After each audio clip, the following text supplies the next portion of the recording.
Oh, did the what? Kinda. Oh shoot. Oh wait, yes, it's working. Ah, at least on Twitch, but that's good enough for me. YouTube doesn't seem to like me very much. Gray! Ooh, Gray's first in. Cass is gonna be very upset. Gray! Look, look, look! I did it! I did it! Wait, where is it? Hang on. I did do the thing. I promise. I am going somewhere with this. There it is! Tail wag! New tail wag. Hopefully a better tail wag.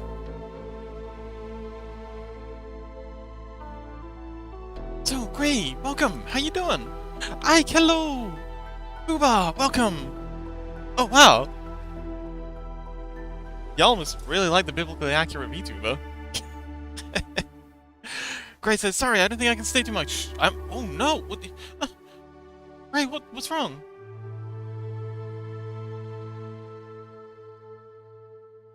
I'm glad you like it, but more importantly... Gray, what's up? Is everything okay? Or not okay? Or... Thanks, Ike! Very worried for Gray right now.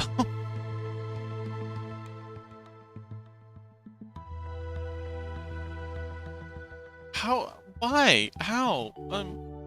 I mean, if you can talk about it here, we can talk about it later in DMs or something. It's not like a public chat thing.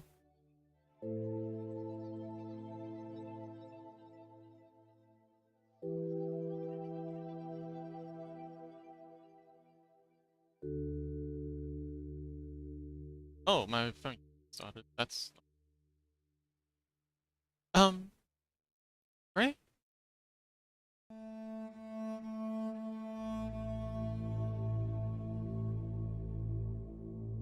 Okay.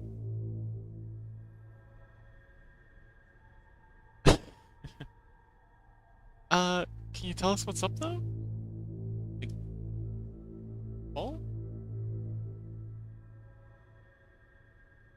Something else?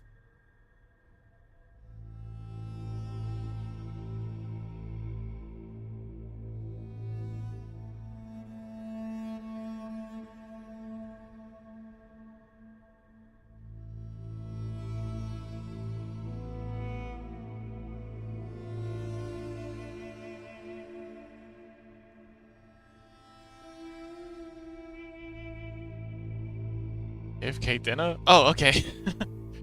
I should add a AFK emote. That could be fun.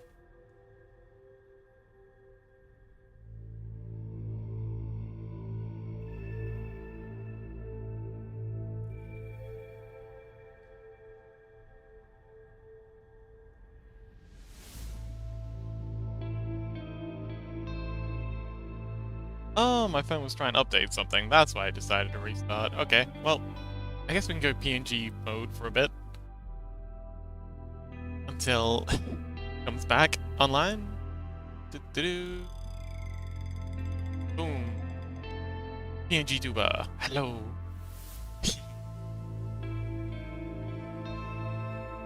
Grace says, I was about to go to work, and I was too eepy when I tried to turn off my alarm. I accidentally fell on my foot after that, crushing it with full force with my bakery. Oh no!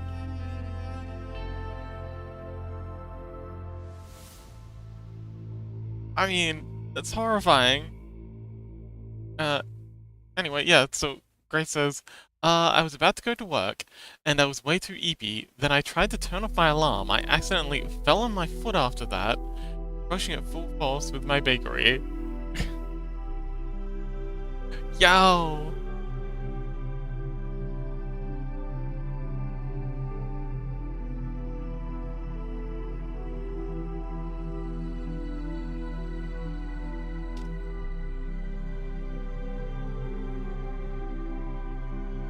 All sounds very, very upsetting. I hope the x-rays come back, good. Hopefully it's just sprained and not broken. like, like my ankle got twisted and I lost my balance. Ah, okay. Then I fell on my, oh, then you fell on your already twisted ankle. Oh yeah, sprained ankles hurt a lot. A whole lot. Like, even if it's not broken, just being sprained can be horrible. Oh, darling. Okay. Let Fox kiss it better.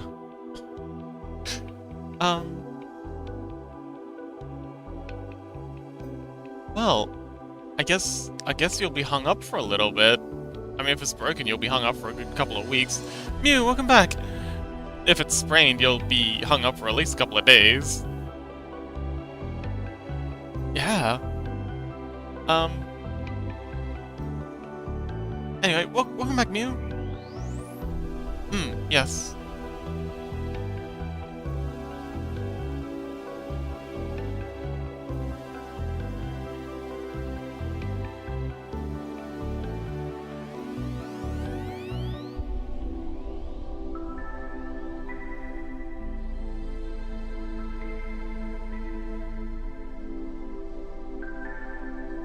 Damn. Well, anyone else got dramatic news? Ike, how have you been?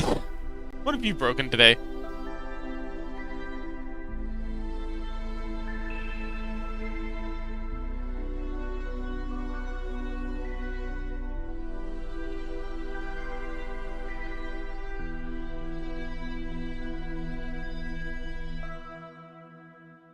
You know, not just bones. Have you broken any hearts today? You seem like the type. Charming fellow you. Actually, I think, Ray's more the heartbreaker kind.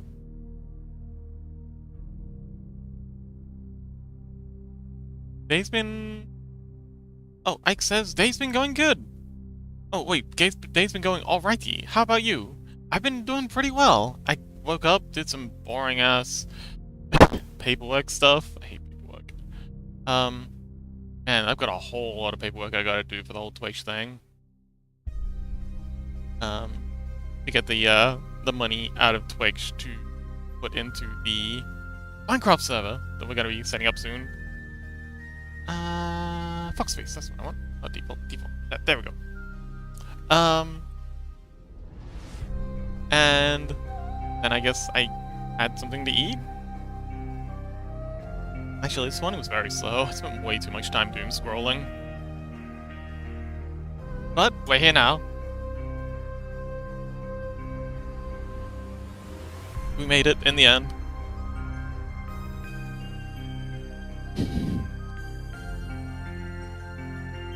How about you, Pooba? How's your day been? Oh, what did you have for munchies? Oh, I just had like some vegetarian sausages that I got from the freezer. And, then I had some porridge a little later. Nothing too fun. Just boring, cheap stuff.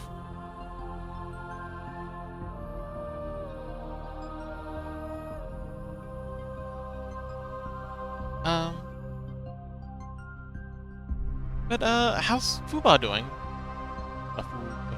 The Fuba.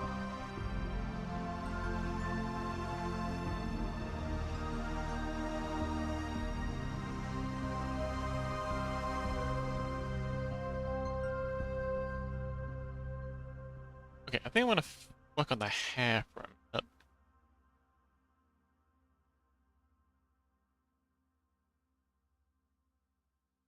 Honey? Oh, there you are. Tiny. It's tiny because I was working on it.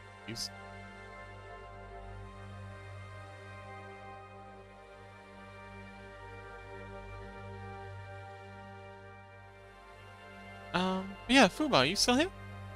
How you doing, buddy?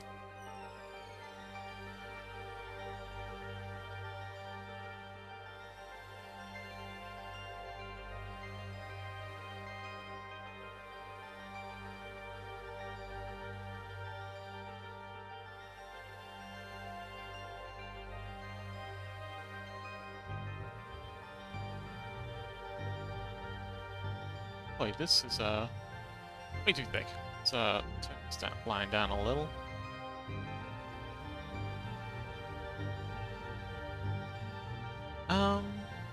But yeah, did I tell you all about the time I broke my rib?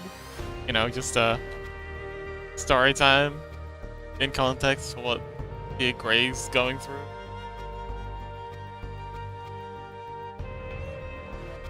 Actually, does anyone else have any bone-breaking stories? Today could be our war wound sharing day. Tell us all about your show us your battle scars. Show and tell day for Vikings. Nope, never broken a thing. Ah, interesting.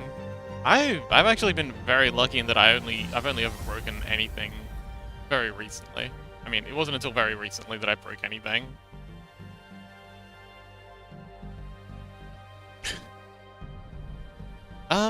Well, I was doing jujitsu. It's kind of like that Japanese martial arts where you do all the tumbles and flips and I like to call it the manly cuddling sport. It's just manly cuddling masquerading as martial arts. Anyway, we're doing a lot of cuddling on the ground with other muscular men. But I took a rather bad tumble.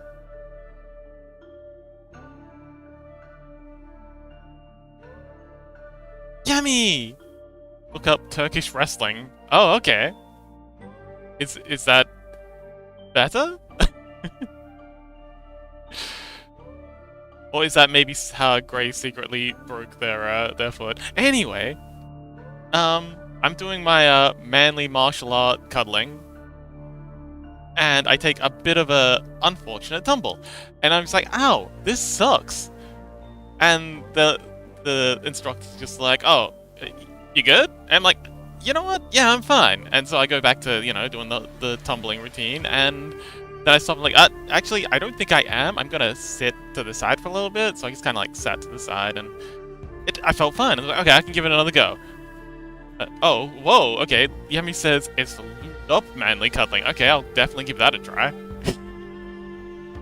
So I go and give it another crack, but it kind of sucks. My side just sucks. Like, it's not like hugely painful. It's just very uncomfortable.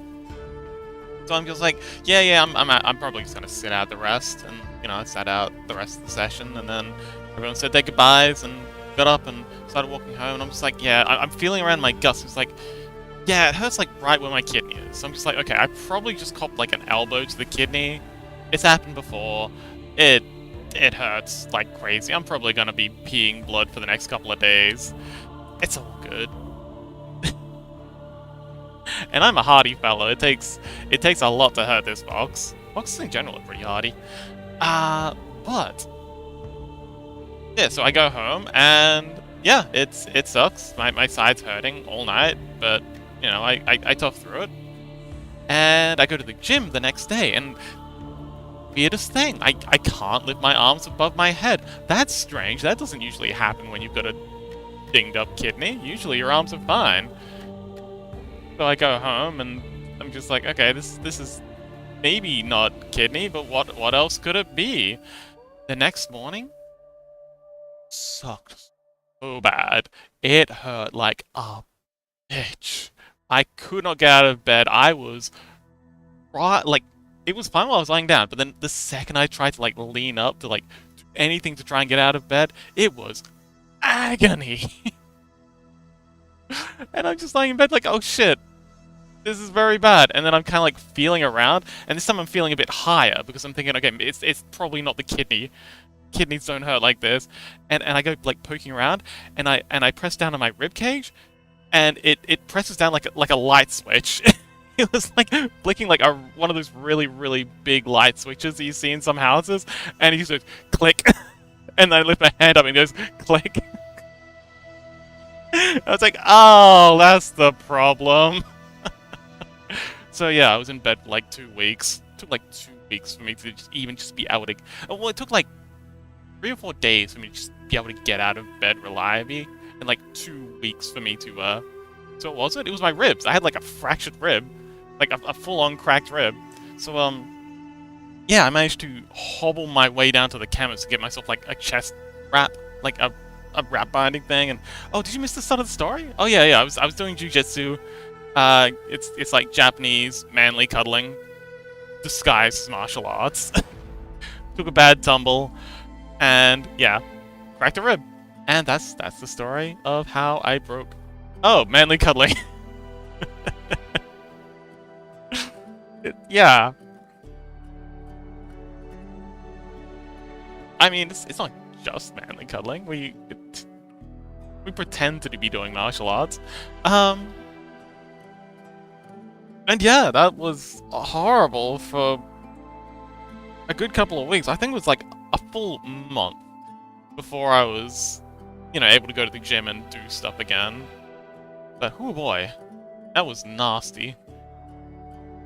Don't crack your ribs. It's not a good time. Also, it wasn't just a personal diagnosis. I went to see my aunt, who's a nurse. She's been a surgical nurse for like 2 or 3 decades, and she gave me a poke, and she's like, "Oh yeah, that's a busted rib. Maybe just chill out for a little bit." I mean, 90% of her prescription was rub some dirt in it. It's like, what? Rub some dirt on my ribs? Actually, there's not really much help that can be done with a fractured rib. It's mostly just, you deal with it. Didn't even go to the hospital. My aunt said that it's probably no point. They're just gonna x-ray it and tell me that, yeah, it's a fracture. It's a pretty obvious diagnosis. You don't need x-rays or anything. You just gotta lie down, and apparently wrapping it is a bad idea unless you've got something you need to do. So, yeah. Otherwise, the scarring will... Oh, it was... Yeah. Yeah, I got some good advice from her. Namely, not wrapping it unless I've got something to do, because otherwise it'll scar and it'll set wrong. And you won't... It can restrict your ribs' capacity to expand and contract when you're breathing in future. So... Yeah, I only wrapped it up when I had to go out and do shopping and stuff. Which sucks. My goodness, trying to get anything that was like eye level or higher on the shelves was just not happening.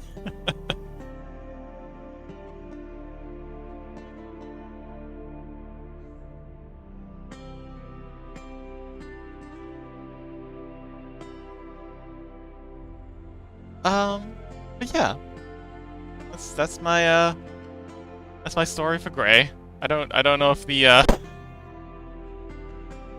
if it helps at all. I don't know, maybe there's some sense of camaraderie. We've been there, buddy.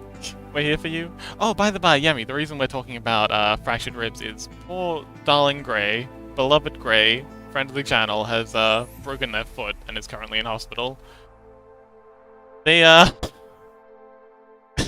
They tried turning off their alarm, and hang on, I think it was something like they tried turning off their alarm, and then they fell out of bed, and then their words. Wait, okay, I'm terrible at quoting things. Again, I store memories as images, so I cannot quote for the life of me. I remember everything. I just can't quote it. Something about their bakery. They broke their foot on their bakery.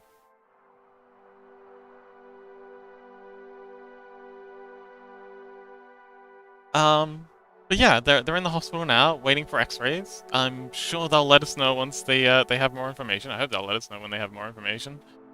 But I think they're okay. Oh, and they possibly also broke their finger when they so they landed, twisted their ankle, and then landed on it again, and possibly broke it, possibly sprained it. We're yet to find out. But then, from the sounds of things, they also fell down and busted their finger.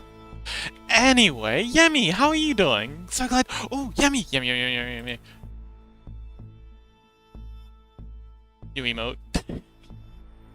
Oh, I'm also planning. Okay. So I saw that peeking one that you did, and I want to make one too. I'm gonna animate this little guy, kind of. Come on, wake up. Kind of popping up. peeking, looking around, and then going back down. So it's just ears. But I'm gonna have this in the background of it.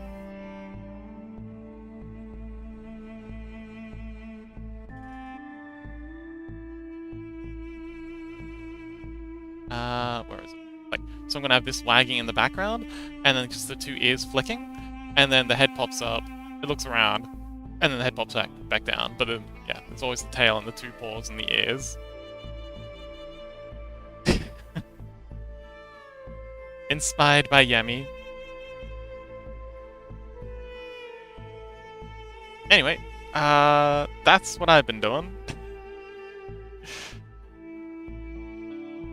But yeah, what you been up to?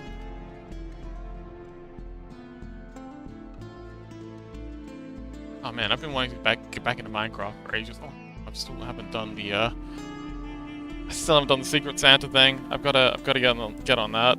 I have a plan though. Okay, so I'm thinking, and I'm like 95% sure the person that I have my Secret Santa isn't following me on Twitch, so they're almost certainly not watching. Oh, Yemi says, oof, I've been working on other Yule gifts though. Ooh, okay. Yeah, there's a lot of that going around. Crow was saying that they're working on a Secret Santa thing for a friend that they showed us last episode. I'm working on a thing, you're working on a thing. I'm glad it's so popular. It's a nice thing to do. Especially when you've got a bunch of artists. But I was thinking, since they've already got like 3D models of their avatar and everything, I was thinking maybe I could make some stickers. You know, like Discord stickers. People love Discord stickers. And I'm getting okay at this whole thing. So yeah, I'm gonna give that a crack. Let's see.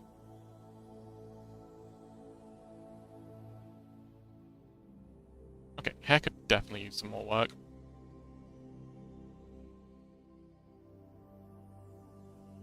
But yes, good morning, Yemi. So glad you came to join us.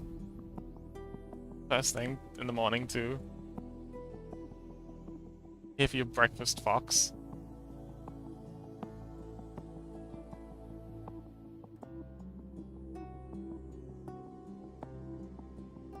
Okay, so I think a lot of the time hair's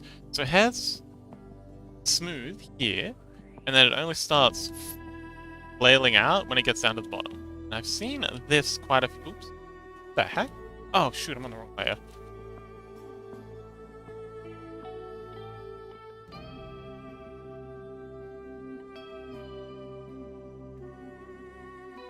What was I saying? Oh yeah, so Control C back until it switches layers. You know what? Good enough. Shoot, what was I saying? You lost the plot. Oh well, kind of been too important. Oh yeah, I was talking about hair. Wait, I was talking about something before that, wasn't I? Ah, whatever.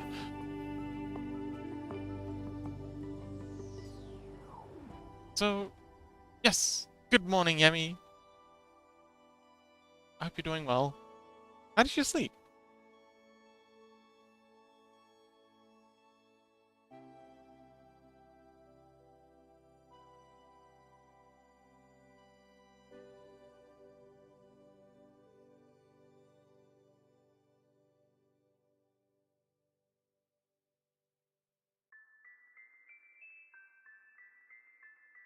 Okay, so it kind of bulks here, and then it starts to split down here somewhere?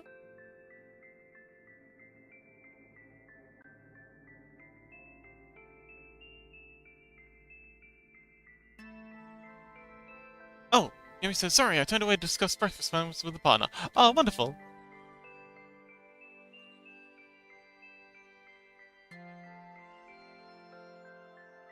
I don't know why, I was just thinking about, Okay, I think I know why. It's really, really buggy here right now. It's very humid, very tropical. And I know you mentioning breakfast made me think of me getting breakfast when I was in Thailand. And whoo boy, they know how to make really, really cool breakfasts. It was like a rice banana, sort of like a rice cake dish, wrapped in a banana leaf. Oh man, it was so good. Dang, now I'm hungry. Which I shouldn't be, I literally just ate.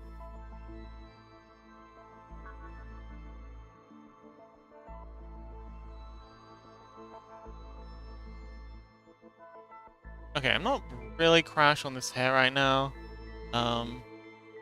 But it's just for referencing, so it'll be fine.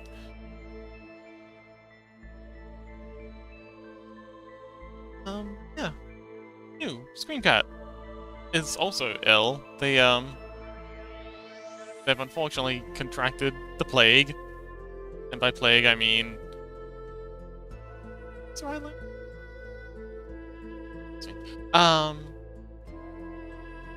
They've got the flu really bad thing.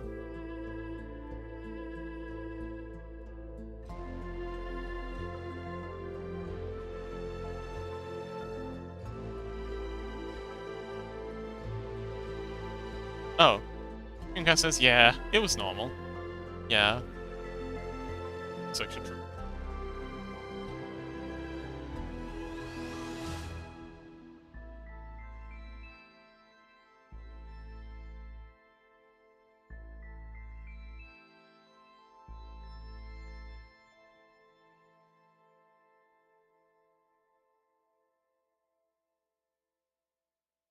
So yeah, we've got a lot of ailments going around right now. Hopefully it's not contagious.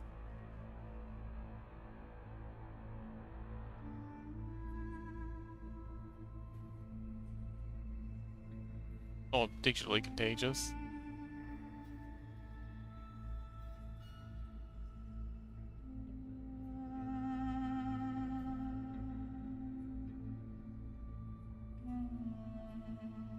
Aha! Yes, hope so too. Although, I'm sure... Well, I mean, you are still coughing a bit, but... Hopefully you're past the contagious phase.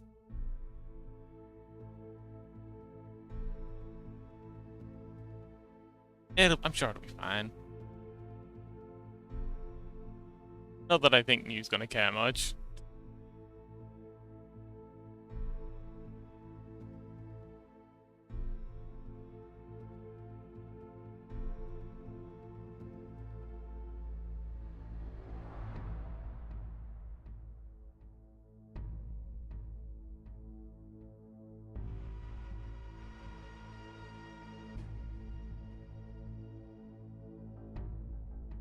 Aww. Well, no, what I mean, she's not gonna care about you being contagious. I think she'll be delighted to take care of you. I potential dangers and ooh, I test my bot.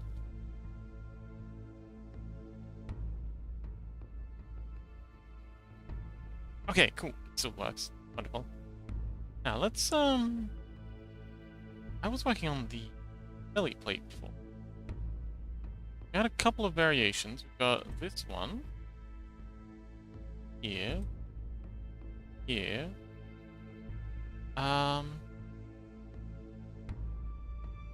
One suggested by Vtuber, although I didn't do a very accurate rendition of what they had suggested.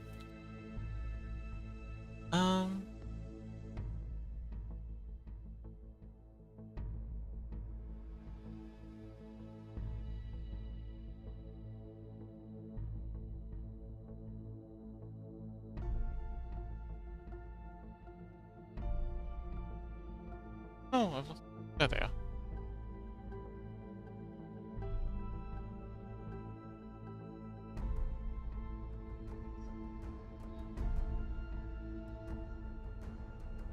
Okay, let's try adding... Ooh. There. Got that. And... Man, there's so many layers in this now. Okay, cool. Paste you there. Alright, so I'm gonna try one more variation. And oh, right. And I think this one, I'm going to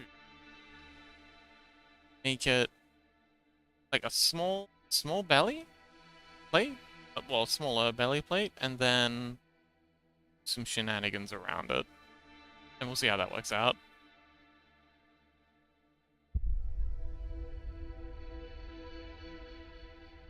Send out the ping, right? Discord? Cass is gonna be very upset with me if I didn't. Okay, I did. Excellent.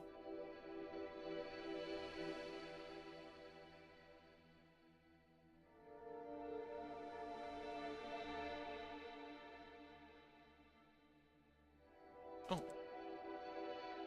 Oh, Ike streaming.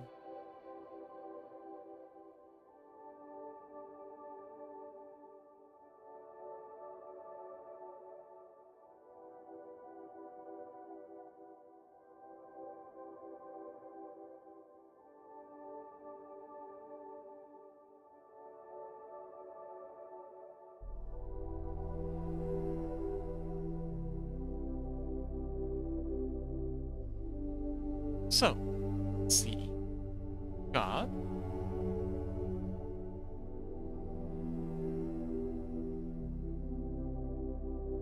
Alright.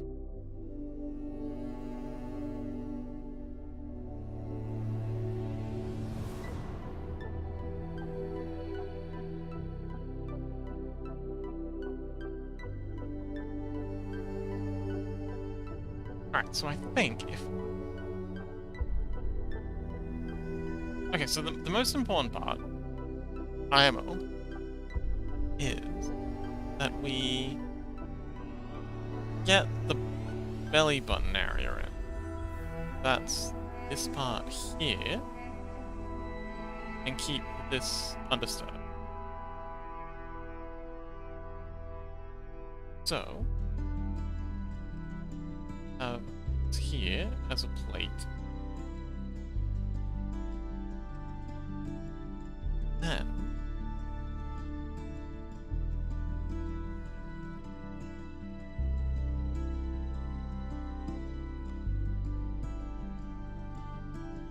rend it down.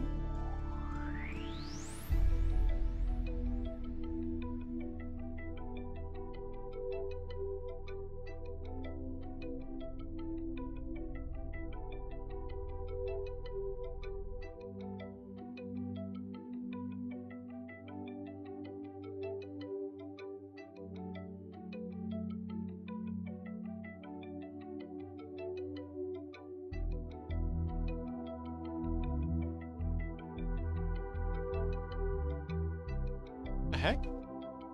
Covering him? Oh, what happened? Changed.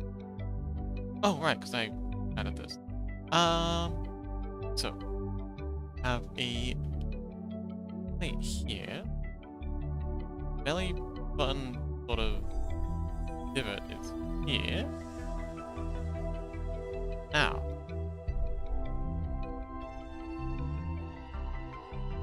delete all of that room. That would give it plenty of room. But maybe give them if instead made plate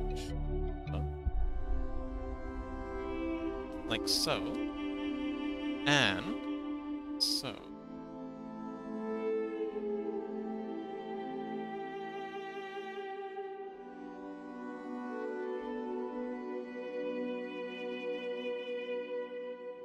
Added in a pair of plates.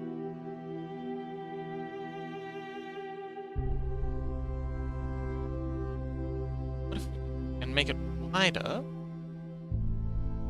Fill in this space. It's kind of like a belly roll. And I don't mean that in like a disparaging sense. Like everyone has. If a model is deforming well when they bend over, they should have like these sort of rolls that Chaos, welcome! You made it! Hello! They should have these sort of belly rolls that kind of develop. I've shown it quite a few times with the furry model that I've been working on.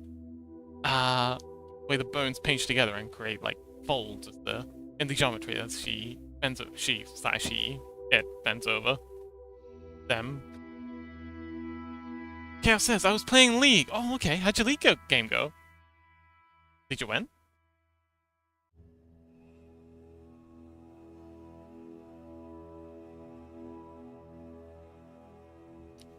Then, another plate here. Yeah, these all kind of like represent the natural folds of fat that everyone will develop, unless you're like ridiculously dehydrated.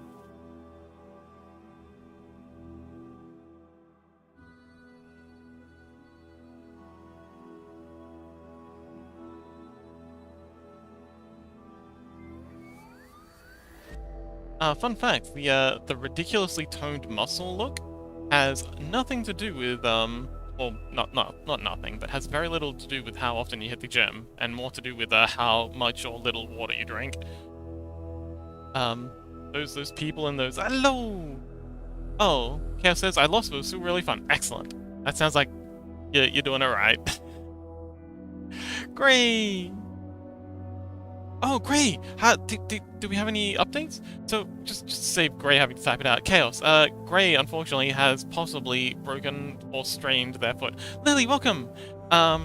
Their alarm went off, they went to hit it, it sounds like they fell out of bed, and they landed on their foot wrong, and then they stumbled, and they landed on it wrong again, and then it sounds like they fell over and also possibly broke their finger.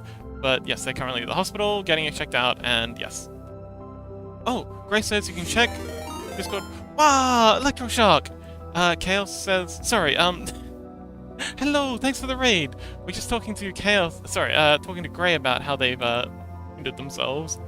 Oh, do you mind if I share this on stream? Gray? Hello! So everyone can see your, So, Gray is now a mummy, apparently.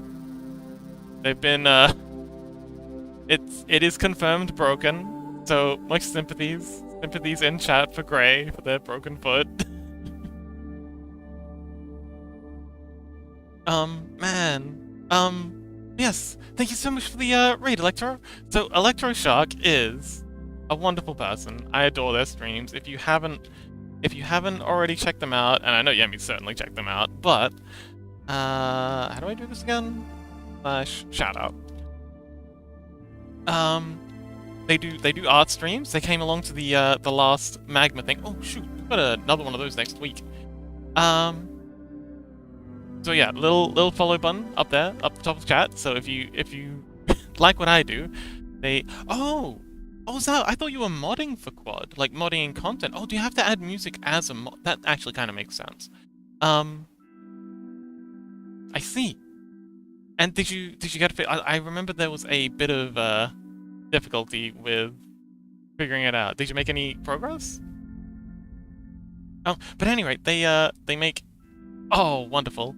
They do art stuff. They also make music, which I'm very interested in. I love hanging out around for their music development streams because it's something I've always wanted to do. I've always wanted to make or be able to synthesize music.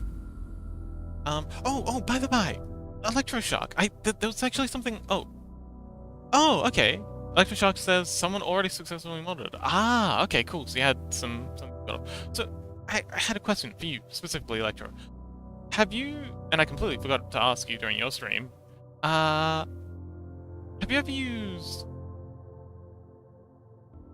strudel? That's the one. I knew it was a kind of food. The strudel, like, music making / programming language.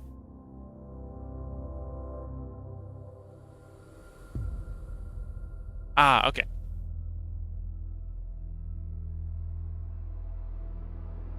I was thinking about maybe... Well, okay, so, other question. What would you recommend for someone who's never done any synthesizing? Like, what program would you recommend using that's ideally open source? Because I have a bit of a fixation for open source software. But if not, you know, free would be nice. Or free trial. Wait, is that LMMS or IMMS?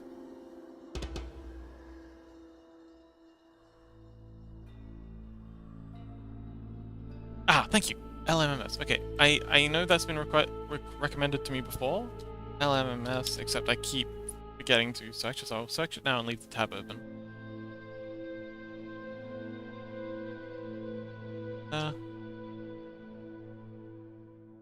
Oh, cross-platform music production software. Oh, they have a Git. Oh, that actually, let's check out the wiki page.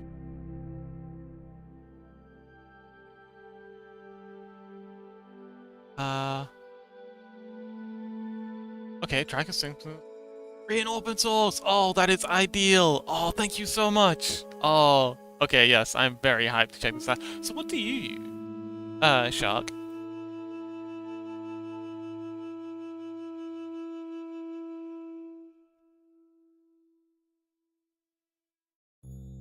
Ah, okay. Is that similar? Like, will I, like, from watching your streams, will, like... It's not free, but it feels more intuitive to me than LLMS. Ah. Ah, okay, excellent.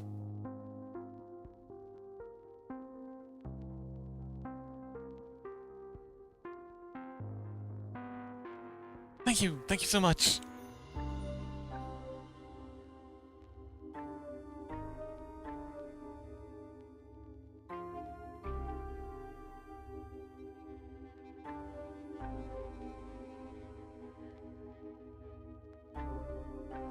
Electroshock says, "Yee, of course! I need to make a promo." Okay, yes! Good luck! Thank you so much for hanging out. And thanks for the raid. Bye! Good luck, stay safe! I'll take care of your little critters. Yummy, welcome back! Me and Electro were just talking about, music synthing.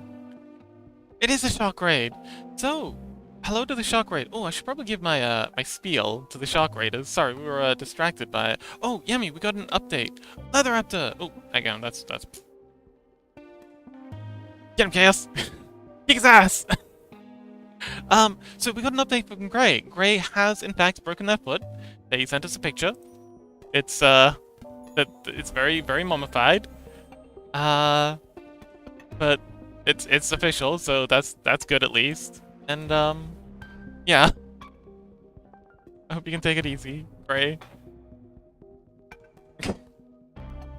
Oh, you're one of those people. But yes, to the amazing... sorry, the raiders from the amazing... Yes, it is Mummy's foot. Raiders from the amazing Electroshock. Hi, I'm Sleepyfox. I... concept art and 3D modeling. Freddy, welcome! My mummified foot... okay, I'm gonna do the spiel and then I'll tell the story for the 4th time. Anyway, I'm Sleepyfox. I do concept art for, right now I'm working on a piece of concept art for a VTuber friend of mine. They make... Sorry, they do gaming content, but they really need, like, a avatar that, like, actually speaks to them. So yes, I've been working on concepting it. It's like a biblically accurate VTuber sort of thing. I'm going to go from doing the full concept pipeline from initial idea, sort of promotional work, and now I'm doing orthographics. And the next stage is going to be to take it into Blender, fully model it, fully rig it, get it all set up, and then have it export into Unity, and then export it to VRM, and then eventually it'll be a actual functioning VTuber avatar that an actual VTuber is going to be using for doing actual VTubing content. And yes, I'm very much looking forward to this. I also do TTRPG maps. I'm working on a TTRPG campaign with some friends. Here's a little sneak peek of what I'm working on. It's very grim, very stark. A bear bearing his bare butt. I blame Lily for that. So yes, I also do maps for TTRPGs. Or for a TTRPG that I'm working on. I also do 3D modeling. We do gaming here sometimes. I've just added a... Yemi is the best. We love Yemi. Yemi says, hello folks. Oh, yes.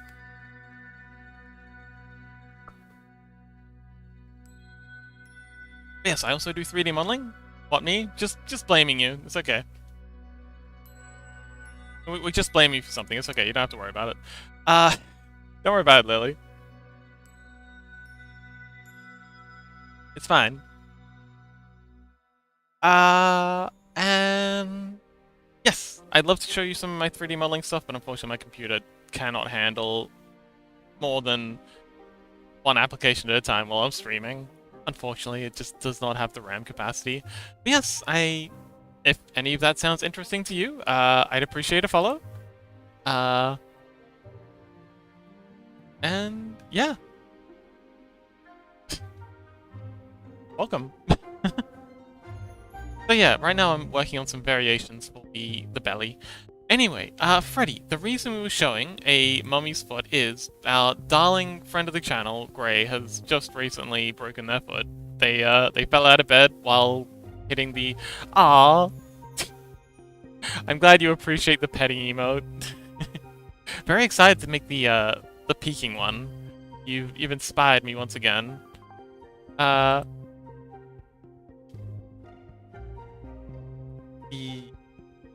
peeking one's gonna be a lot of fun.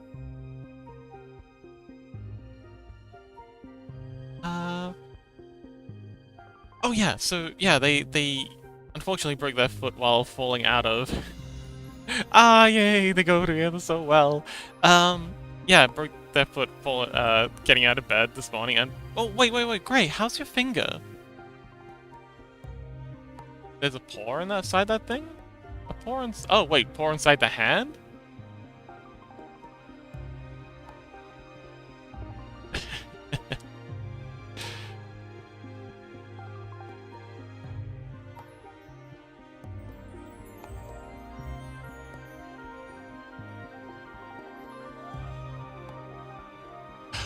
Oh! Oh, is that what a mummy's paw looks like? I have heard that the Egyptians like to mummify cats to go with them to the afterlife. So there is a precedent for it. And we all know the Egyptians were on point with their worshipping of cats. Grace says the finger is broken thing, but for some reason the doctor mummified all of my leg. Probably just trying to be safe. So, wait, is it splintered? Is it like a piece of plastic in there underneath the bandaging? Also, did they have to reset it? Sorry. I am morbidly fascinated about this stuff. I've got, like, three close family members. I've got an aunt and 2 cousins who work in nursing, and I adore listening to their nursing stories, all about blood and guts and broken bones. And my goodness, okay, so Ray says, Chaos says, I always get chills when I hear someone getting hurt like that, even though I never broke anything. Oh, okay, maybe I won't continue on with the story about the guy who came into the hospital with his PP in his hand. Grace says, nah, my huge breakery broke it. Pretty clean. Oof.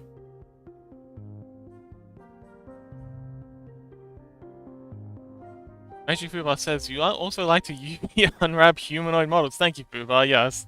That is a thing that happened. But... It's probably about the grossest thing I'm ever gonna model. I hope.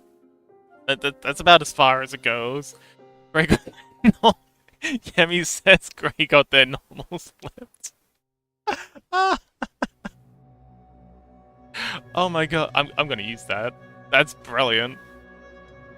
That's like, oh, that's the best threat. I've got to find a reason to use that with Burley.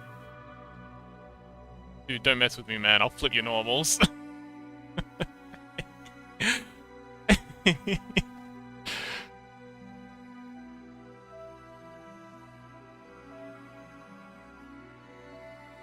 Freddy says, I used to skateboard a lot, so I'm used to broken bones. Yeah, that's, yes, I used to, okay. So I used to surf a lot, and you'd be surprised. I never broke anything, but I was always around people breaking things. I don't know why. Like, I'm weirdly bulletproof. I've fallen off cliffs. jumped off cliffs. I've gone surfing in like thunderstorms. I've done all sorts of shenanigans, but never broken anything until I was, doing some. Oh, Freddy, you weren't here for that story. I was doing some manly cuddling disguised as martial arts, also known as jujitsu, and I cracked a rib doing that. To be fair, it was like pretty full on. Like that dojo was no joke. They let you have it from day one.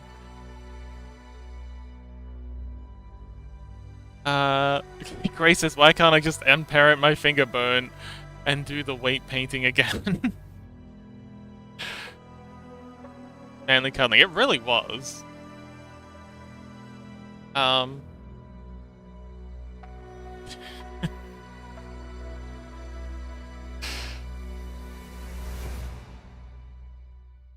Very, very manly cuddling. Just a bunch of guys in a room cuddling together, pretending like they're doing martial arts.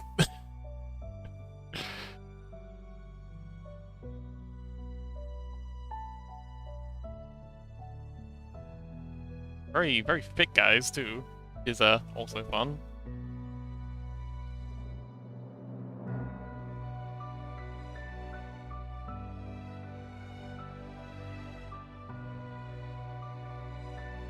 But yes, Lily! Also, oh, shoot. Probably that. Lily, welcome back, how you doing? Grace says, man, Unity won't accept my T-pose anymore since one of the bones is giving an error. Oh, damn it. Did you want to send me a snippet of it? Maybe we can troubleshoot it together? Yemi says, imagine a mage whose abilities are based off Blender tools. Ah, yes. Oh yeah, the perfect de-aging spell. Just cast subdivision surface. Transfer weights modifier. Oh, what else is there? Oh, you could do parent. Yummy, parent bones. Parent bones for to control someone. That's how necromancy works. You just parent all the skeleton's bones to your own. And you've got like a puppet that you like parent some of the skeleton's bones to like your fingers, and you can like puppeteer them around.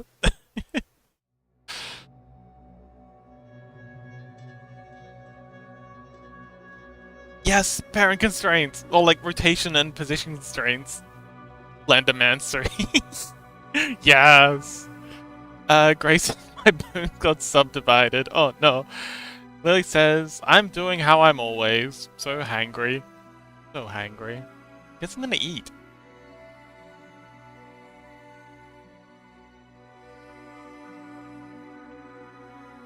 Have you considered getting food? Grace says, a lot of little bones.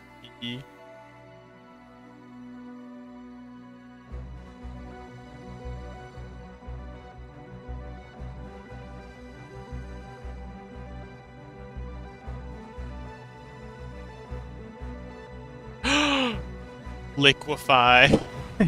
The liquefy modifier.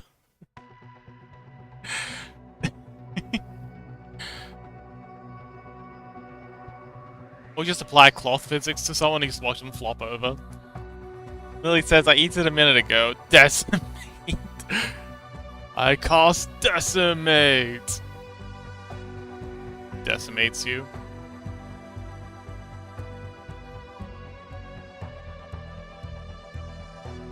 Boolean!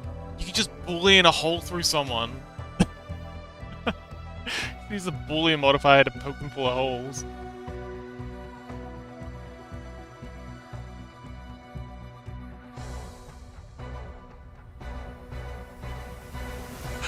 Mirror! You can use the mirror modifier to like make a clone of yourself. Grey cards. Oh, that's even better. Grey says, I cast a ray. Now I have an army.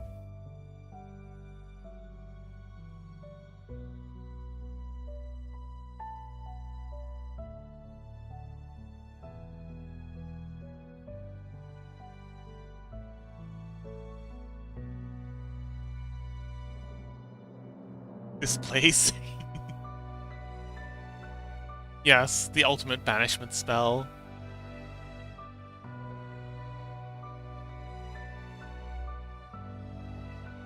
Solidify. Yemi says, I have D&D in the brain. I crave RP and lore. Well, you should definitely come along for our Orkborg streams. We are constantly coming up with lore and RPs. It's a really good time. I think we had one yesterday? Gray says, my foot is very much solidified. But yeah, I'm currently working on a TTRPG campaign right now. We've, you know what? I'll open it up real quick, because... Oh, you were there for that. Okay, yes. Working on a dungeon map. There's a UV unwraps human. Don't worry about that. But yes. Well, let's just hide him. We don't need to see that. Oh, was it? I'm glad. I was worried it might be boring for people. I'm so happy with how it turned out. My goodness. I'd love to do... Okay. So, I have a dream. To make a 3D RPG using this style. So, like painting all the terrain, like, and objects and stuff in this kind of like very comic book painty style with like saturated colors, and I think it looks great for like a super dark RPG. What a thing. And Godot is so bad. I'm so excited to get started. Oh, I wasn't tuned in audio-wise? Oh, to what I was just saying, or to the Mockborg stream? I don't mind repeating myself. I'll repeat that a million times, because I'm glad you think so, Freddy. Oh, that's okay. I understand. I very often just check in and then tune out, especially if it's after my streams. I'm just so tired. Oh, by the by, Freddy, I was thinking about what we were talking about on your stream. So, Freddy is currently doing a... Actually, you know, give him a shout out, because, as I keep saying, anyone here who's interested in, like, 3D modeling and texturing should definitely check out Freddy's, miniature painting streams. Because, I think Morkborg pointed out last night that this painting, I'm using a whole bunch of techniques that come straight from miniature painting, like doing highlights and crevices and like adding like a dark brush around, like over here, dark brush around edges. That's something that comes straight out of miniature painting, just to like try and simulate that extra depth. Grace says, well, no work for me this week. I better start working on Nex's birthday present. Wonderful!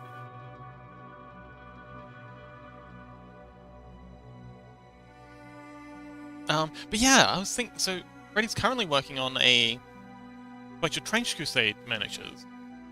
Trench Crusade, for those who don't know, is kind of like a alternate history where like sometime around the Crusades, actually, so Freddy, do you mind some spoilers? I can like give a full summary of the Trench Crusade background lore, unless you want to see it for yourself. Yeah, Lily says, you really will repeat it 1,000 times. If it's what it takes, I will absolutely repeat it 1,000 times. Also, what am I repeating? I might just have a bad memory. I think I must be like 80 in Fox years. Freddy says, do it. Okay, so sometime around the Crusades, I think it must have been like the Third Crusade, because that's when they really started getting into the Levant. The Black Templars triggered some artifact in some temple that literally opened a portal to hell. So now in the Holy Land there is this gaping wide portal to hell. And we're not talking like a D&D style hell where there's just a bunch of fluffy little demons and we're just making these fun little pacts. Come with me, we'll make a fun little pact, and it'll be great, and it'll suck a little bit, we'll burn you, and it'll be not. No. This is like hell. This is like this is like Old Testament hell. 80 high definition Fox. And these demons, they're no joke. Like there's they're not misunderstood. They're not like, there's no alternate way of seeing things from their perspective. They're just straight up the worst in every respect. Their whole thing is that they hate creation and everything that it represents, and they will everything they can to befoul what they perceive as, yeah, and that unfortunately very much includes us. And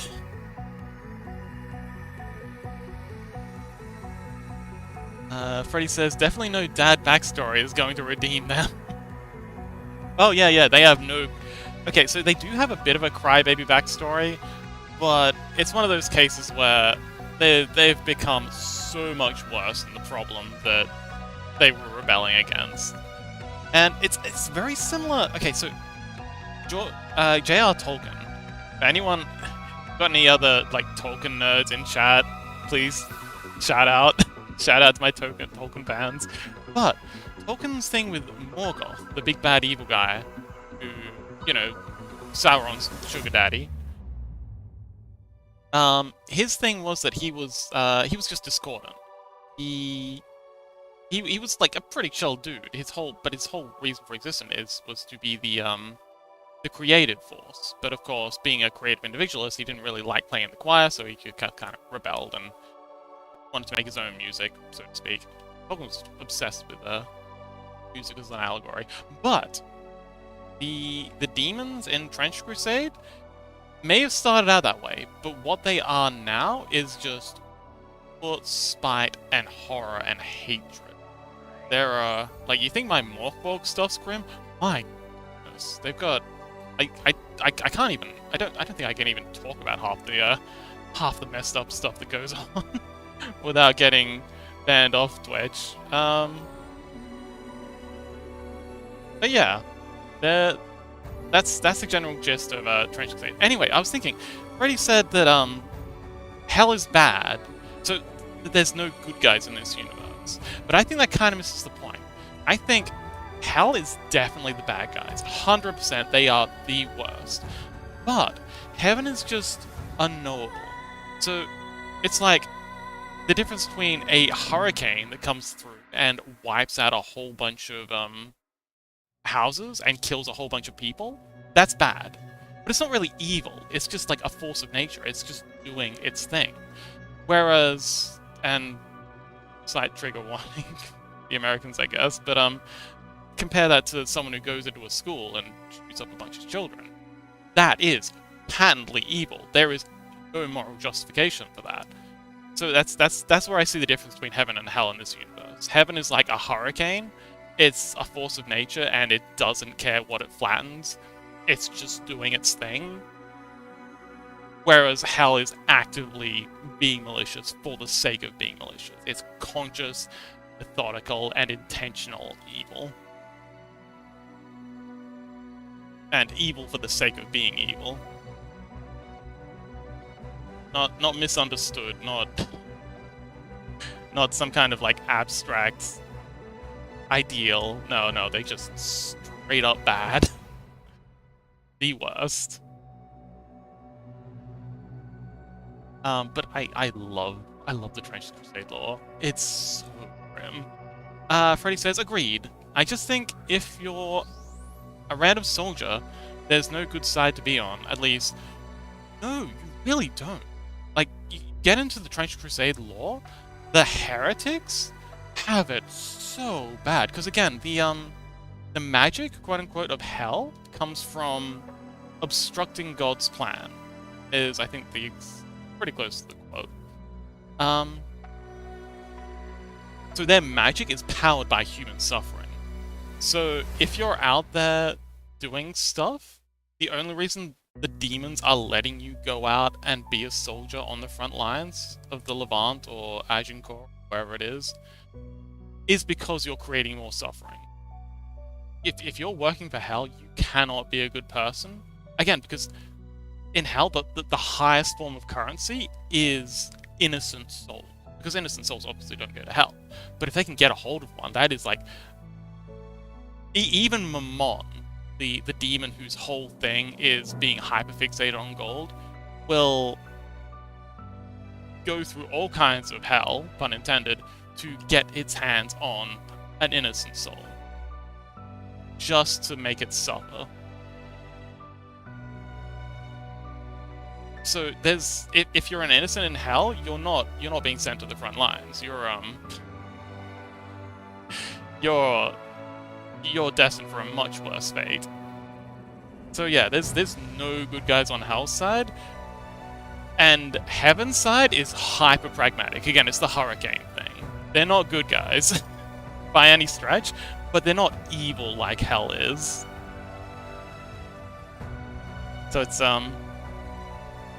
it's a lot more nuanced than good and evil, but it's not nuanced in a way that everyone has their own perspective.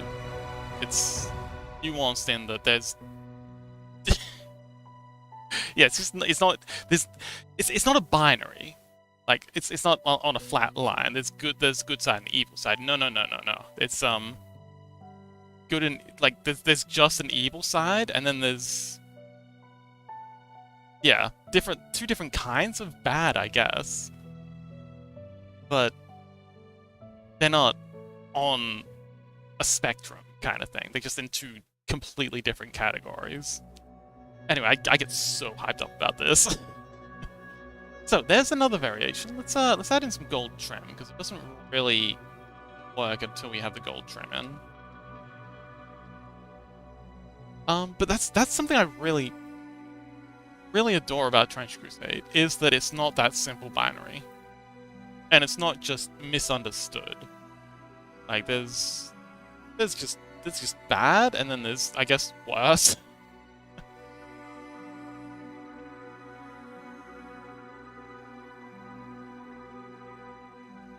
I'll DM you my favorite lore. What were they called? Lawgiver? Lawtuber.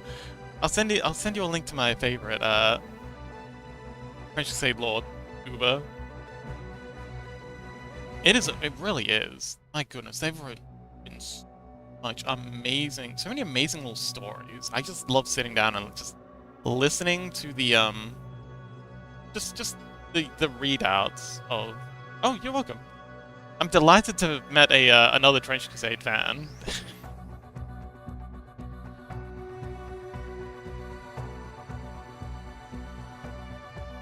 But yeah, Mammon definitely isn't a good, like, is not a someone that you want to be indebted to.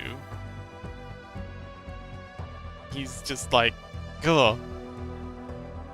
Like every diehard socialist caricature of what the worst kind of capitalist is, that's basically Mammon. He is so bad. And I love that. I just love that it's unashamedly evil. And again, with no pretty little, oh no, but he's just misunderstood. Oh, he's just a little. No, he's not a little guy. He's a big guy, and he's a bad guy.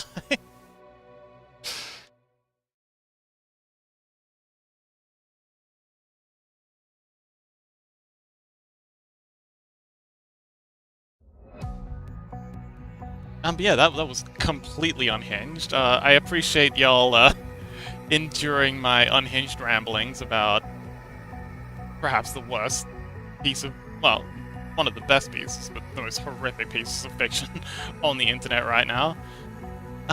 Freddy says, I don't remember if I said, but everyone is in our campaign are writing our own stories. Oh, I do like that.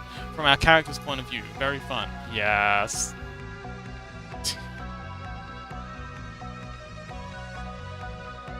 I do like the sound of that. And yeah, you did mention it. It sounds like a great idea. And that's one thing I really appreciate. I just finished apologize saying that we're going to move on, but now that Freddy's wrote me back in, we can blame them for this. One thing I really appreciate about the Trench Crusade Roar is that the developers have actually explicitly stated that they're not confirming or denying anything in the hard lore, specifically so that player's headcanon has as much free reign to maneuver as you like. So that they are super open to whatever you want to write in there, so long as you hit the basic points of, the law. Hell is unabashedly evil. Heaven is unknowable and inscrutable. And, the basic history tenets and political machinations. But aside from that, whatever you want. And that just makes things like the after action reports and battle reports. And Vtuber says, Fox, I don't mind you talking about things you like. Please don't drink something. Oh, thank you. Vtuber, what would I do without you?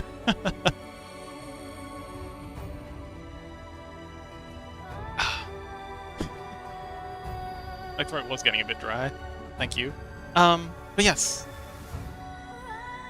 It makes things like the after action reports and, people's homebrew factions.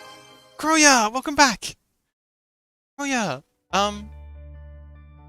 Darling Grey has unfortunately broken their foot, so do send them some, get well soons and best wishes.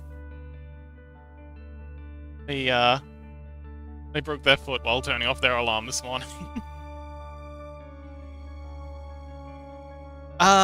So...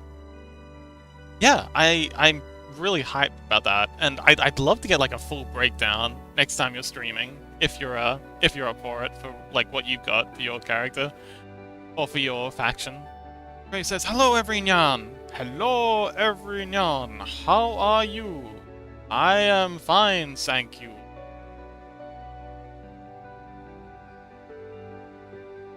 But yes, I'm doing well. How are you doing, Crow?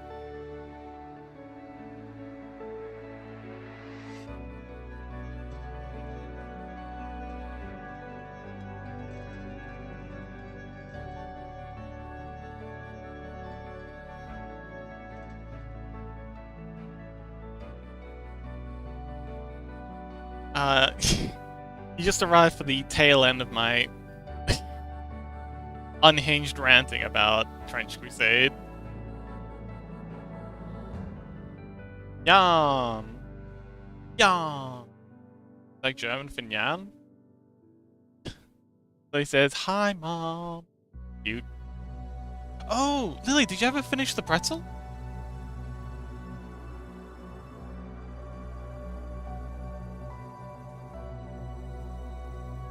Oh!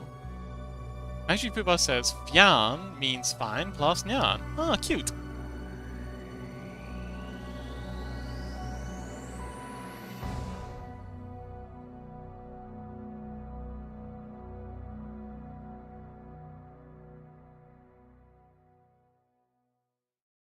Kroya says, I am doing well, staying productive. Ooh, awesome.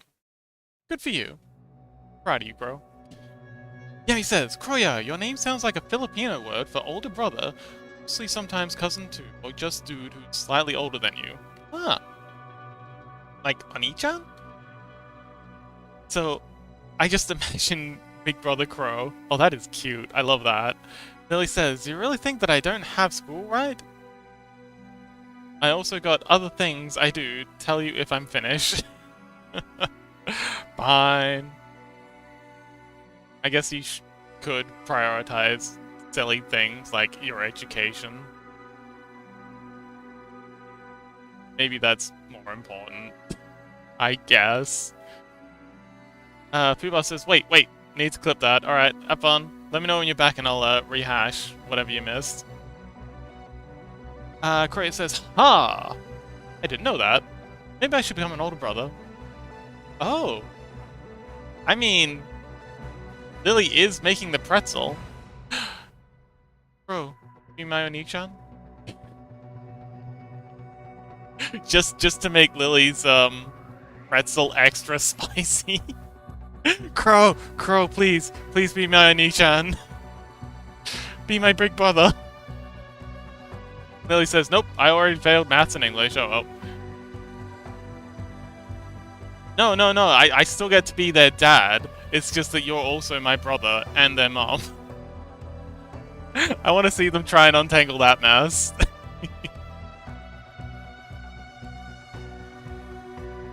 Yes! Please, Crow, please be my Oni-chan! It is the best. Like I said, it's not a family tree, it's a family pretzel.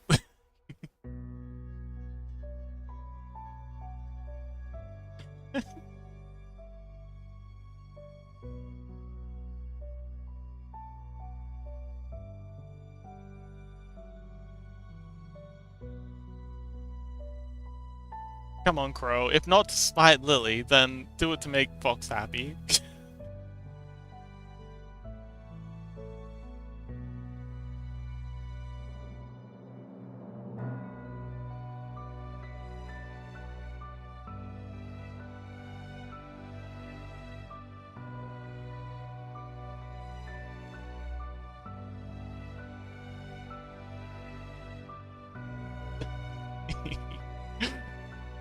Yes!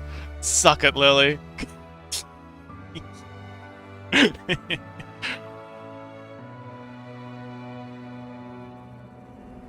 Alright, be sad. Great, cry. Go on. Cry, Lily, cry.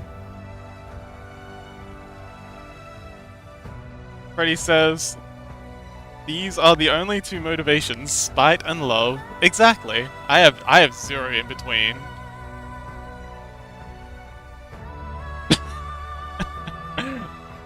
Aw, Lily, you don't mean that.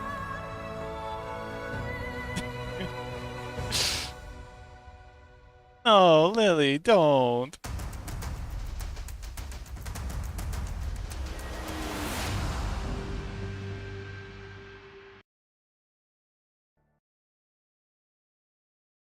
Oh, also, Chaos. If you're here... Oh, hang on. Yummy says, everybody want to be a brother or sister or mom or dad, and I'm just like, please call me Pat. Can I be the Pat? Okay. I will... Yummy, can I... Wait, why am I... Crow, can I keep them? Can I keep Yummy? Can I please? I promise I'll love them and pet them and hug them, and I'll take them for walkies every day.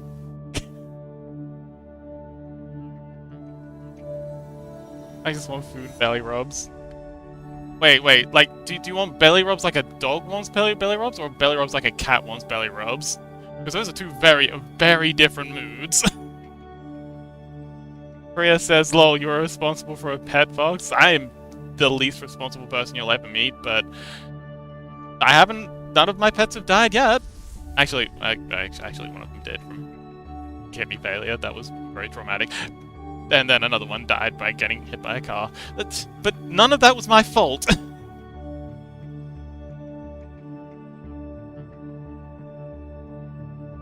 What, you're allergic to goats? No one's allergic to goats. Who the hell's allergic to goats? Goats are so cute, by the way. Oh my goodness.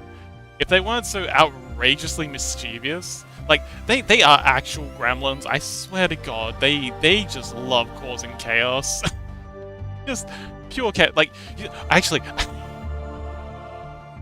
heard something really funny today. What was it?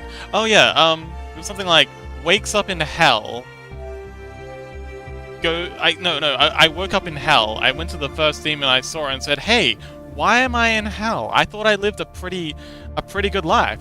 And the demon's just like, "Oh no, you're not here as punishment. You are the punishment." And I honk in delight. Today is a good day to be a goose in hell. And I feel like that definitely applies to goats as well. Just pure chaos.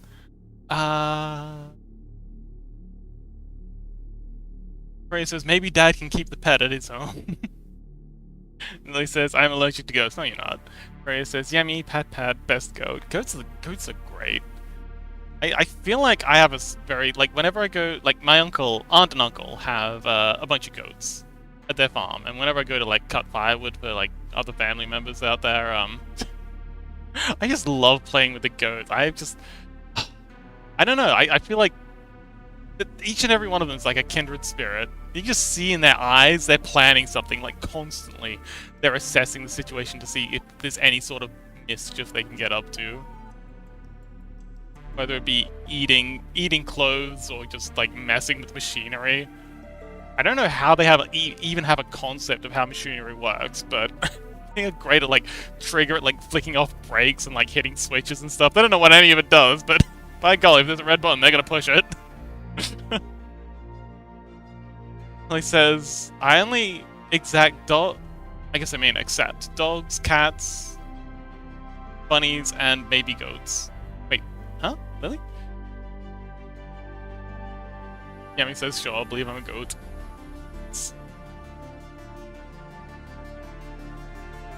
Wait, is your OC not a goat? Do I need a T?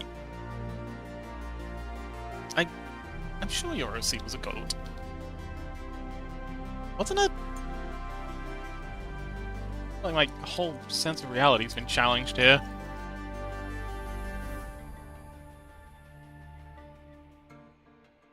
Korea says, "Oh my god, I was looking at emotes. Did you finish the tale?" I did finish the tale. In fact, I'm scheming my next emote already. It's gonna be a peeking one inspired by Yemi's awesome peek emote that they've been showing up on the Discord. Do I subscribe to Yemi? I don't think Sag. I'll have to fix that. Yes, we have 2 tail wags now. I'm gonna get rid of the fish swapping tail wag because I think the new one is much better. Rubar says, Fox, do you know that feeling if you want something really, really bad? I mean, no. Because usually when I want something just a little, like, I go do it. Yeah, I know what you mean. And then, if you get it, it's meh? I guess?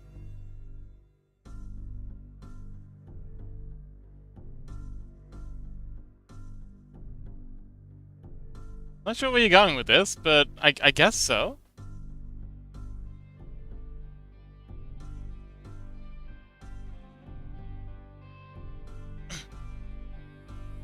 Lily says, Dad, yeah, what? Pure Oni-san is that? Flipped, but not happy about it. Oh! Do you want me to do like a supercut? Should I do like multiple takes? Oni-chan! Oni-chan. Oni-chan. Oni-chan. Oni-chan!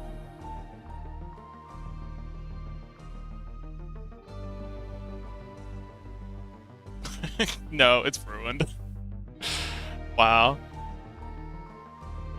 It's just no pleasing some people.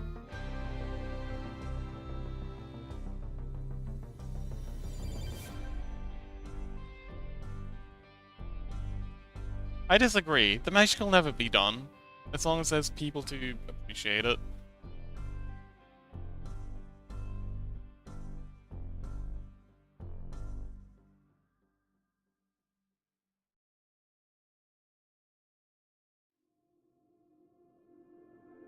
Okay, so that's what it looks like with gilding. We have 3 variations. 3? I think we've got 4 variations belly now. Got this, got this, and just a flat plate. Magic done. Croy says, I don't know why, but I responded when you called Onisha. I guess I'm committed to it. Awesome. Also, very hyped for what Lily's family tree's gonna look like now.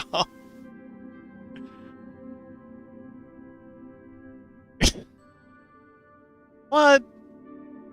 Lily picking favorites, typical.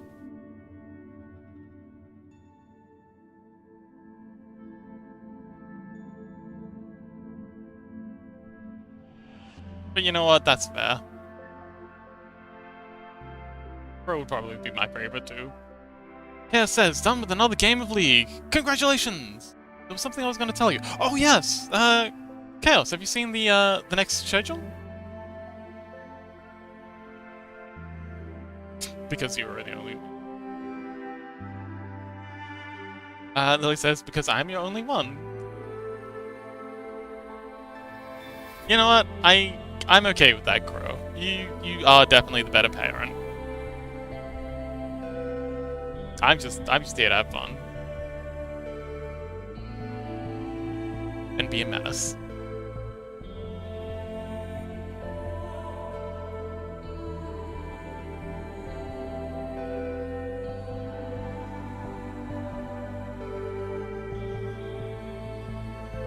Cal says, not yet! Oh yes, I added Talos. I'm gonna do Talos 1, and then hopefully, by the time I'm finished with Talos 1, I will be ready to do Talos 2.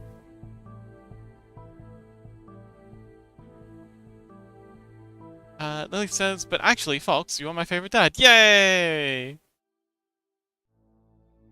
Free Pando. Thank you! Oh, wow, thanks for the treats, everyone.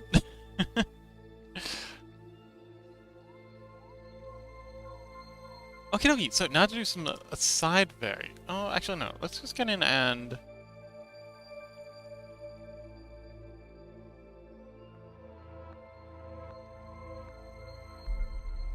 I've already thinned out those. Got that.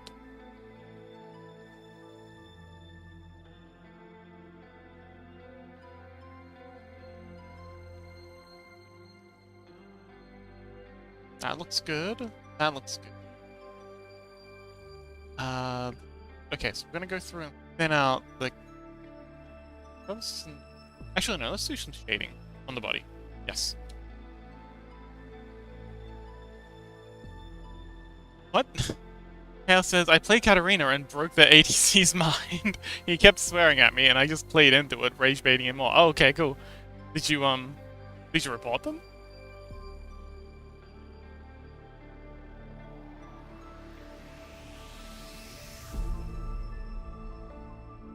Ray said, I'm also hungry. Going to get lunch. We'll be lurking. Alright, enjoy your foods. Very curious what you're gonna get. Forgot to report. Aww. What's the point of rage baiting someone if you're not gonna report them? Like... Rage baiting 101.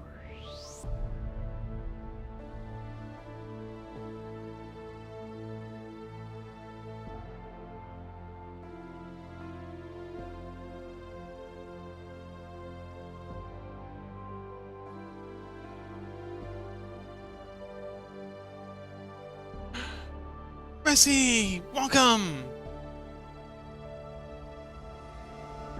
Oh, Rissy, did you hear the news? Darling Gray's unfortunately, broken their foot.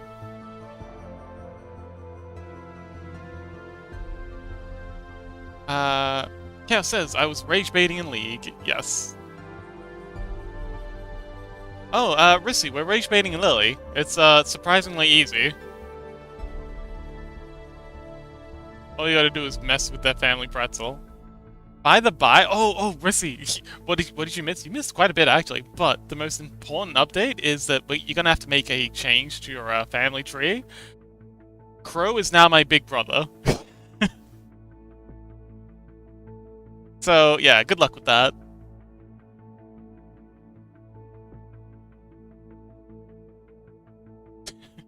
Let me know when you've got an update.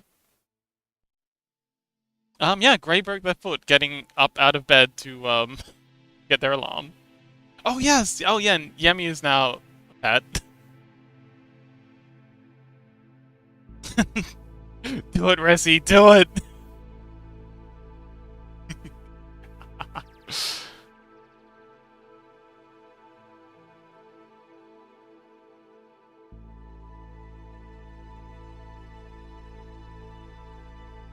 You know what? Sure, you can be Lily's uncle and my pet.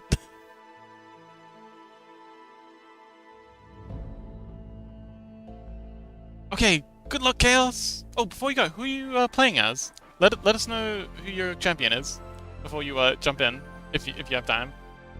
Ubar says, "Come for the art, stayed for the chaos." Same, not gonna lie. I also, well, no, I come for the chaos and I stay for the chat. Freddy says family is getting more and more pretzel shaped. It is. It's glorious.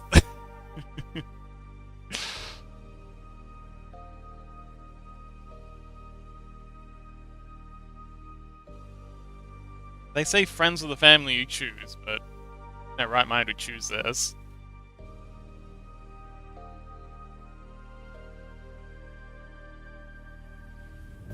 Your family picture one. Oh yeah. Well, that's basically the this sweater. Oh, by the way, I can't forget to add Freddy to that because you know reindeer. It absolutely fits.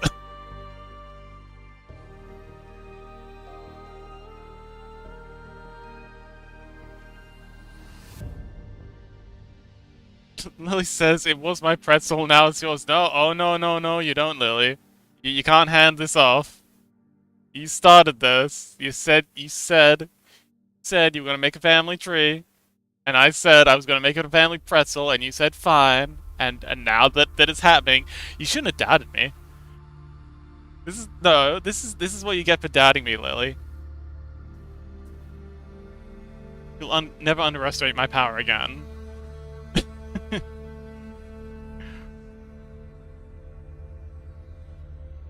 No. Me and Crow aren't together. We have both just adopted Lily.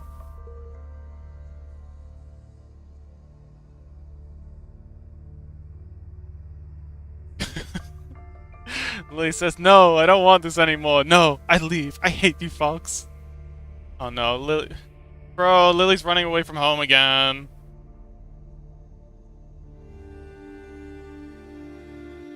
She's your favorite. You deal with her.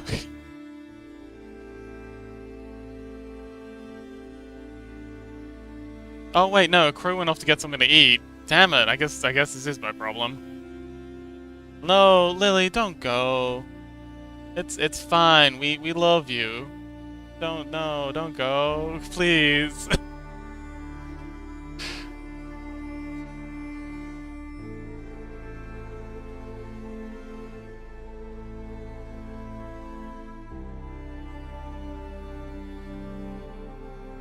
For real though, we love you, Lily.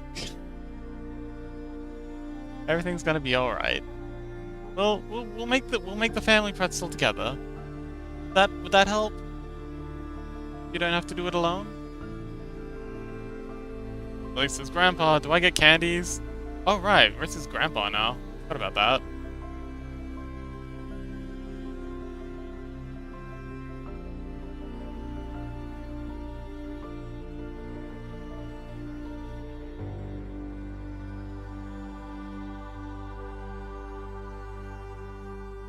How's it going, Grandpa?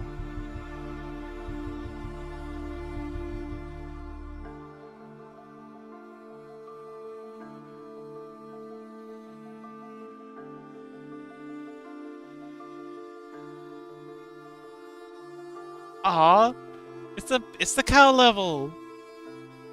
Become a cow dance. Oh, cute. Lily says, "Okay, I'm a good daughter, right, Dad?" Wait, are we talking about the same Lily? Yes. Okay. Yes, Lily is the bestest daughter ever, and they've never done anything mean or nasty or bad. How's that? Do I get candy now?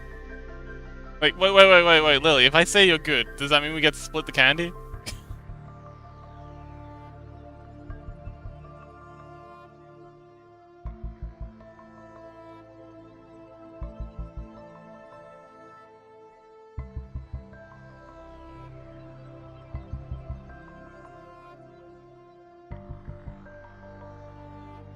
Oh, okay, then Lily is the worst. Literally the worst.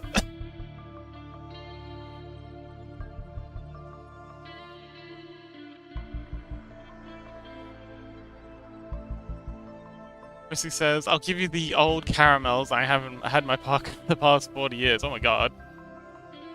They must be like extra seasoned. Like hyper caramel. Oh, actually, they'd probably be the best tasting caramels in the world because they'd be like hyper caramelized. Like, this sugar would be extra, like, like, it'd be like fossilized amber crystals. Lily, you should definitely take them. That actually might be the best thing ever.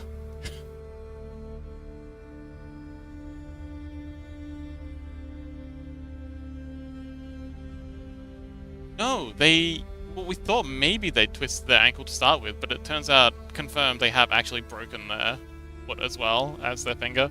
Bro, welcome back! Lily threatened to run away, and then Rissy bribed them with candy. That's all you missed.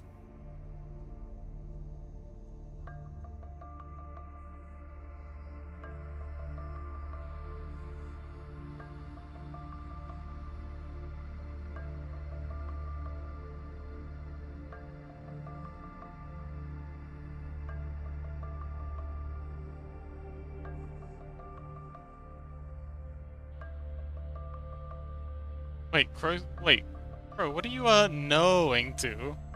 The Grey breaking their foot, or, Lily running away?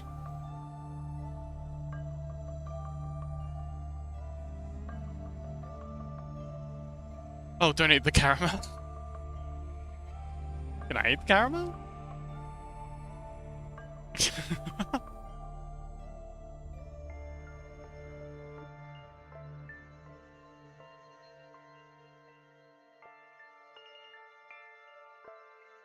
Lily says, Grandpa gave me candy! Can I do a new tier list?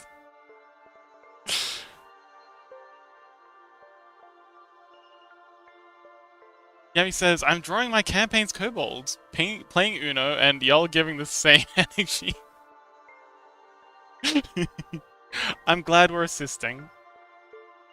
Also, very hyped to see what you're working on, Yami. That sounds pretty awesome. Oh my goodness. I've always wanted to do a campaign where I'm literally playing as like 3 kobolds in a trench coat, pretending to be a person. But then it evolved into 3 spiders in a trench coat pretending to be a person, and like just got even more funnier.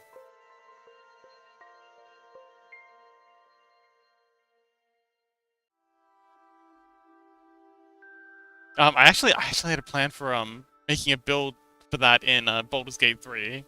It's it would be a druid ranger multi-class.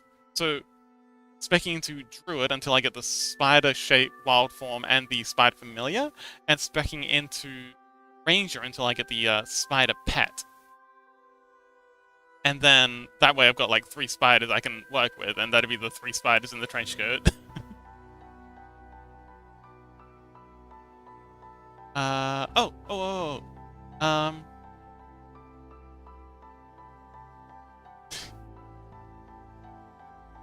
Pro says, that's nice of him. I hope he doesn't have a 40-year-old caramel. I keep reading that as camel. Rissy says, so, update. Gray only broke a finger and twisted a leg confirmed it. Ah, I see. And yes, we do love kobolds. Lily says, why no camel? That allowed it. Yeah. Fair. Freddy says, kobolds playing Uno is a picture I didn't know I needed until now. It sounds amazing. Freya says, if you want a tummy ache, I won't stop you.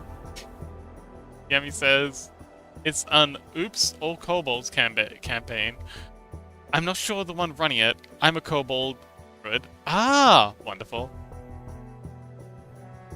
Lord says, I'm missing my old kobold campaign. Aww. And then Lily just whining about wanting candy. Oh man, I've been watching a lot of, I forgot what their name is. So, yeah. Anyway, I don't remember what his name is, but he's a guy who does, like, readings of, like, Reddit posts about D&D, and one of them was, talking about a campaign where everyone's told that there is a spy amongst you. A secret spy that is secretly trying to, like, sabotage the party's quest. And that you know, part of the campaign is to try and discover who the spy is, when secretly the DMs actually made everyone the spy. The sabotage, and they're all trying, like, hide the fact that they're trying to sabotage the party from the party, while the rest of the party is also doing the exact same thing, thinking that they all have to be, like, super subtle about it. Yummy says, I wish I could run a campaign, but I'm a coward. It is scary, but I find if you have a group of good players, they will honestly run the campaign for you. They'll run into the ground, but it'll be like watching a train wreck in slow motion. But it'll be a lot of fun. You'd be surprised how much you can offload to the players if you just let them. Courier says, I can give you cookies and a baguette. Yay! Wait. Where did you find these cookies and baguette, Crow? Bro? Where did you find the cookies and baguette? Yemi says, oh, that's based off a reality show. I don't know what it's called, but I heard about that. Oh, okay. Lily says, at Croya, but only the cookies, no baguette. Yeah, we don't like the French here. I'm proud of you, daughter. Pat.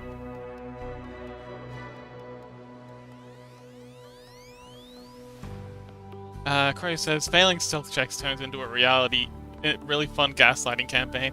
Oh, another one they said was, failing a perception check, like getting a nat 1 on a perception check, and then just being like, you think you're in a room, but you can't be sure. And then getting a nat 20 on a perception check when you've already discovered everything in the room. They just like, you look around, and for a moment, swear you can see giant figures standing around you, leaves of paper all around. Everything seems flat and lifeless. But then, as your focus returns, everything disappears and snaps back to reality.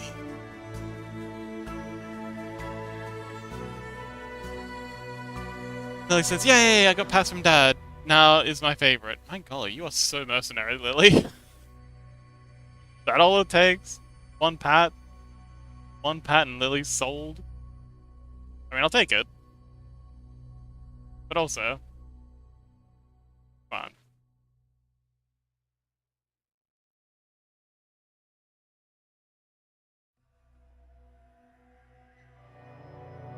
I just realized this character, this biblically accurate VTuber, has subtle Rainworld vibes. I can't really place it, but for some reason, I feel like she'd fit in with the, iterators. Ray says lol. Wolf, or Chrissy says, wait, if I'm Lily's grandparent, I get to spoil her without concern, and get to complain how bad Fox and Crow's doing as parents. I mean, you gotta do that anyway. I don't see how that changes anything, Rissy.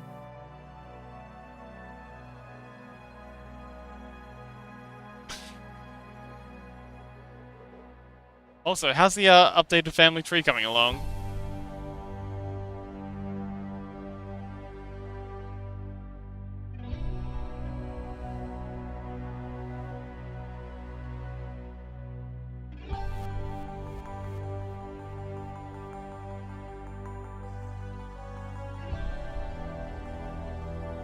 Lily says, I'll always be with Rissy, so I get candies.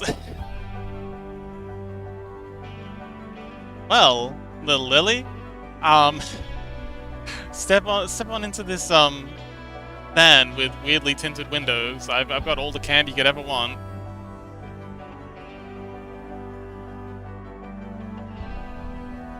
Rissy says, I can't access the browser, so at the moment, it's a pretzel.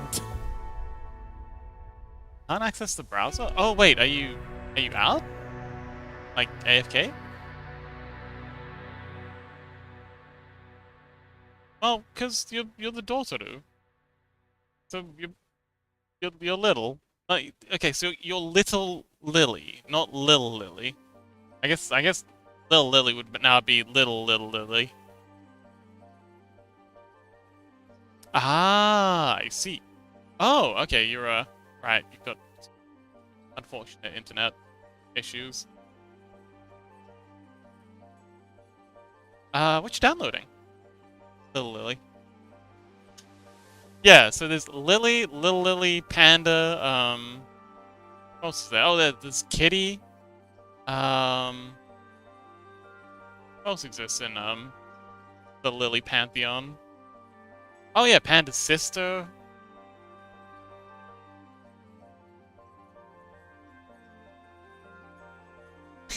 Like it says, just call me Dota. You know what? No, but I will call you Dotaru. I feel like that's, that's somehow more acceptable. I don't feel as weird about that.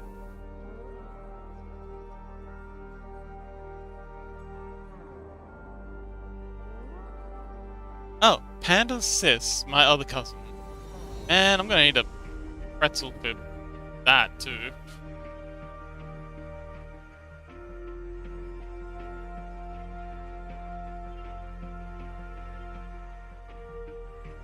Okay, so Panda's your cousin. That makes sense.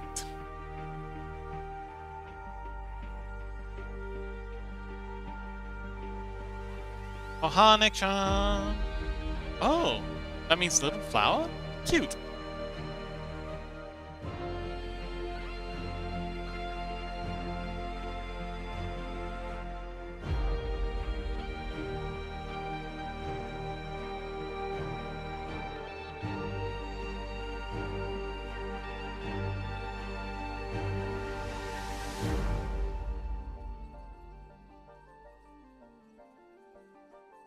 And he says, no, Panda is my cousin. Oh, okay.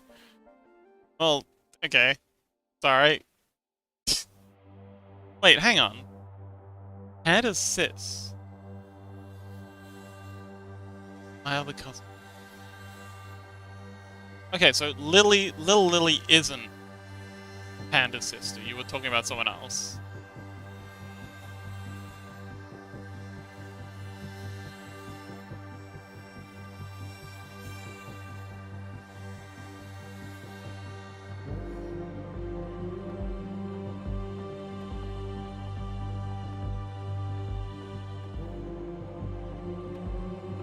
Okay. I mean, I still don't understand what the frick's going on, but... At least we're narrowing things down, I guess.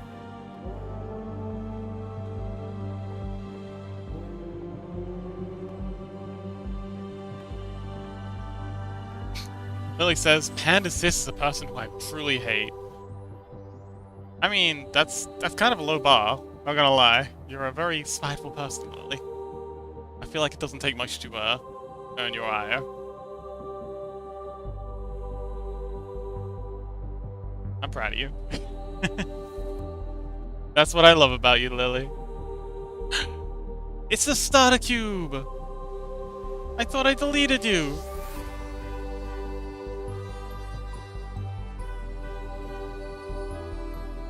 The immortal starter cube. I endeavor to be like the starter cube. No matter how many times they get deleted, they come back every time. Despite the fact that it's like the first thing you delete, they don't take it personally. They come straight back. Every time. Every time you start up a new blend file, boom, they're there. Oh, that's a Burly emote.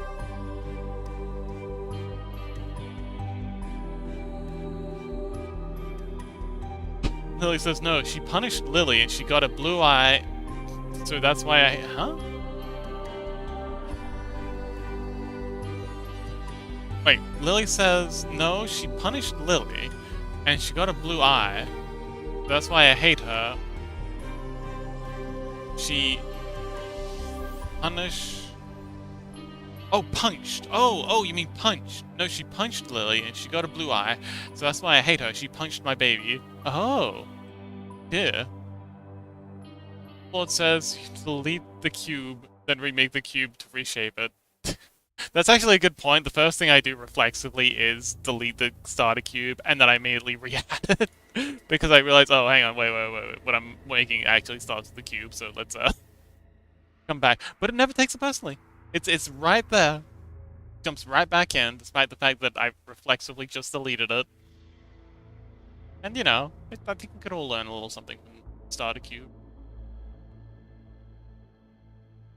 I'm starting a cult. Yummy, I'm starting a cult. I'm calling it starter cubism. Worship the starter cube. Yummy says, when I open Blender, my cube is now Minecraft Earth Cube. Oh! Okay, that's actually hilarious. Royo says, cube is always there for you, even if you don't need it. Exactly. The cube died for our sins. The cube was deleted so that we could model. But it returned, risen from the dust.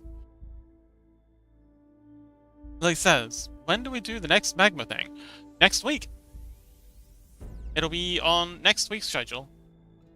Do you have a particular day, Lily?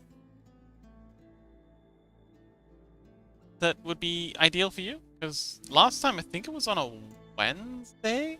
But I'm thinking we'll make the next one on a weekend, just to try and make it so that... Next week? Next week, yes. Not this week. So it's not on the schedule that I just uploaded. Oh, no?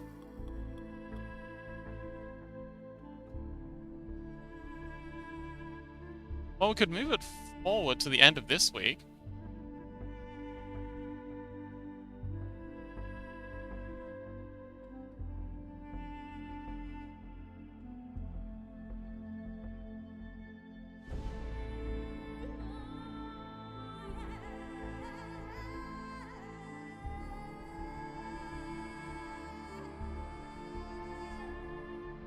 Like, Lily's processing something. I don't care. Well, I do, Lily, so when would... Is next week no good for you? Are you busy all next week? Or do you just not want to wait?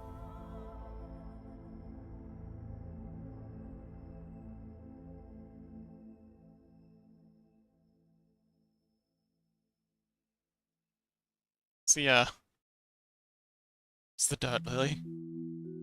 Give us the deets.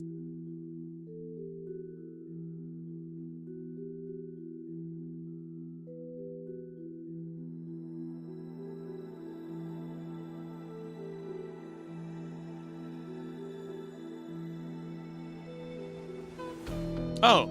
Lily says next week I got entire traveling with Lily, so I can't. Oh, traveling tour. Well, okay, so... Let's see. Ooh, I got...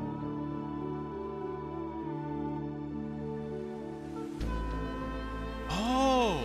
Okay, cool. But later. Let's see. So... Actually, wait, no, let's open it up here. So, Lily, if you can jump on the stream for or watch the stream, I know you often just listen to these, but this is the current schedule. Would, like, if we swap out the Chibi Lily thing for Magma, that work better for you? Like, this week? Like, I only just posted the schedule, I can swap that out. But yeah, would end of this week work better for you? Or is there a day next week that work for you?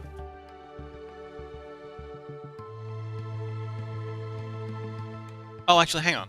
Wait, yeah, so this Sunday is actually our Saturday, because you're in the same rough time zone as me. But yeah. It wouldn't work? Okay. Any of these days on next week, would they work for you? Or are you gone all week? We could always set it for the week after.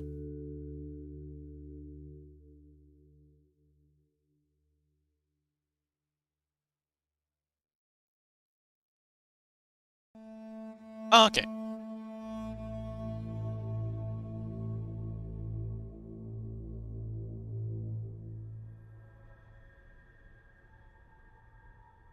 I'll keep catching while he's thinking.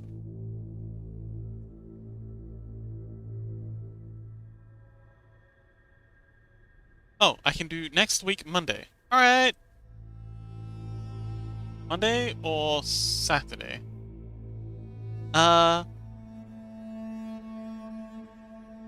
Okay. Saturday would probably be ideal, because that way I can hype it up all week, let people know. Yeah, Let me add a note.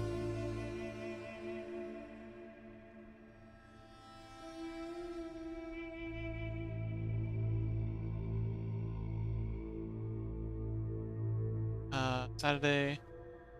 So, this Saturday?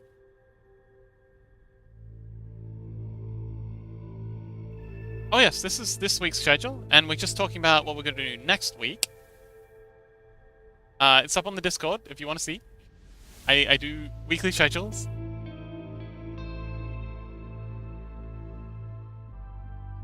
They're always up in the update section on the Discord. Thing here. When I make next week's schedule, it'll be that big. Ag. Oh. I see a typo? Oh dear, what have I done this time?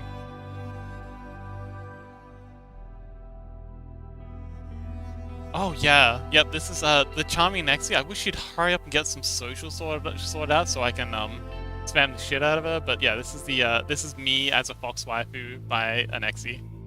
I mean, this is how I look IRL. This is a true to life image. This is exactly how I look. 100% accurate. I'll send you a screenshot. Okay. But yeah, what's up, Lily? You need to tell me. Damn Fox. I wasn't kidding when I said I'm gonna make a bunny suit. Like I'm making an ugly sweater for Christmas, but for Easter I'm definitely making up a like sexy bunny suit. Like hang on, I got it.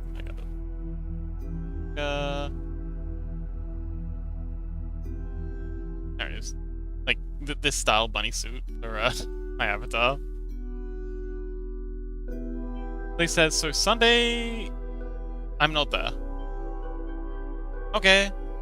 Wait, so Sunday. Wait, so it's Sunday. Wait, is this day not good then?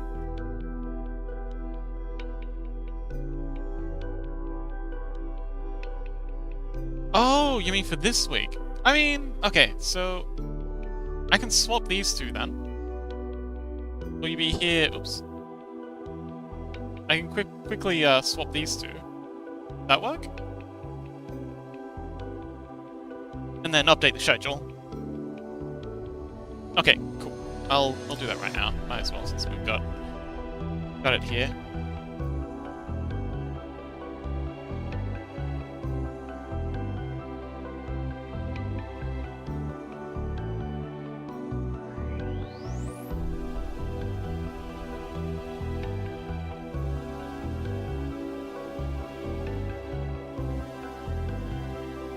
All good.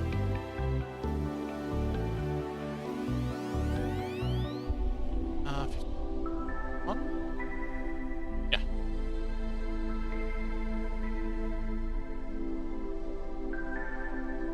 All right.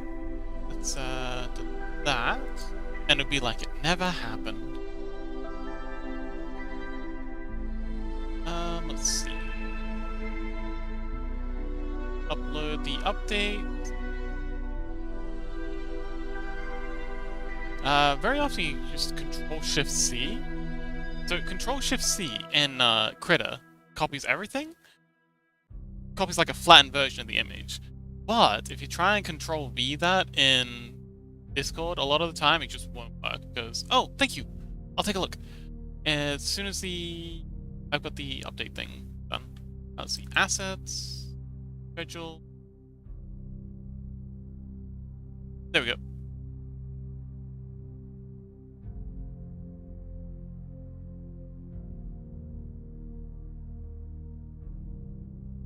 There we go. New schedule is now on the... Oh! Quick game! Good luck! Wait, do you mean you got a quick game, or that was a quick game?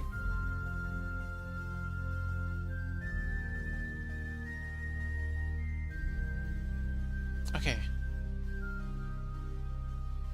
Oh! Channel. You know what? I probably should have looked at that before I uploaded the update. You know what? We're here. We'll just save.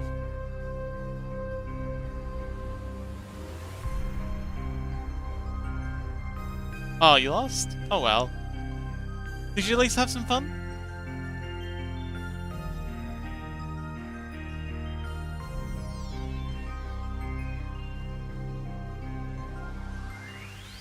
Oh, Cass says everyone other than me was doing really badly.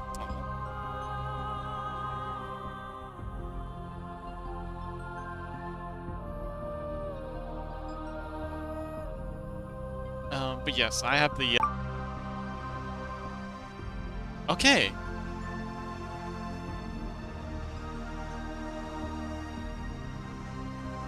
So, did everyone get kicked again?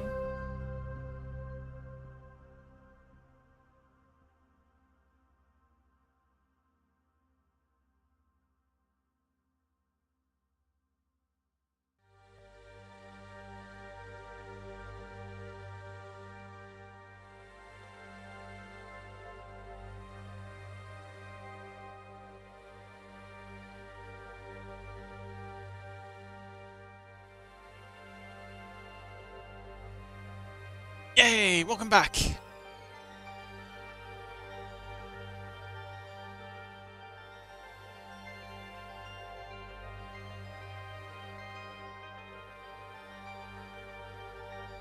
Let's move the hair. It's a hair.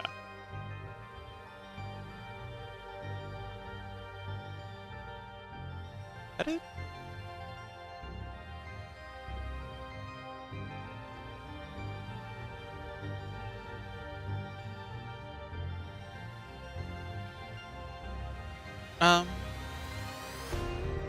Excellent. Welcome back, everyone. Sorry about that. Also, for anyone who didn't catch it last episode, we got a Christmas skin. Look cute.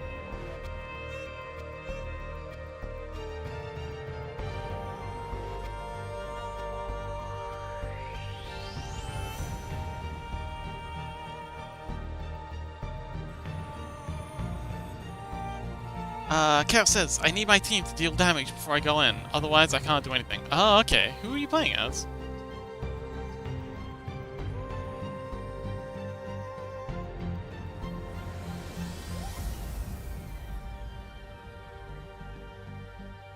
Ah, Katarina's scary.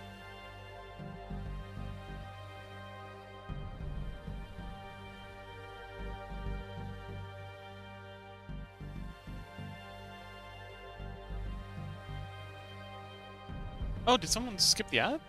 Oh wait, no, there it is. Oh, pre-roll. Oh, someone did skip the ad. Thank you!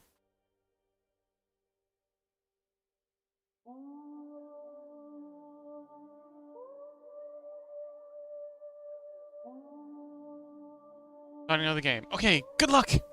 Hopefully you get a better team this time. Oh, thank you. I actually just topped up my tea, so I have some more caffeine to consume.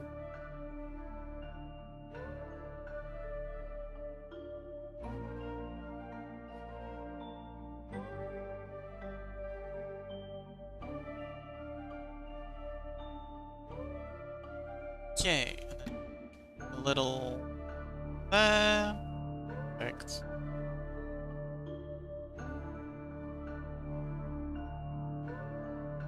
But yes, the most multiple kobolds in a trench coat. Is it a trope? I don't know, but it sounds a lot like the campaign I'm currently running. Also, Yemi, if you were to run a campaign, what kind of campaign do you think you'd like to run? You did say that you're too intimidated.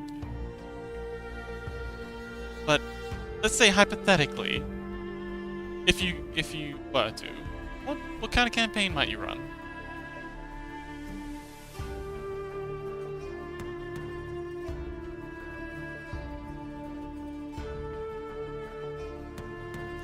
Just curious, because I mean I've got so many ideas for campaigns rambling around my head.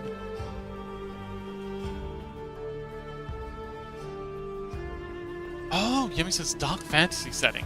Lots of home. I also love me some dark fantasy.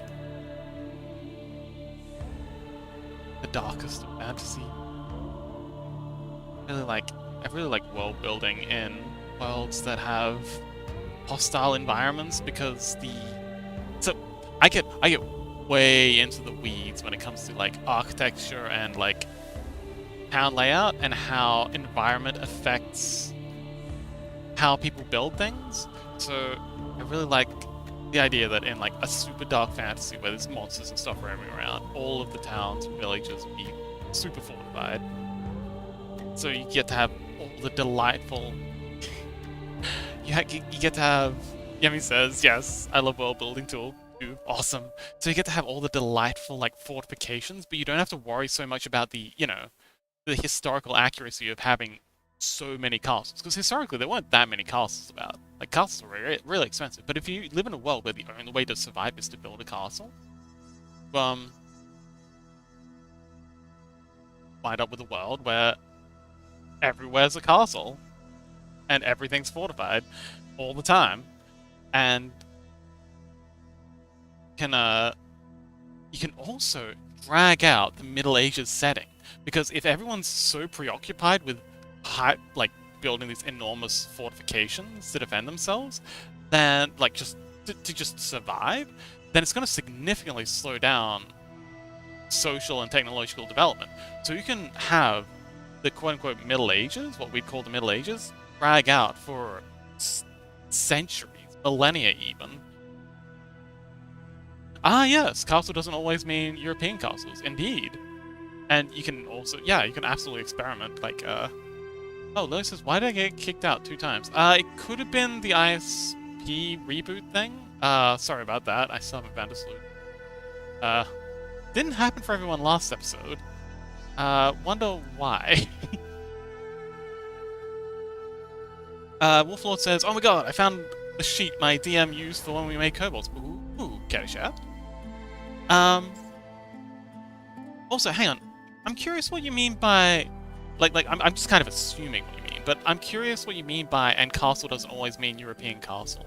Are you, like, referring to, like, the Japanese and Chinese-style castles, and the Middle Eastern... The Arabs had some very interesting castle designs. And then there's also, like, late European castles, like Star Forts. Ah! I was actually just watching someone playing... Dynasty Warriors the other day, and I was thinking, Chinese castles are fascinating. So actually, okay, I'm going to nerd out for a second. European castles. So Chinese and European castles are radically different. The Europeans would build tall curtain walls. So you launch, and that's why they're obsessed with catapults. You launch a catapult at a wall, and it's going to knock it down and create a breach. But the Chinese, they built walls very, very differently. They never built these tall curtain walls that were used as like elevated fighting positions. What they would do is they'd put like wooden stakes, and then either just a row of wooden stakes or wooden stakes with timber in between them on the inside, and then they'd layer dirt and rocks, and then they'd have like a whole bunch of people in here just tamping it down. And they could stomp it down and then add another layer, tamp it down, another layer, and then this is what they wind up with. They wind up with these earthen edifices that you could then, build not matriculations, battlements on top of, and then you'd like line the top of it with stone. And then you'd often face it with stone as well. But the inside would be just rammed earth. And this was it wasn't like just dirt. It wasn't like sand. Like, you ram dirt down, it becomes super compact. And so what they'd end up with, so where the Europeans had these tall things with matriculations that they could fire down, used as, like, archery positions, primarily, the Chinese saw their walls as fighting positions in and of themselves. So you'd have, like, your frontline guys with arrows, but behind that, you'd have guys with spears and shields, ready to, make this into its own fighting position. Yes, it's very... So when the Europeans first landed and started, doing their shenanigans in China, they were used to fighting against curtain walls with their cannons. So they'd have a cannon, and they shoot a curtain wall, and they just make a hole, and the whole thing would fall down. But they tried doing this with Chinese structures, and the Chinese would often have like moats in front. So yeah, they'd shoot at the wall, and they'd just be dirt behind. So there'd be like a little bit of a collapse, but they could hammer these things day and night and just not get anywhere. The Chinese style of fortifications had many other problems, namely horrendous blind spot. Oh no, their fortifications were great in that. Sorry. Craig says, lol, level 100 wall. So the walls were level 100, the layout was actually atrocious, because what they do is they always build their walls in this square fashion. Always. And that leaves horrendous blind spots, like here and, you know, even here, you can build a wall thing here and, you know, you're perfectly dependent. But by this period, the Europeans were building star fortresses. So that's something like this. They build bastions sticking out like this, and then they'd very often have another bastion sticking out like this. And the point of this is to create no blind spots. So this is an idea of a European fort. So this section here has sight along here. So anyone trying to like scale up this gets crossfire from here. Try and attack here, you get crossfire from here. You try and attack here, you get crossfire from here. Like it's just like a death trap. So where the Chinese had like excellent wall structure, the layout was completely useless when they encountered European siege tactics. Oh yes. And there's some excellent. Oh, sorry.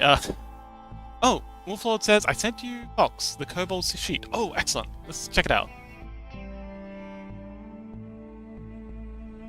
Of Kobolds and Dragons. Oh, I think I remember you telling me about this. Okay, it's downloading now. Yeah, that'll do.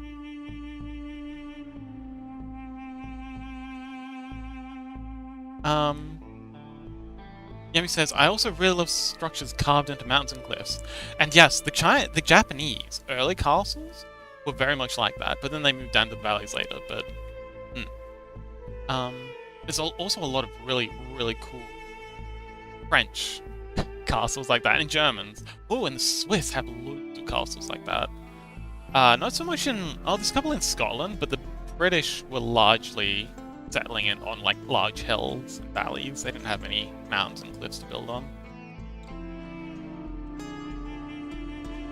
Kreia says, we should build a fort following the best fort features from all over the world.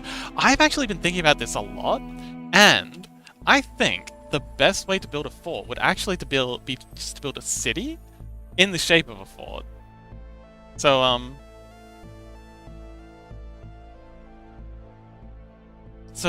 yeah, just have... So, yeah, the best features of a fort would be something like this ground level, a moat, and then up here,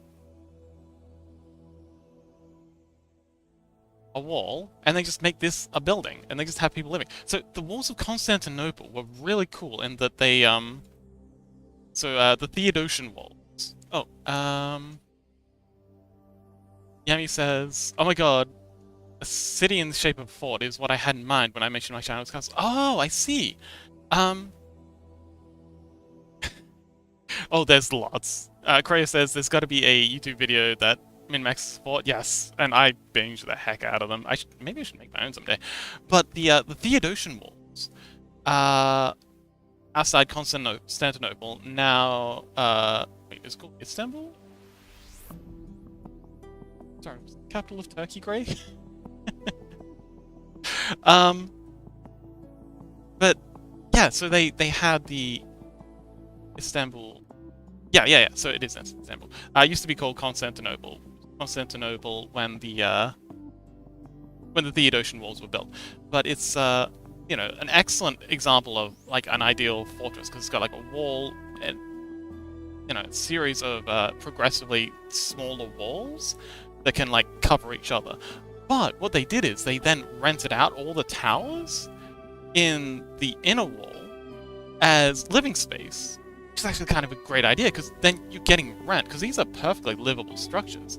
And then if there's an attack, of course, these people are going to evacuate. Like, you know, you don't want to be in the front lines. And then, you know, troops can occupy the towers.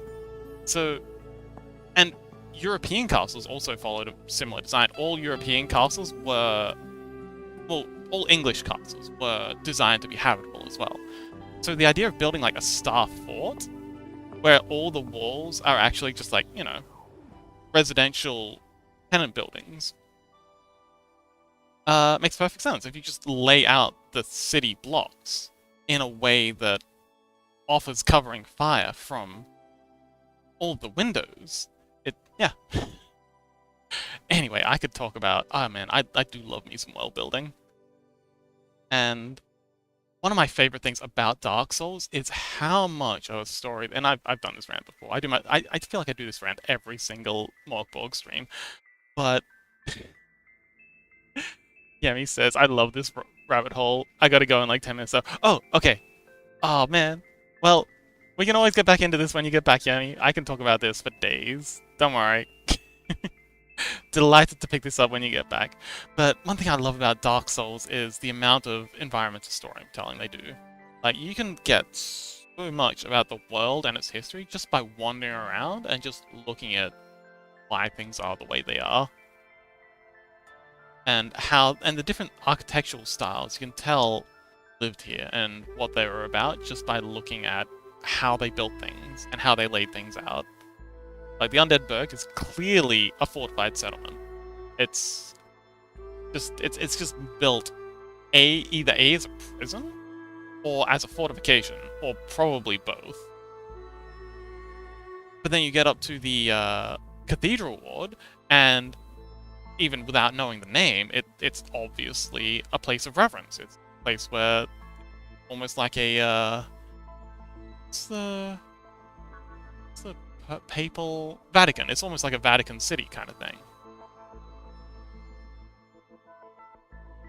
And then you get down to Anno Londo, and you can tell from the architecture that it's a lot more primitive. The people who built this didn't have as close an understanding of it's developed. And oh, Flo says, oh, not to interrupt. Yemi, want to see the Kobold thing too? Oh, yes. It's probably downloaded by now. Let's see.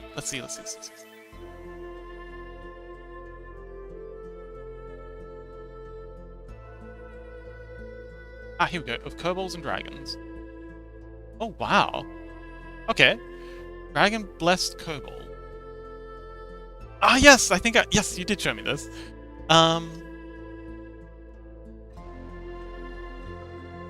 Flask of Dragon Essence. Every Dragon Blessed Kobold, sooner or later, finds themselves with a peculiar flask in their possession. Sort of a greenish-grey speckled glass-like material. It seems to be ever filled with an incandescent orange liquid.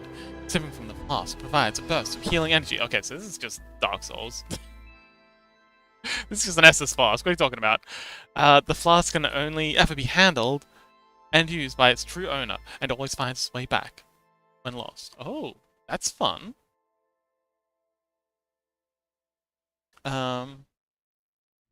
Spend hit dice. Okay, draconic blessings in you. A Dragon Blessed Kobold is a chosen one.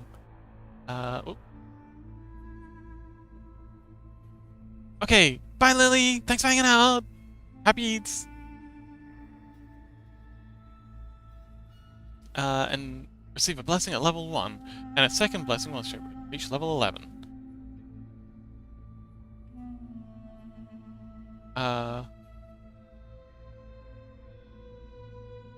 So, was this written by your DM? Because this is exceedingly well done. Like, this is really, really cool. Lessons of Wrath, Lessons of Vigor, Lessons of Mastery. Hang on, wait, there's 2 pages. Ah, here we go. Oh, they did a fantastic job.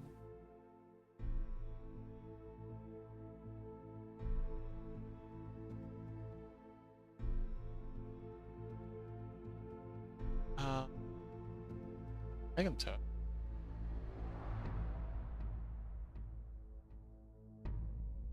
Oh, interesting. Okay, other types. Oh, there's... Oh, there's even more types than the regular metal types. Fairy, Shadow, Radiant, Turtle, Toad, Kitten. Interesting.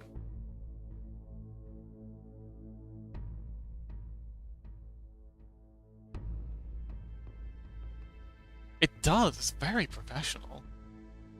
Yeah, they've even got the formatting looking great too.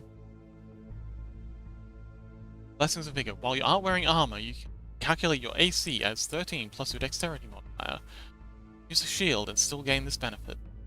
Hit points maximum by 1, and it increases by 1 every time you gain a level. Yeah, this is really, really cool. And it's concise too, it's only 2 pages. Which is very, very appreciated, because you don't be reading a book making your character.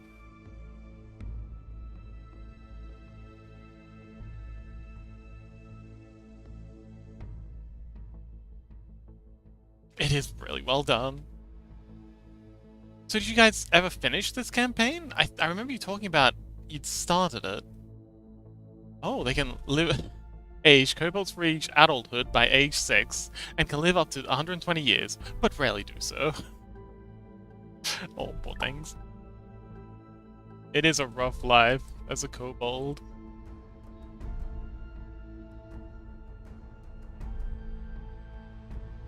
But yes, thank you so much for hanging out, Yemi. I hope you do well with whatever you're up to. And I look forward to having more emotes to share. Wolflord says everyone's got separated and oh. And well, we never got around to continue. It's a shame. Yeah, it happens. I'm committed to continuing the Morkborg campaign. I do worry that I may have left it too long. But I'm not gonna give up. As long as there's still interest in playing it. The show must go on.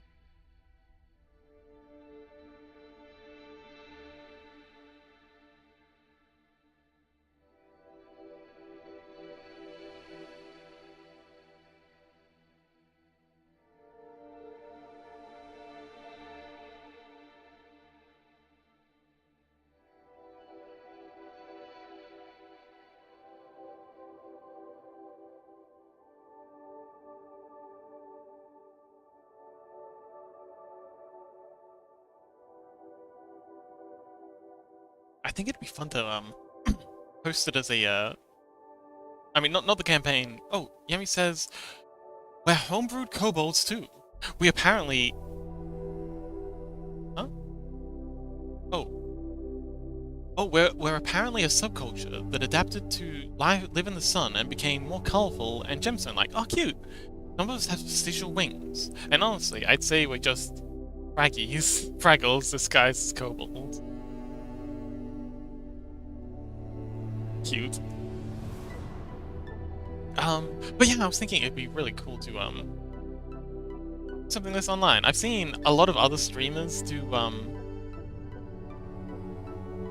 D&D playthroughs on Twitch and YouTube and stuff, live, and it's, oh man, it looks like a lot of fun. I'd love to get some of my streamer friends together someday and, start up a campaign. Because the overlap of streamers and people who enjoy role-playing is... The Venn diagram between streamers and people who enjoy TTRPGs or would enjoy TTRPGs is basically a circle.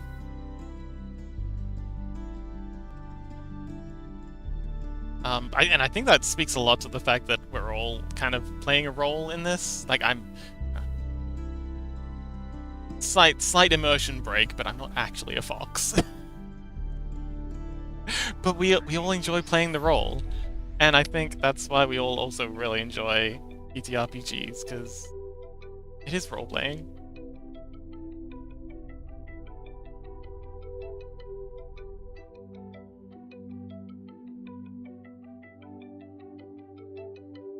Freddy says, my illusion is ruined, sorry.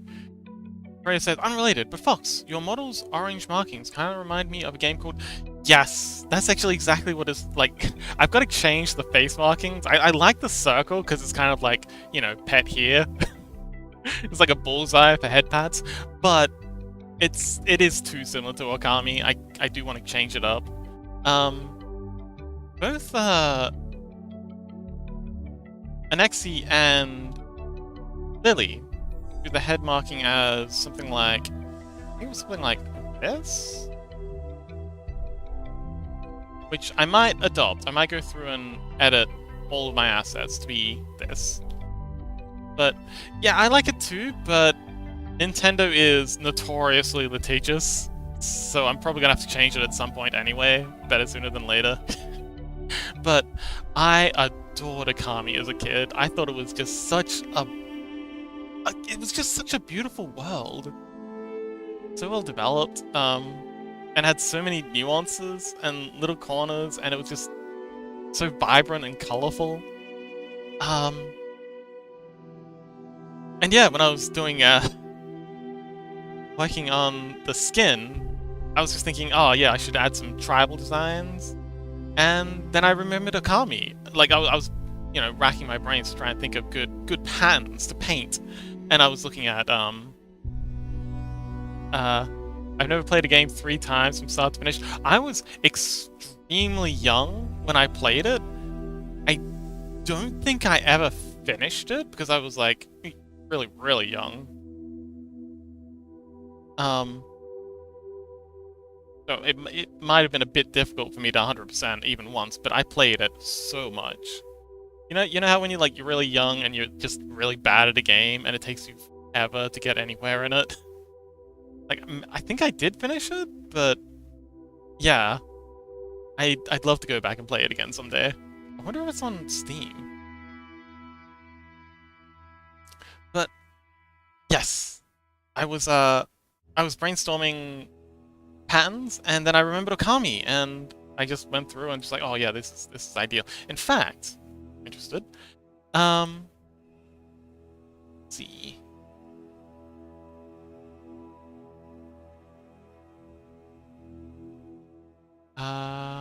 Texture.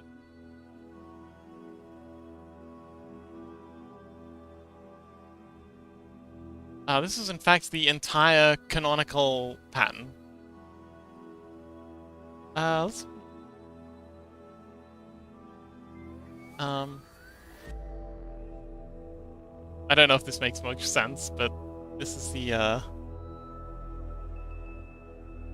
this is the head. This is the chest, and this is the either side of the back, legs, arms, and this is the tail, and this is the ears. Bunny ears have a lot more detail than the other ones. So these are the bunny ears, and these are the fox-style ears.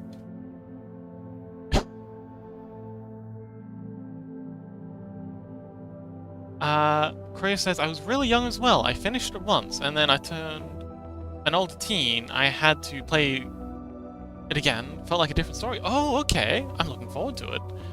But yeah, it's partially... Okay, it's a lot inspired by Okami, but I also took a lot of Native American.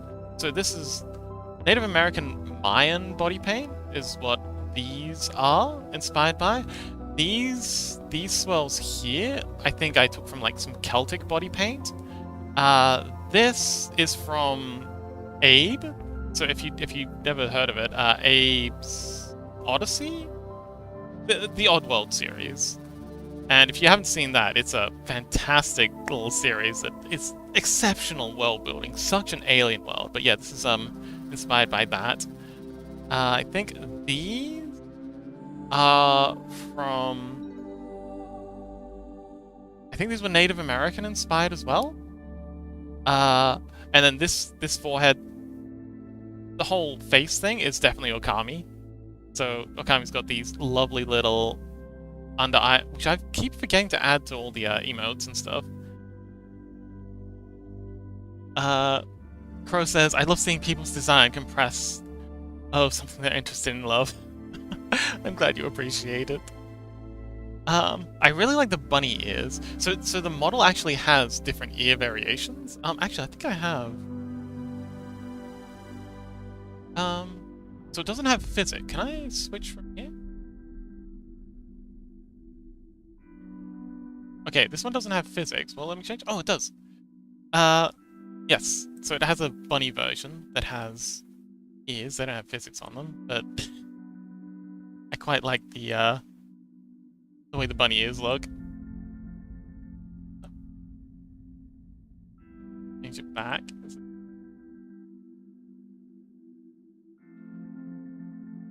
There it is.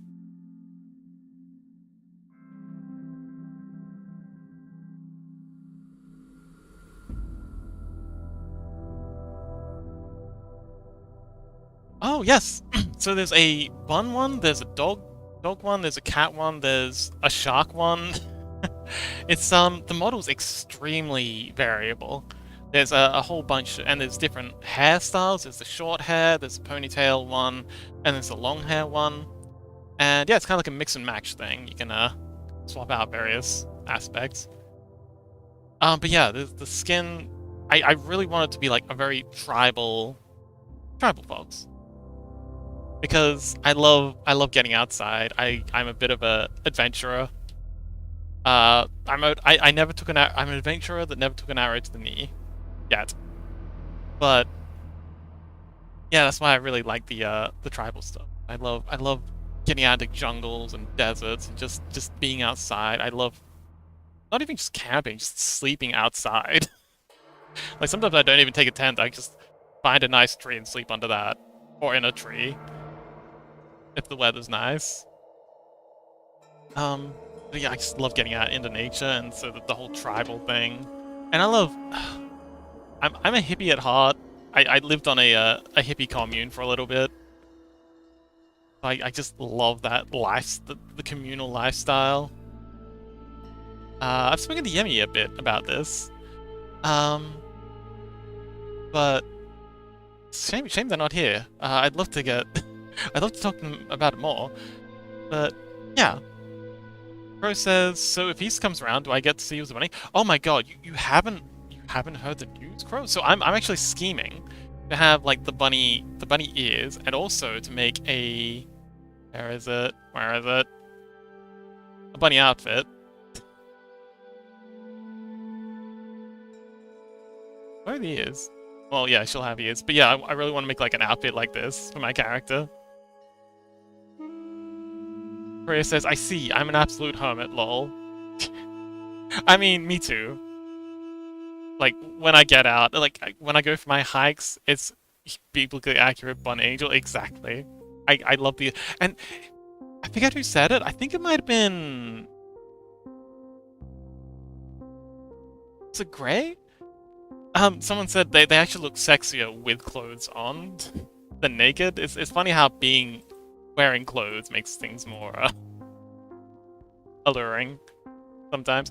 But yes, I really want to have like the bunny ears and then like a bunny suit outfit just for fun, and because I think it looks cool. Like, don't judge me.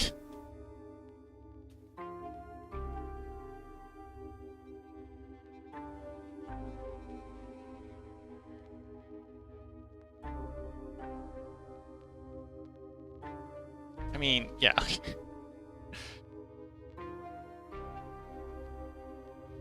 So yes, I do want to have like a Easter bunny skin, and just go all out. But yes, whenever I go for my hikes, it's usually like midnight, 12 o'clock at night, at least, at the earliest, when there's no one else around. Like get the entire world to myself. Which works for me because I have incredible night vision, which I always thought was normal until I went camping with like a school camping trip, and we were just wandering around in the dark, and everyone was like, "We need to get back. It's pitch black. I can't see anything." And for me, it was just like, it seemed fine. Downside being, I have really poor vision during the day. Everything's just like a little bit blurry, but I can see fine during the night. In fact, I feel like I see better without my glasses, at least at night. Freddy says, I love camping because it's a way to escape everyone and everything for a bit. Yeah. It's an excellent escape.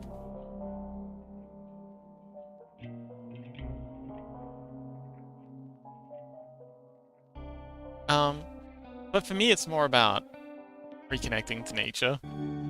You know, like just being a part of the world. Korea says, I like camping because of marshmallows. Oh, I had my first experience with s'mores when I was in Canada.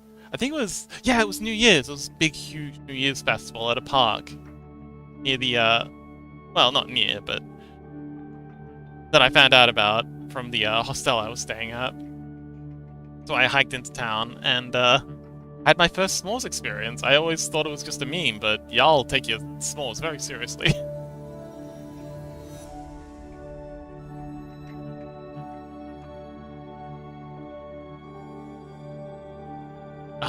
Yes, s'mores. Freddy says that's a good reason as well. It is. Camping snacks are great. I love baked potatoes. Fire or Cole's baked potatoes. Just wrap a potato up in, well, cut it open, empty it out a little bit, maybe put some cheese and some, you know, spices, cumin, paprika, that sort of thing, and oh, of course a whole bunch of spring onions inside. Like scoop out a little bit of the potato and then put like your cheese, spring onions, and spices mix inside. Close it up, wrap it up in foil, and then just chuck it in some coals. Leave it there for a couple hours. Come back and you've got, oh man, such a good meal.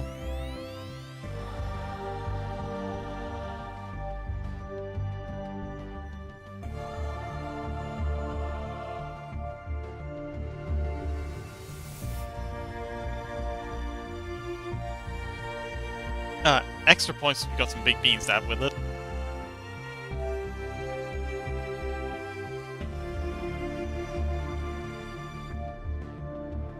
So do you go camping often, Freddy?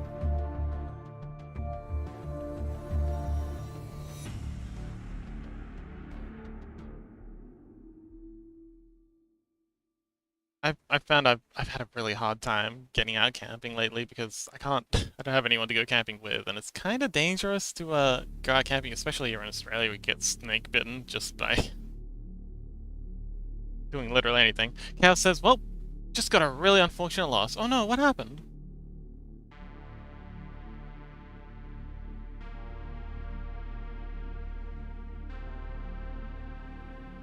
Freddy says, I do! I live next to a national park, or at least the English equivalent. Ah, I've watched a lot of videos about, hiking in the UK, and I adore the idea of the British bothy. Lily says, meow, I finished eating. Welcome back, Lily! So, bothies.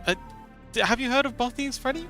They're kind of like, I think I might be misremembering this, so please correct me if I'm wrong, Freddy, but they used to be old outposts for like mining or trade or something that were built, and then they were just kind of, because they were built to last out of like stone and hardy timber and all that stuff, they just kind of like stuck around. So a lot of them got opened up as like public use things. So it's kind of like a just a one room shack with like a fireplace and a wooden bench cot thing that you know you'd need to bring your own inflatable mattress or something and your own sleeping bag and stuff. But yeah, it's just a simple shelter out in the middle of nowhere that you can hike to, stay in, continue on your hike, or go home. And I think that's just an excellent idea.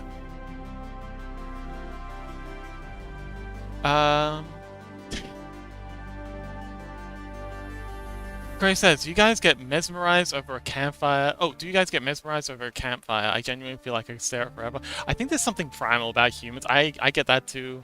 I love staring at a camp. Like, I could just do that about campfires or like house fires. Yes, I start house fires just so I can stare into the flames. Fireplaces are also really fun for that. I feel like if ever I buy a house, I'm gonna have to invest in a fireplace. It's But yes, I think there's something very primal about that. Chaos says, I got ganked. Level 3, lost every fight, but after... But it, after... Oh, I lost every fight after, but it was so close every time. Ooh. Prairie says, camping in Australia feels like a survival rather than camping. It kind of is. You gotta be careful. And it's not even just the native things. We got a big boar problem down here, so if you hear, like, puffing and puffing, it's not the wolf that's coming to blow your tent down, it's the piggies. They do not mess around. Terrifying creatures. Chaos says, if I didn't die that one time, I would have carried the game so hard, even though 3 out of 5 enemies were countering my champ. Ray says, I didn't know that's what they were called, but yes, there's a lot of those kind of shacks along old mining train tracks. Very cool. Yes, such a cool idea. So I'd love to visit the UK, but more than that, I really want to go to Iceland and go hiking there. Iceland has such gorgeous terrain. My goodness. I'd really love to move to Scandinavia someday. That's kind of my current go-to aspiration, I guess. Really hoping to immigrate to Scandinavia someday because they have wonderful terrain, beautiful national parks, no giant snakes or spiders. And the people there seem absolutely just gorgeous. Everyone I've met from Sweden has been really friendly. And the way their government's set up is pretty dang, like, I know the locals have beef, but everyone has beef with their local government. Relatively speaking, I think they're doing pretty good.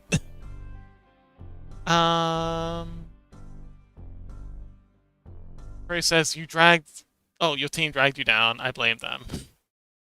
Yeah. I mean, Chaos has some mad skills. If you ever seen them play chess, they are...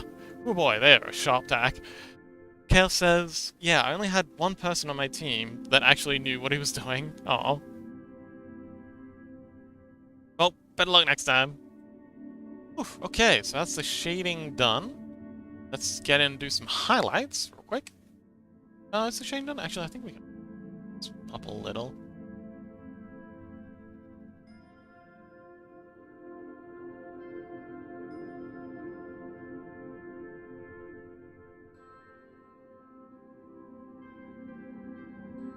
Okay, that works. But yeah, I'm glad you're getting out, Freddy. Okay, bye, Crow. Good luck. Hiking is excellent for the soul. Me, I haven't been out in so long. I've really gotta put in the effort to get out a little more often.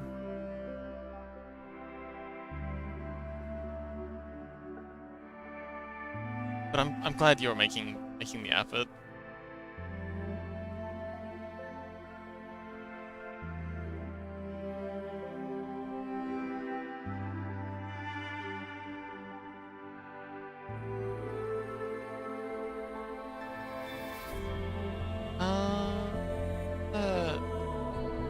Highlights were here. I think there'd definitely be one here to show the shape of the chest.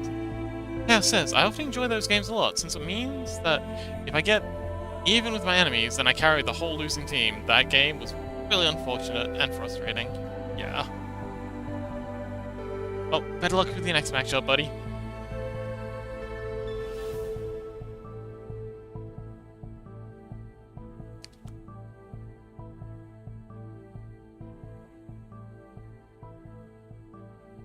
The highlight. Okay, there'll definitely be a highlight up here.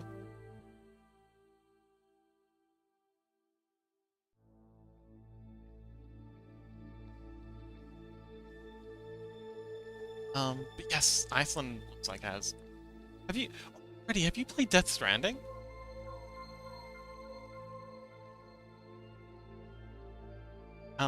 If you're a hiker and you appreciate hiking, I think you'd love Death Stranding. Oh man. It exemplifies the joys of hiking so well.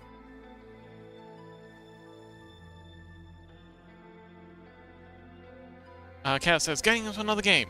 This one has potential that I get really ahead. Ooh, okay, good luck.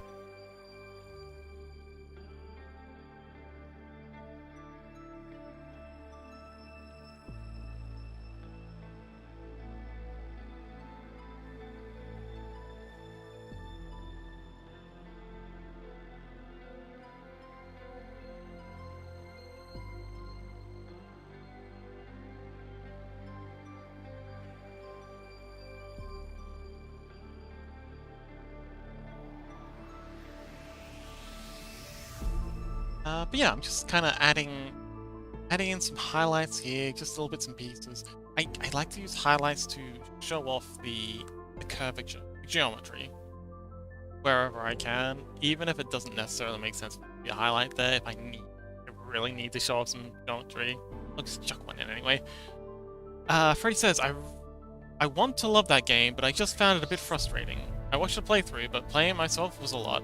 Ah, okay, that's understandable. Definitely not for everyone.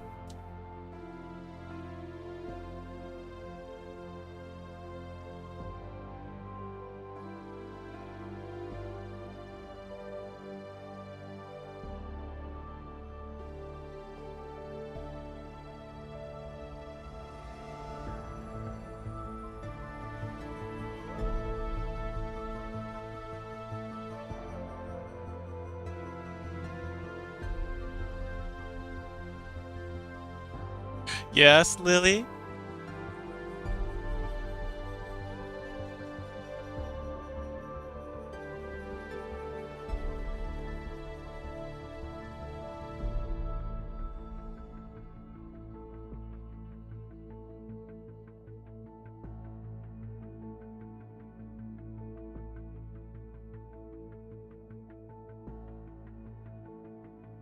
Where are you from? I'm originally from Hong Kong. My dad was a British... My dad's from the UK, my mom's from Australia. They met in Australia, they to Hong Kong, and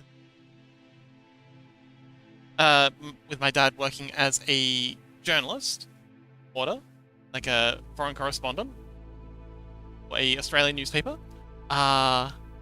Yeah, I was initially raised in Hong Kong. I had a joint Australian-British passport because back then Hong Kong was still a British colony, so you could be there on a British passport. A-okay.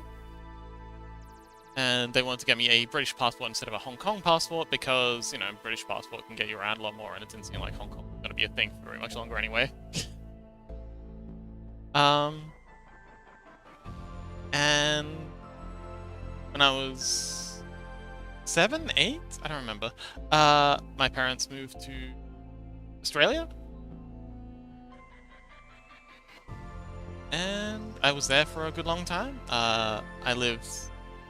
Once I graduated high school, university, I went and lived in Canada for a year or two, and then I was in America for a bit, and I spent some time in Japan. And then I went to back to Hong Kong for a little bit. But yeah, that's the Fox's basic life story. That's the gist of it.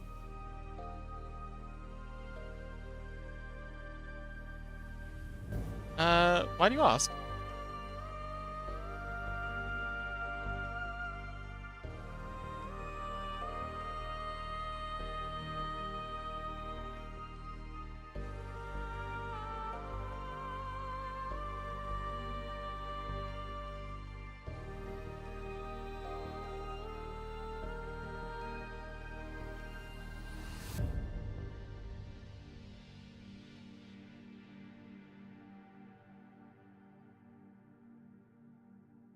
Well, he says, I'm bored, so I just ask random stuff.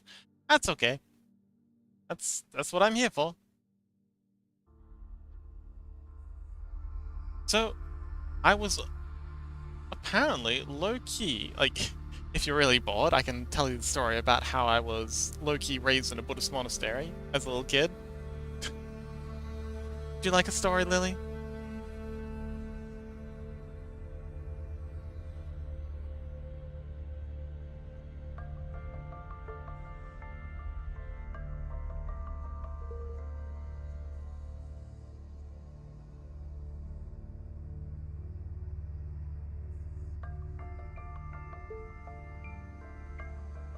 Who's here?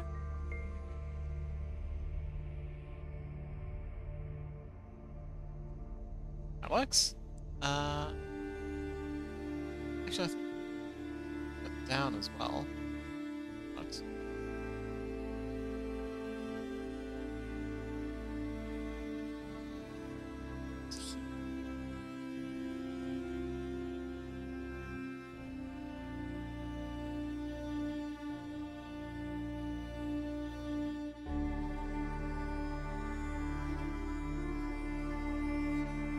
Chest highlight needs some work. Yes.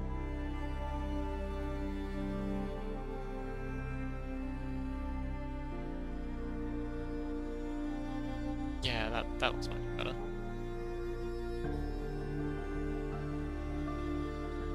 Then let's highlight down.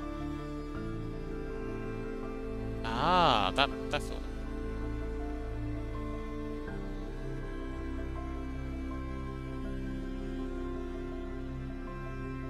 So Lily, are you at school right now? I think it's Tuesday for us.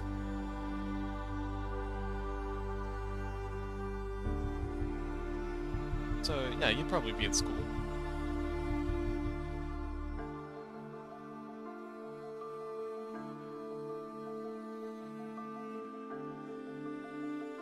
Alright, that's looking pretty good.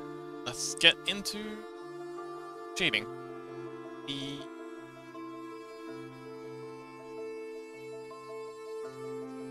back orthographic. It says I'm not. Oh, do you have today off? Oh wait, no, never mind. It's it's 7, 8. Wait, hang on. 7. Oh, it's okay. So you're an hour behind me. I assumed you were an hour ahead. Okay.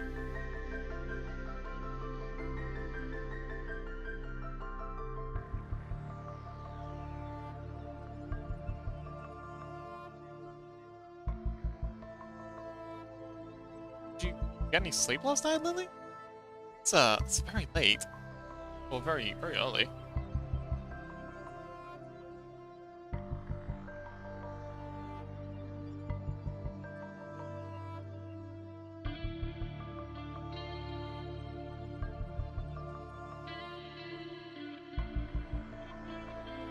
It says nope, but I'm fine. Okay.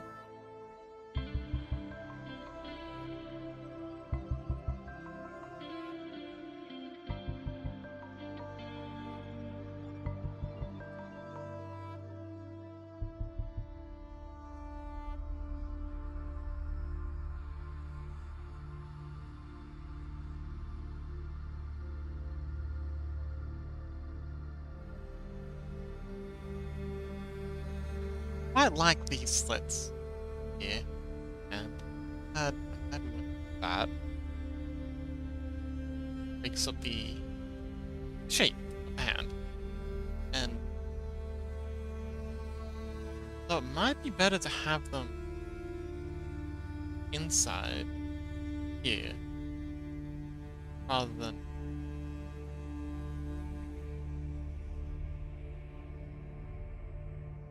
Ah, that's not cool. Let's just get the shape again. Maybe I'll make some variation.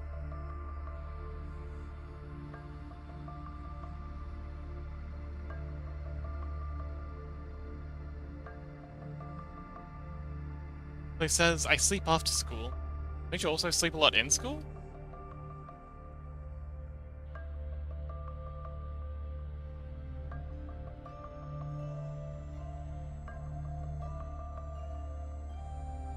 I hear that's rather, socially acceptable in Japan. Sleep during class. Let's see, ooh, hang on. So there's got some interesting things going on. Bridge here. Sun's coming from this direction. This side. We cast in shadow.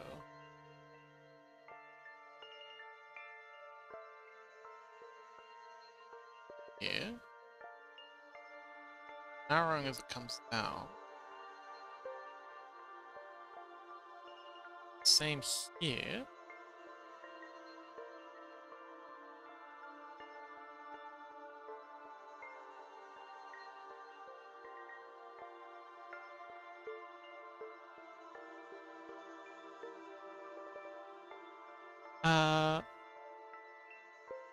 Oh, Lily says, not in Japan, only in Germany. Yeah, but I don't do it. Oh, okay. Any particular reason?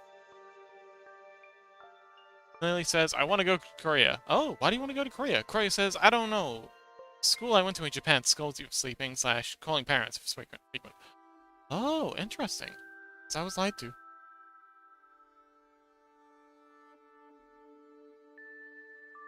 I guess maybe that depends on, or varies from region to region.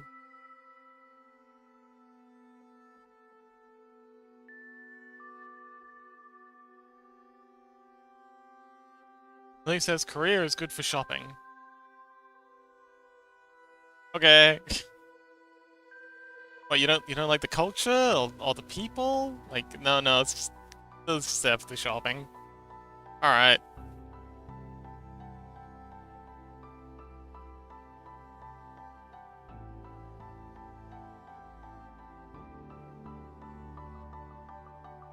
And I think there's a little bit of shadow on the inside here. Bottom.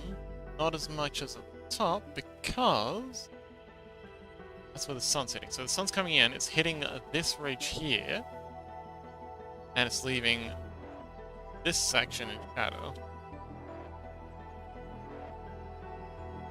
So he says, I can sleep, but my teacher is a family member, so bad if I sleep. Oh, interesting.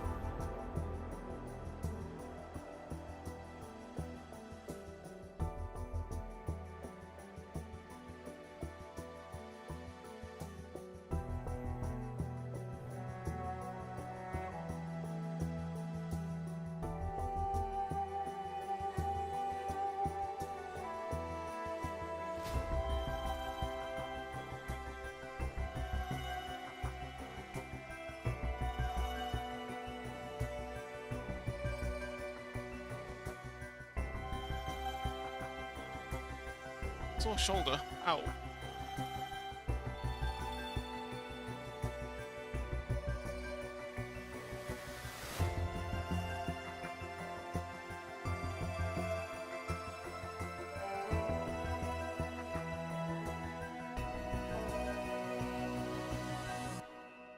Also, welcome back, Crow. How's your food?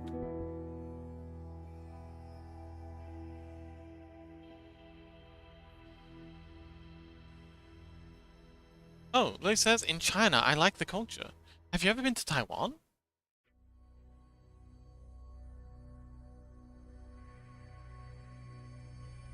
I remember there was a lot of really cool Chinese culture in Hong Kong, but apparently a lot of the temples and stuff in mainland China got torn down. Not a lot of traditional Chinese culture, which is the stuff I really, really like.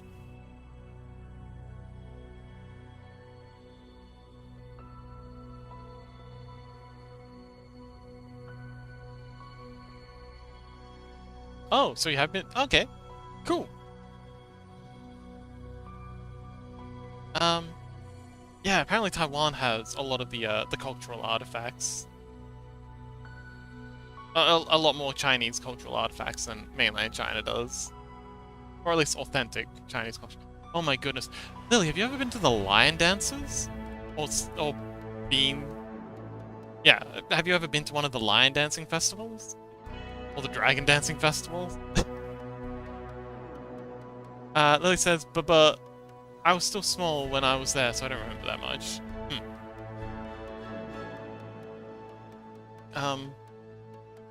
Yeah, have you seen one of the lion dance festivals? The guys and the lion head is usually two of them. Awesome synchronized routine.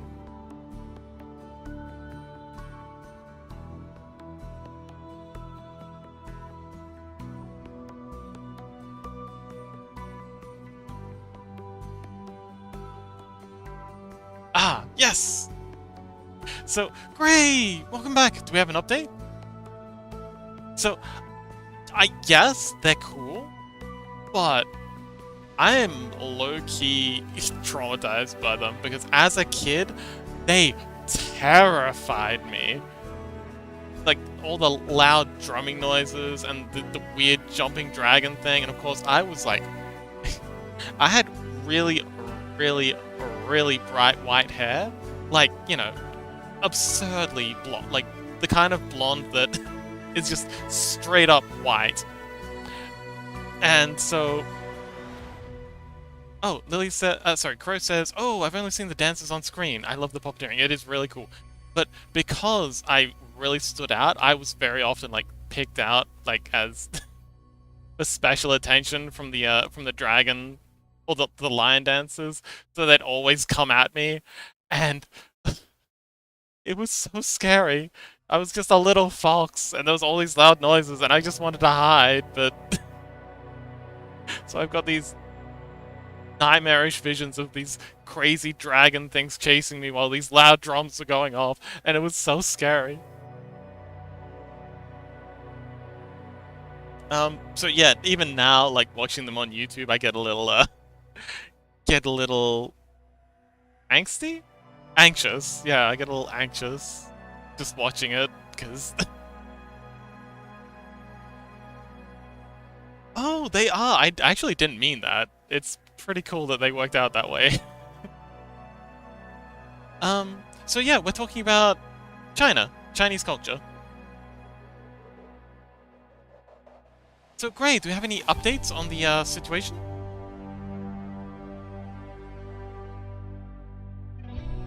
He says, next time I will make a video and send it on Discord, so you need to see it. Okay.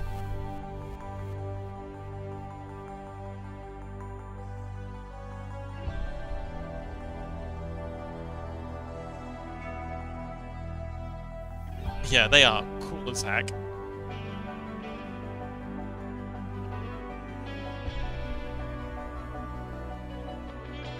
I also really love Chinese food. It's so bad for you though, my goodness. Chinese junk food is the worst. But it's so good. It's just steeped in garlic and oil and it's fried like hell, but it's so good. It's a love. When I went back to Hong Kong as a teenager, young adult, I don't know, during my vagabonding days I went back to Hong Kong for a little bit. That's actually kind of a story. Oh, well, great. Would you like some more Fox Lore? Lily says, next time I will make a video. Oh, I already wrote that. Gray says, hello, Gray. Yes, we love Gray. Gray says, no updates. We'll go to the hospital tomorrow and get it checked up. Get a checkup. I'm sure it will heal on its own. Yeah, if the doctor sent you home, you're probably fine. Yummy food, indeed. So, my dad died fairly recently. And he left an interesting little note in his will. So we opened up the will and did the readout thing. And so when I was in Hong Kong, we lived on an island called Zhongshan, which is a small island far enough away from like the main Hong Kong island that you can't really see it, but close enough that you can take a ferry there. And it's like 45 minutes, maybe an hour in bad weather, half an hour if it's like really chugging along. No Huggies, Dad?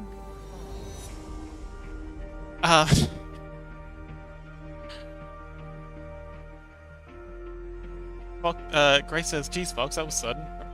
Oh, don't worry, it's a happy story. The story about when my little sister died is hilarious, but we'll get to that another day. Don't worry, it's okay, she got better.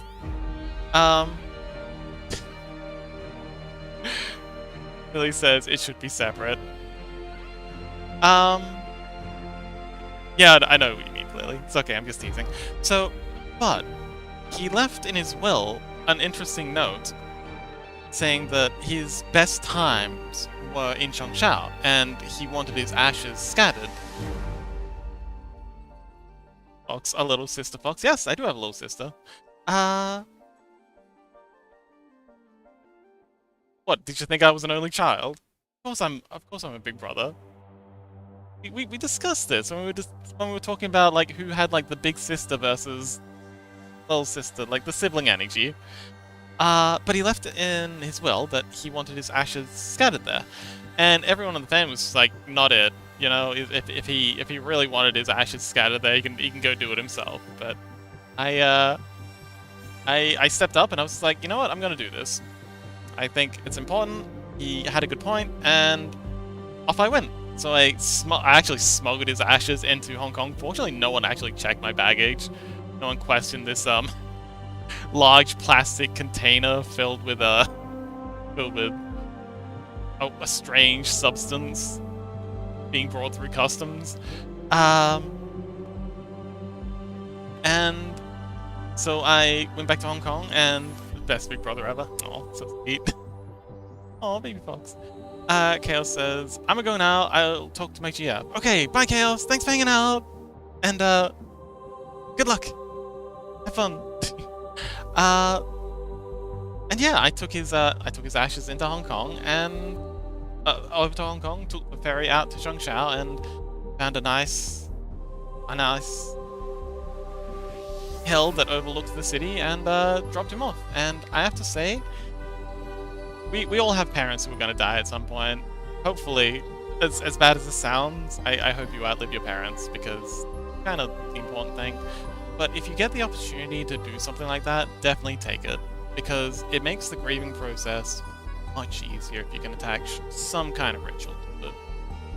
Don't let well-meaning aunties and uncles take away from you your input in planning funerals and stuff, because it's important to have that. But yeah, it was worth it. I'm glad I did it. And it was also a good chance for me to go check out Hong Kong again, and you know, see the island where I grew up again. Check out the temple I used to stay at was still there, or at least part of it was. A good part of it was demolished. It was also nice to go see the temple night market, which is absolutely wild. Hong Kong is like peak cyberpunk. Even today, it's still cyberpunk as heck.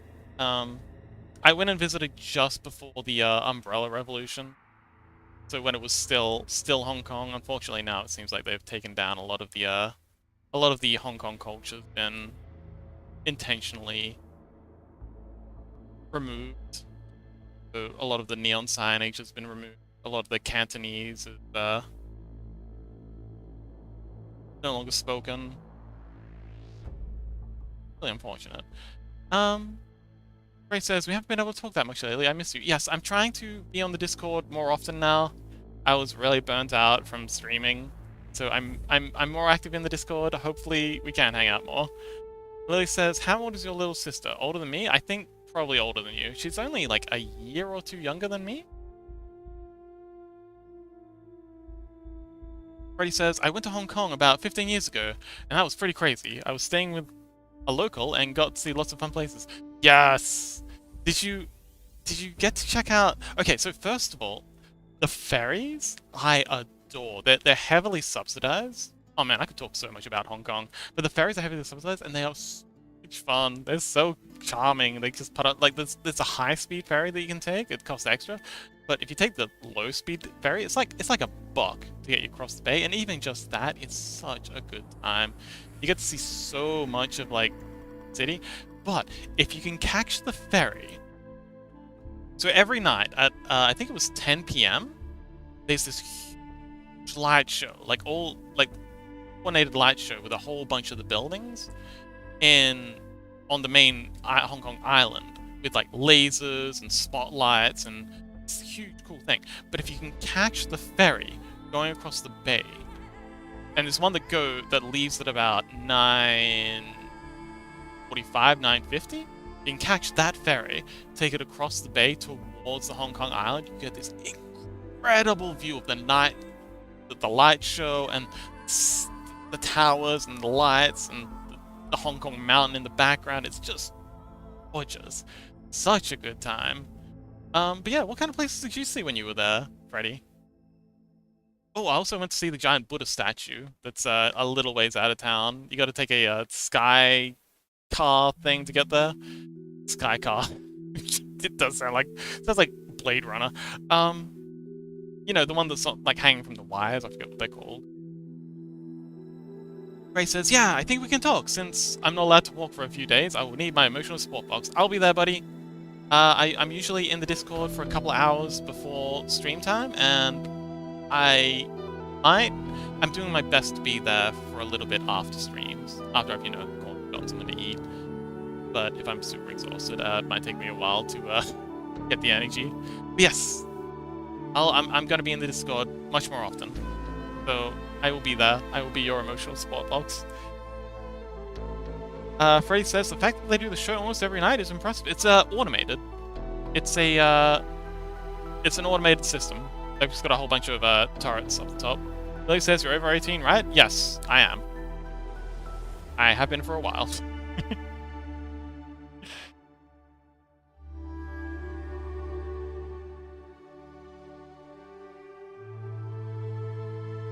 And Lily says, Gray says, "Oh, Lily, you are not close." Yes. I have a couple of tails. I have more than one tail. Lily says, "Okay, your sister is older." Yes, she is definitely older than you.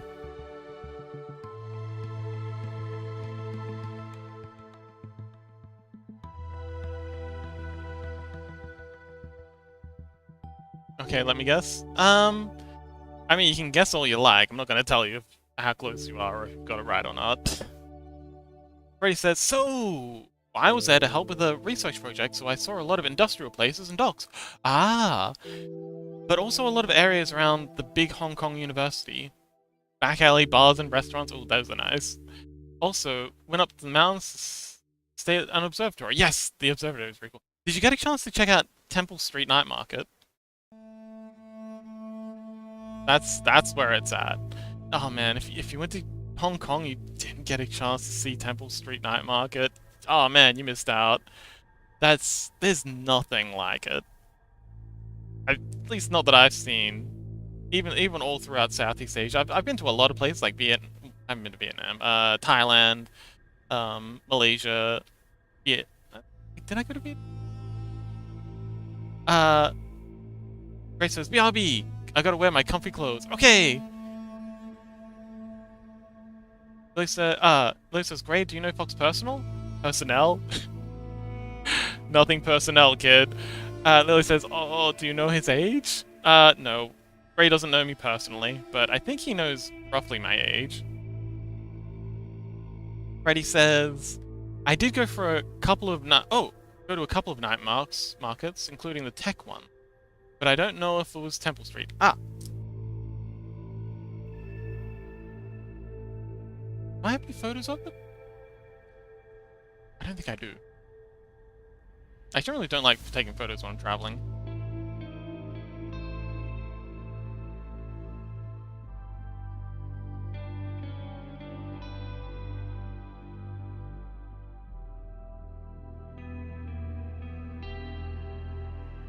Okie dokie. So, Hong Kong. This is Hong Kong Island. Beautiful, beautiful place. Oh my god, I went hiking up here.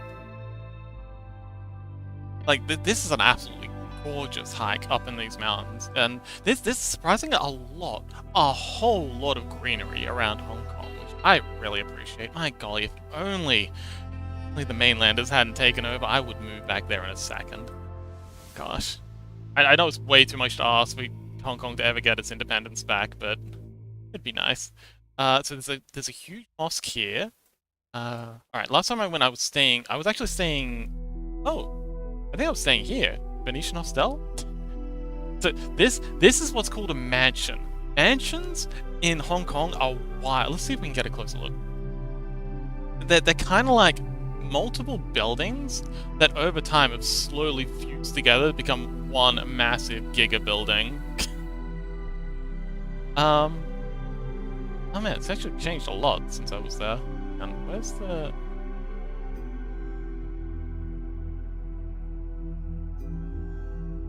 Ah, here we go. So yeah, this is a example of... Oh, dang it, there's a bus right in the way. Get out of the way. Get out of here. Okay, that sucks. So this is like multiple buildings that are fused together.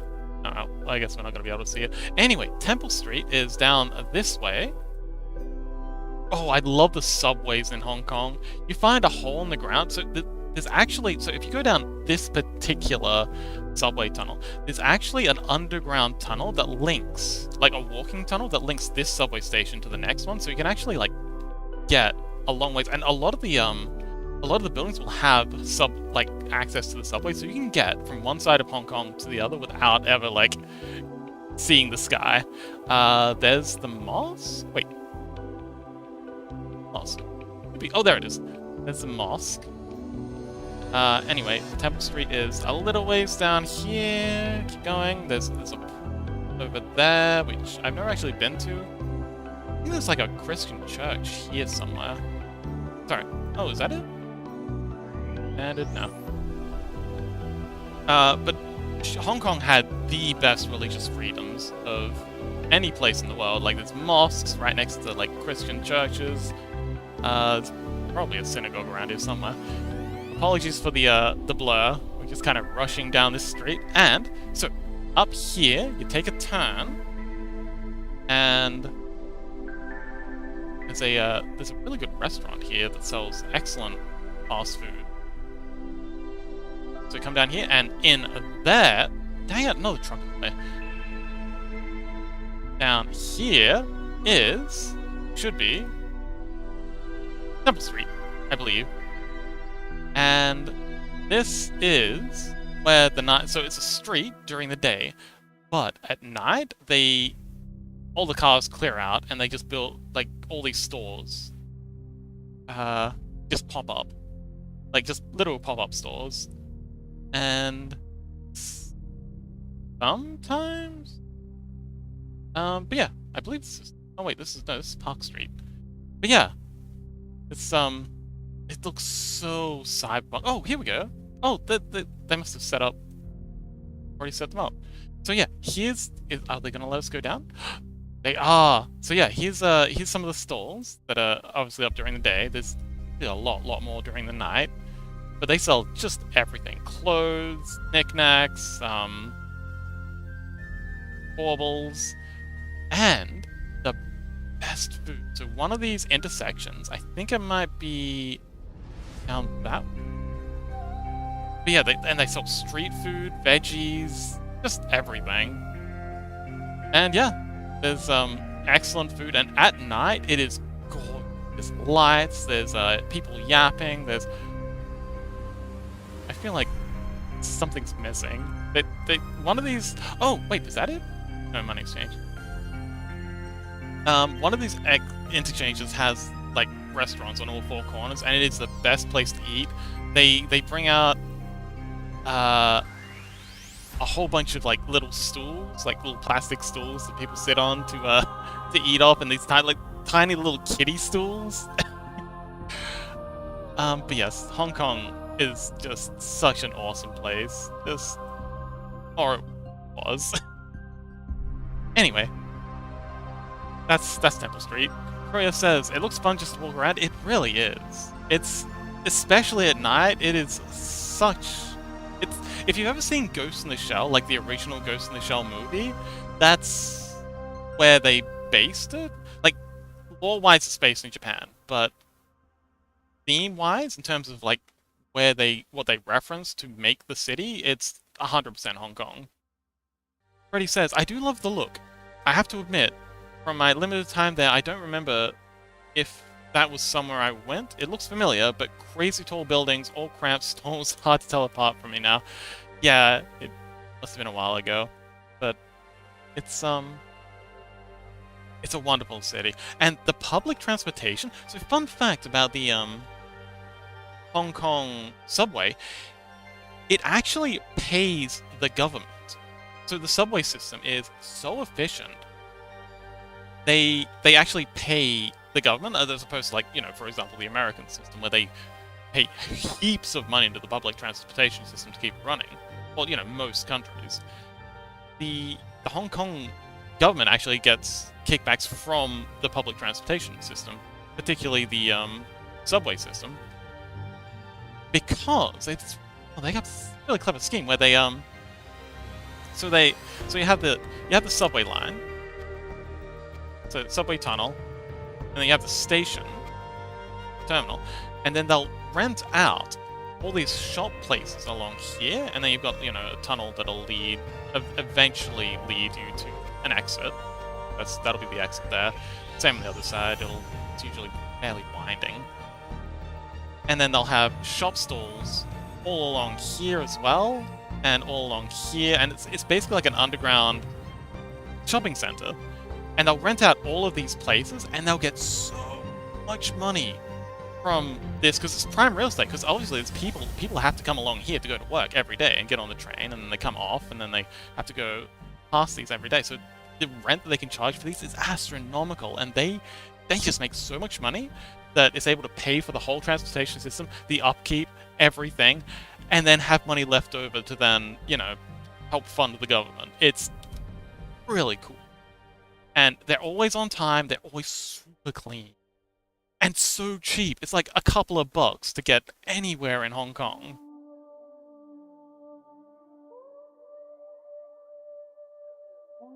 Again, I should say was, because I don't know what it's like now. Not to get political, but I don't have much faith in the mainland government.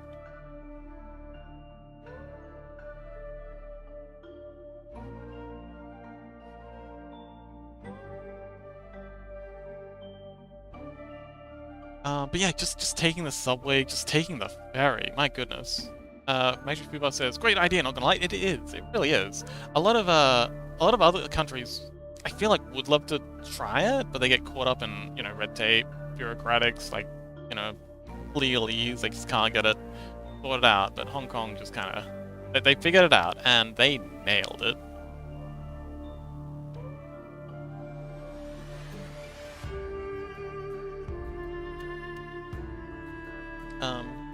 A lot of countries can't pull that off, unfortunately, because they don't have, like, the density, but it's an idea that every country should or could benefit from. Like, just the idea of renting out space on public transport, within the public transport infrastructure, or setting space aside, rent out to private businesses to help subsidize public transportation costs is just a great idea, I think. Fubar says, you know what's funny? I don't know. 50 agents in a clown car?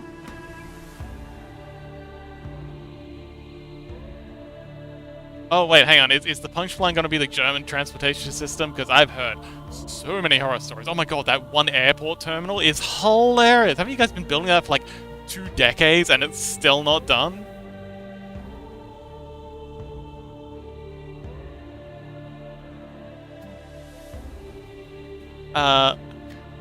Who says the German train Deutschbahn said they plan to be not more late next year. So they promise they're not going to get worse, probably. Yet we probably won't be worse next year. You're welcome.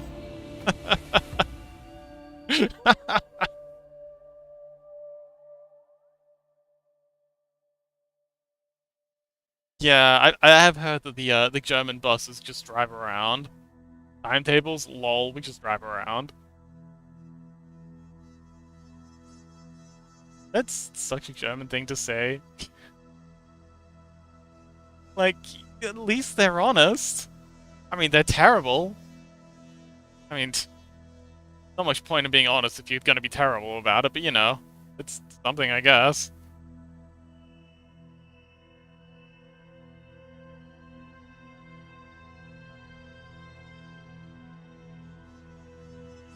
I like shading butt cheeks. Ruma said, well, if they can keep their words, it would be something. Freddie says the UK government is nationalising some of the trains again, and most people are fine with it because they really can't get too much worse. I've heard horror stories about the K-train system too. I've taken trains in a lot of places.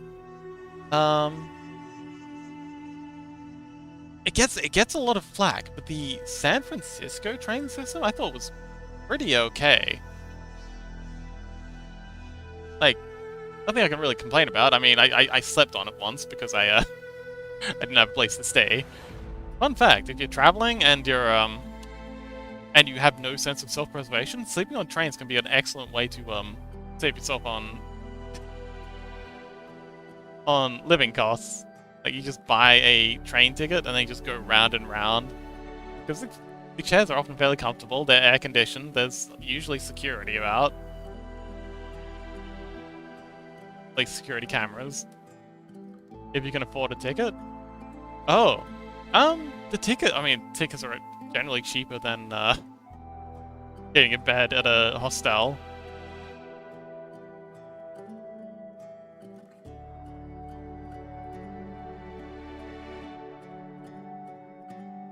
Oh, did I miss something? Gray, oh, yeah. Well, I think we know each other pretty well, Gray.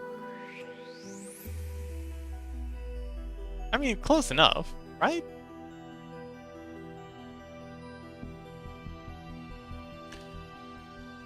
Aw. Wait, am I having connection issues again?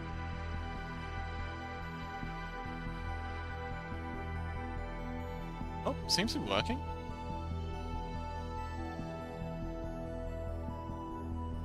Sorry, my chat just said reconnecting. I got scared. Hello. I'm actually going to be making some laksa tonight. Which, it's very much on point with our Hong Kong yapping. I know laksa's Thai, but oh man, there's so much cultural fusion in Hong Kong. There was a lot of Indians in Hong Kong last time I went there. I had a lot of really authentic Indian food. The mansion I was staying at had a lot of Indians working and staying there, and a lot of, like, little Indian kiosks. Not really restaurants, just, you know, kiosks. Selling phenomenal Indian food. Really spicy and really, really flavorful. Gray says, we are good friends, and I adore your company. Oh, I adore you too, Gray. And looking forward to, streaming together in the near future. It's gonna be fun. Streaming team.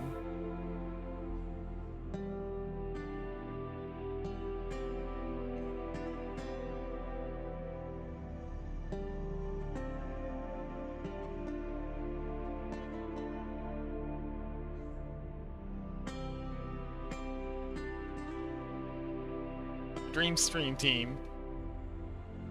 Fubo says, Fox, do you have Satisfactory? Yes, I do, and I love it.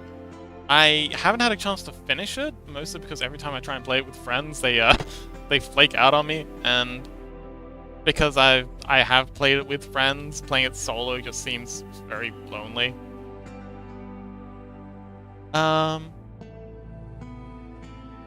Gray says, I think my first stream will be during our Stardew Valley session. Oh, okay. Sounds good. That's ideal. Lily says, I'm finished after 3 hours hard work. Yay! Well done. What did you finish?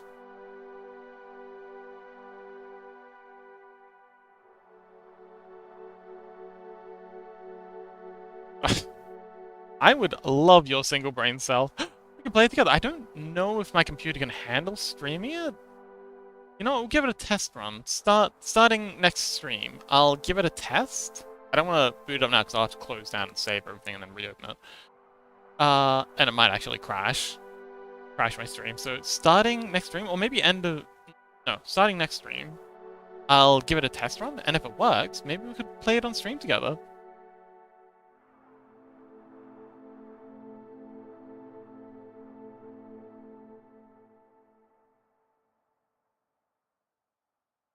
Yeah, you don't need too many brain cells to play. Crow, hello.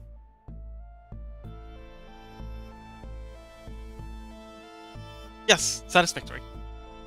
But yeah, what about Satisfactory?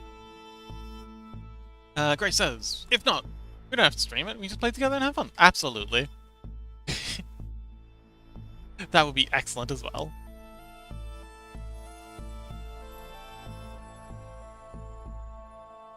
Play says, crocheting coot. Oh, you do crochet? Crochet? Awesome. We have another friend who does crochet, Blueberry. Booba says, I would join to play together. Oh, okay. Awesome.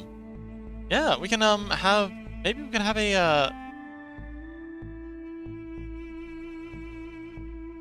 a similar thing to the Stardew Valley community, like have a community server set up.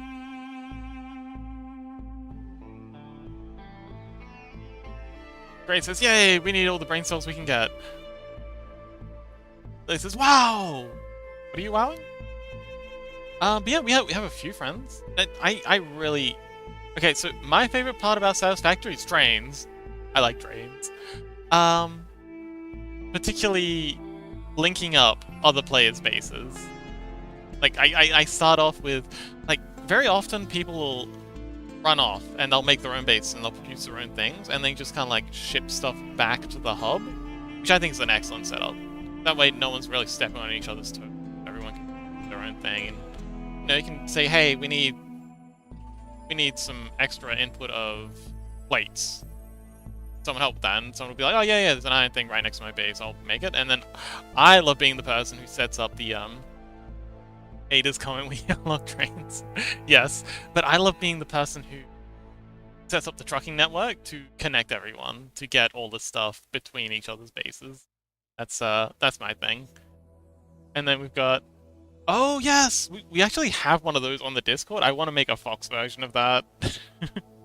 It is really good fun. Thanks for the reminder, Fuba. Definitely going to be adding one of those. But yeah, I love setting up logistics networks. I think that's also why I love Death Stranding so much, because that's kind of like the whole theme of Death Stranding, connecting people through logistics. I'm such a logistics nerd. I don't know, is that a weird thing to be a nerd about? It's what I enjoy. I love connecting people, getting things from point A to point B. Bebot says, not sure a lot about Satisfactory, but it is fun. Oh, okay. I mean, there's a lot to love about it. There's exploration. Like, very often we'll have, like, the explorer person who's going out collecting slugs and getting data drives and stuff like that. And then we have the builder. We have the hoarder. This is usually the hoarder who makes, like, the massive warehousing district. Chrissy loves making his warehouses. You've got the connector, me. And then you've got the builders, the people who like to just make the massive spaghetti factories. And then among builders, you've got, you know, the artisanal builders who like to make their perfect factories, and they got the spaghetti builders who just make bleh. Oh yeah, and then you got the fighters. Magic Football says, I like fighting the spiders, kinda. Missy. Oh, Grace says, Missy, my beloved beans. Yes. Missy is a beloved bean.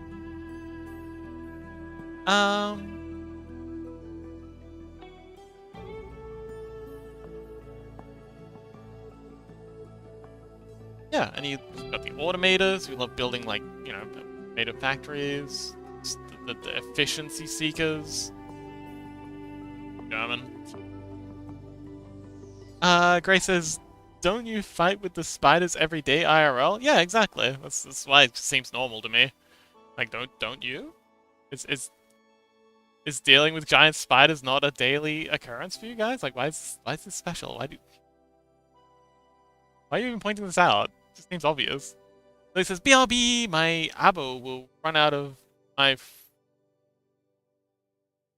abo will run out of one of my friends. I need to do a 2-month abo. What's an abo?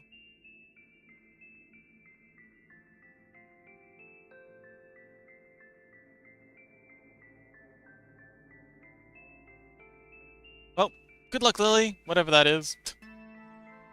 I hope it works out for you. Pretty says we sent all the spiders to Australia so we don't have to fight them. Yeah, you're welcome. Ray says, not really. All I have here is the thin, long-legged harmless boys. Oh yeah, those guys. Technically not spiders. They're harvestmen. Spiders have um 2 body segments and wait, 2 body? Yeah, 2 body segments and they're 8 legs. Whereas, hang on, wait, no, they have a thorax. Yeah, they have the fangs and then they have 8 legs coming out of here. But the ones you're talking about are harvestmen.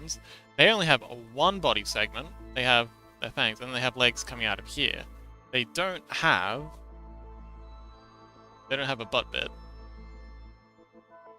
So yeah, technically not spiders. Arachnids, yes. Spiders, no. Lou said, oh, I said something wrong. Yeah, what's an ABO? Gray says, they love chilling on the corners and weaving webs. Yeah, they also weave cobwebs. So a lot of spiders will weave webs like this. But these little fellas, they just get drunk and just put webs everywhere. They just go like this and then like this and then oh yeah, let's put one over here and oh yeah, this is fun and oh hang on, how about over here we do something like this and then we'll go like this and then oh let's just link these 2 up and go home, Harvestman, you're drunk.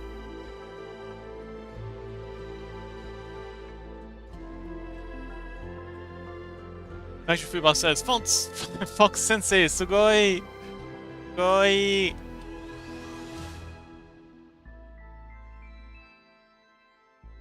Oh, sugoi!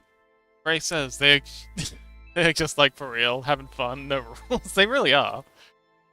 And apparently they're also really good for, like, at least here in Australia, discouraging the dangerous spiders, because their cobwebs are so messy, they actually get other spiders all tangled up in them. Once the other spiders see that horrible mess, they're just like, yeah, nah, man. I ain't having that as a neighbor.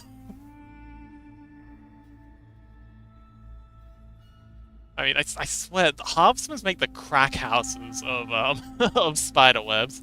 You've got your redback, super deadly, insane attitude, making this pristine, like psychopathically neat and tidy web, and then you've got the crack addict harvestman. It's just a mess. Fubar says, Fox, do you know the difference between tentacle and an arm of a squid? So tentacles. So you've got your squid body, and his fins. Big eye, siphon.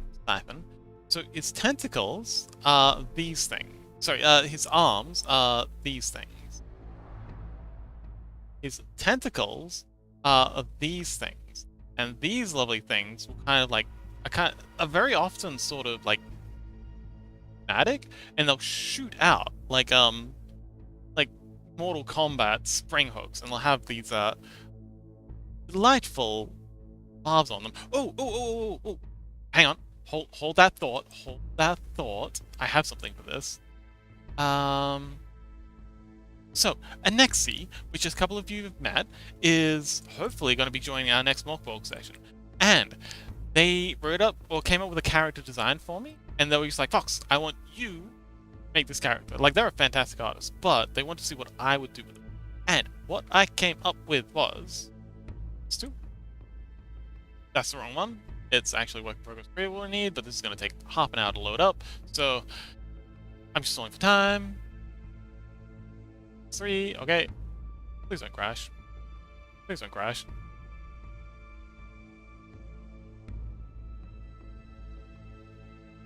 There it is, and this is their character. So they have 2 tentacles.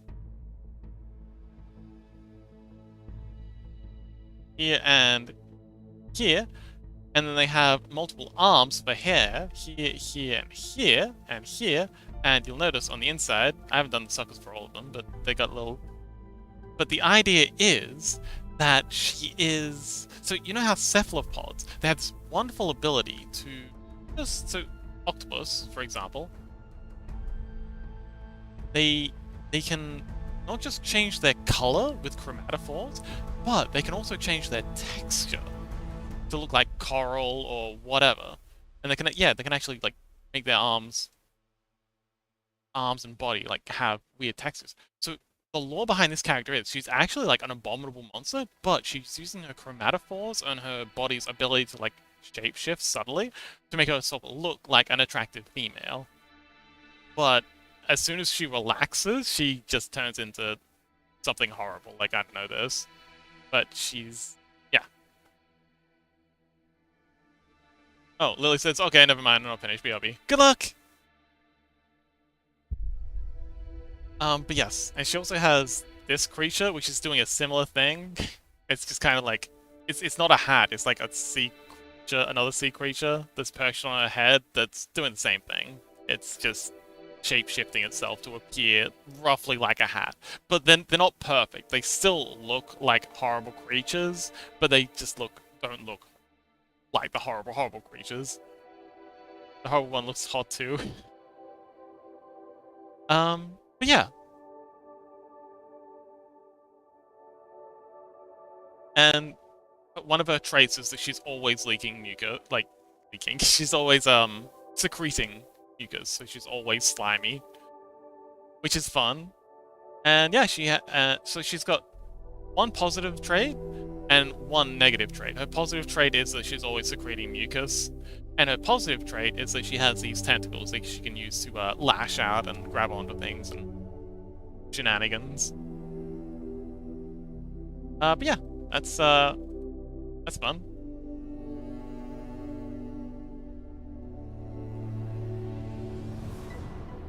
Grace says, I won't make a joke about that. Make all the jokes you like.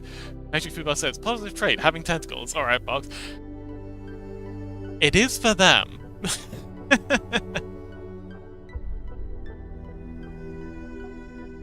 They like tentacles. And I will say no more on the matter because they will probably stab me.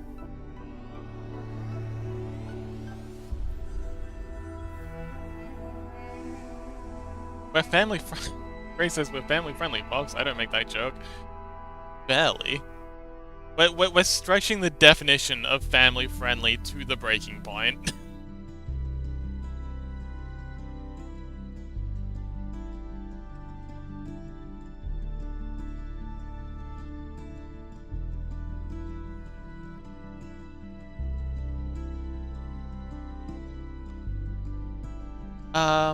Magic Football says, really want to, right? You can send it in DMs. I wouldn't mind you sliding into my DMs. No. I did get one from Freddy about there. Actually, Freddy, do you mind if we check out your Trench Crusade thing on stream? Or is that something you'd rather share on your stream?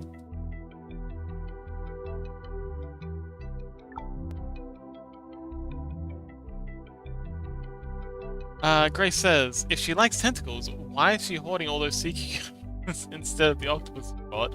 Because she doesn't have access to the octopus I caught. Also, I think she'd logged off by the... Yeah, she'd left when I caught the octopus. Freddy says, go for it! I'm happy to share on the stream. Wonderful! Let's go. So, this is Freddy's,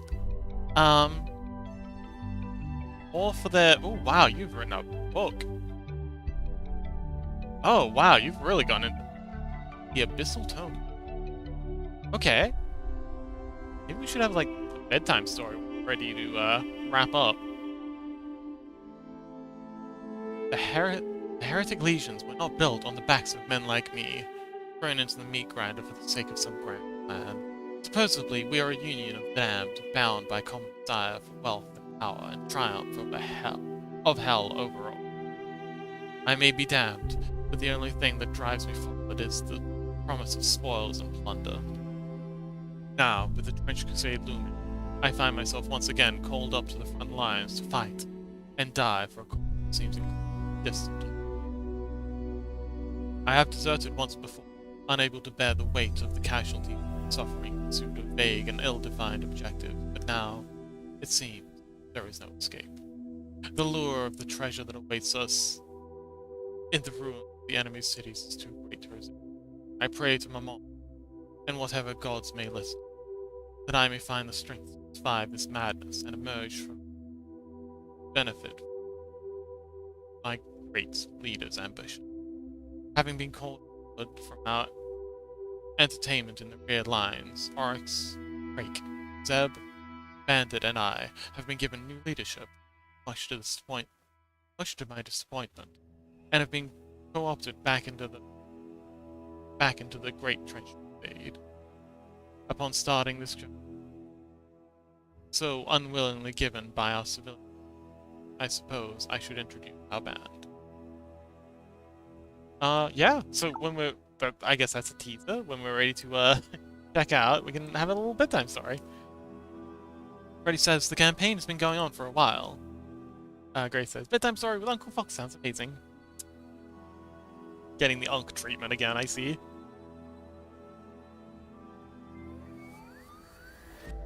It's okay. I don't mind being Uncle Fox. Hoo-bah! Oh, good point. What would I do without you? I'd desiccate. I'd become a dehydrated fox. Thanks something, Grandpa Fox. Okay. Young whippersnappers, don't tell me what. I'd be the froshiest Grandpa. My goodness, I'd be a menace.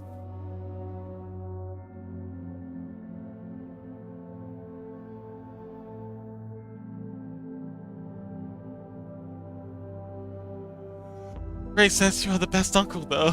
It's a way for me to say that you are very reliable and make me feel safe. Aw, I'm glad.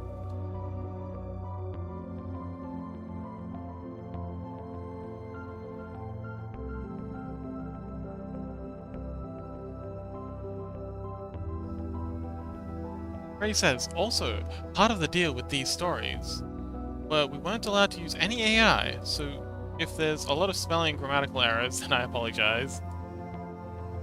That's okay. I can't spell either. It would be very hypocritical. I almost certainly won't even notice if there is. Like, that stuff just goes straight over my head.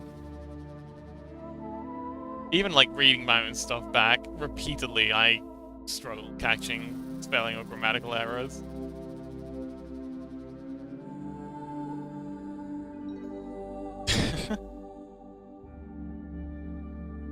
Ray says, I would be happy if we could fix my broken rig right now. Which one? Your IRL rig or your, cat's rig? Or your VR chat rig?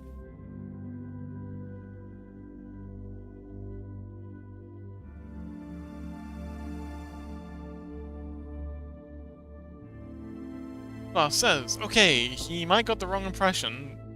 Sort about the unparent bone blended jokes, which were great.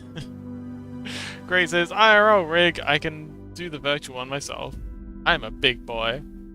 Ah, so proud of you. Keep it up, Gray.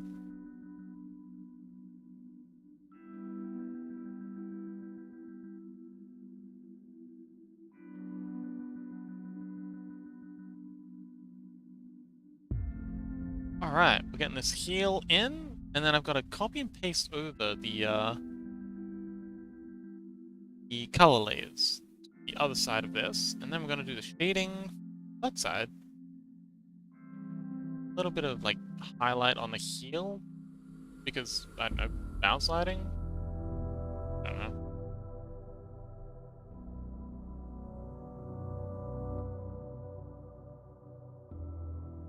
Darken out that. Actually, no. Be fancy with that. There we go. I think you need to come and down here a bit. I have no method to this madness. I just do whatever.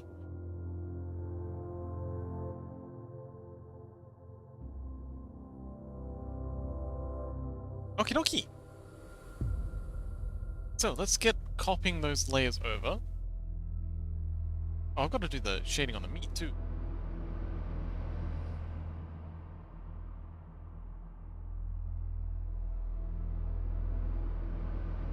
I'll do. C, Control V.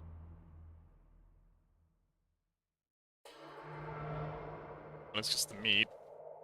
Oh man, the scroll looks cool when it's just the, just that. And we'll flip it. Slide in there. That'll do. Yes. Boop. Done. Already says, meat shading is a fun concept. I'm looking forward to sculpting it. Like when I get in, I'm gonna go in with like a sculpting brush and like make it look really, really gnarly. I love that word, gnarly. Gnarly, man. Oh, this is the Talos Principle 2 soundtrack. It's moved into the spooky sort of when you go into a place that you're not supposed to be in. I think it's kind of fitting. It's sort of angelic. You know what? Let's so this is. Yep. This is the OST. Now this is the OST. If anyone's interested. We're actually going to be playing the Talos Principle 1 after the day after the Stardew Valley stream. So you can watch me sometime after the Stardew Valley thing. Gray says, but why am I supposed to be though? Beside my friend. Yes, absolutely. Exactly the way it should be.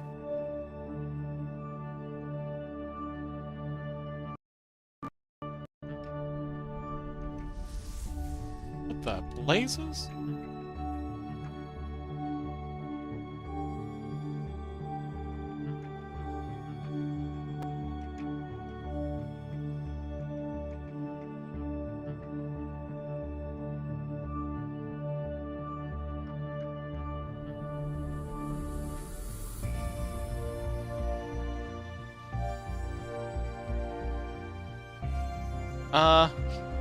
Just closing down a few things. I have run out of RAM, so I'm just shutting down, we're going back to PNG2 mode. While I, close down a few things.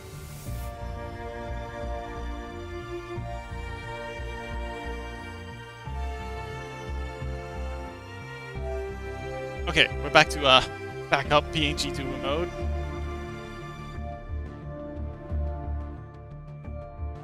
Sweet boy. Great is sweet. So, gonna save this. I don't know what I did that upset it so much, but currently we're at 99% RAM, so gonna save this and close it. Very often that gives me enough breathing room to, yeah, so now we're down to 51%. Let's reload.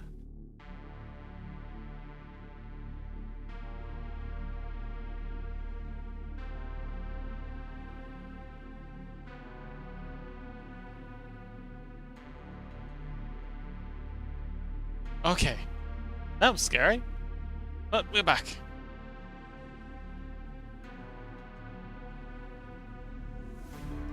That PNG, cute.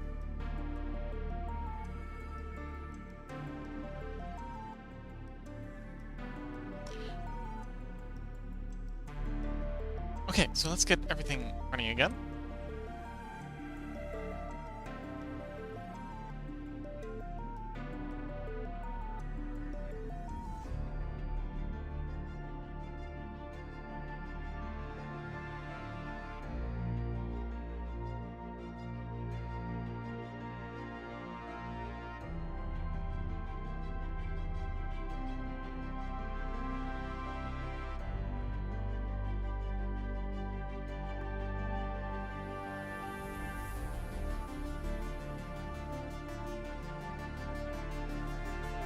Okay, so.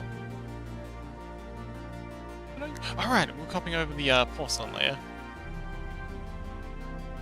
Scary when that happens. I hear this, like, the static noise of, things failing, coming apart, and then, poof, everything stops. That PNG. Cute.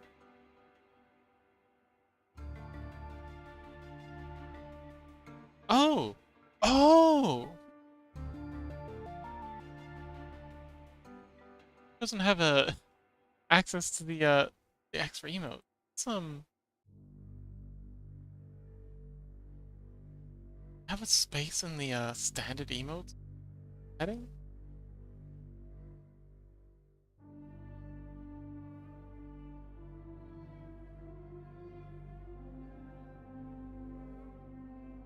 Got they're giving us 5 standard emote slots.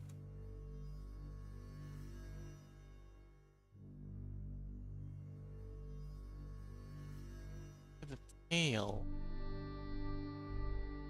And add in like a static petting.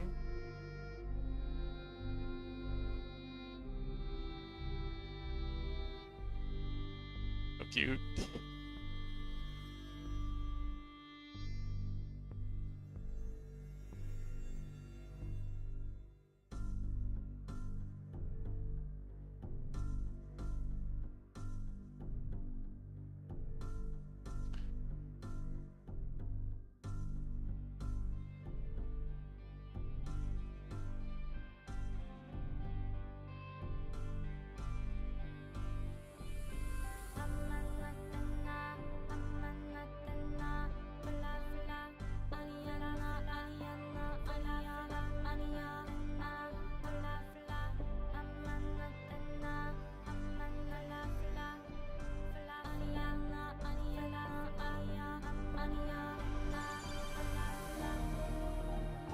Alright, that was easy.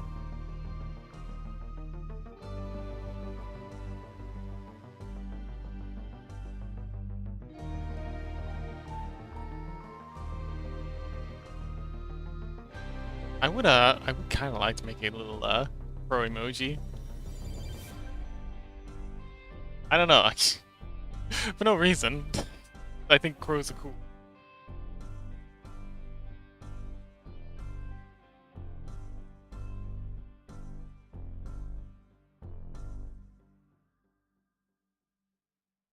Oh hey, we've got our own little zoo going on here. We've got a crow, we've got a deer with Freddy, we've got a fox, we've got Gray the cat, we've got Chaos the Durgan. Yeah, heck yeah. Bro, you're the coolest. What are you talking about? What do you mean, am I cool? Exactly. Gray gets it.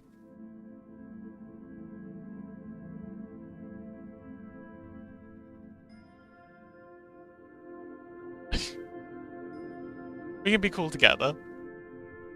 It's okay, Crow. It's only a competition if I'm winning.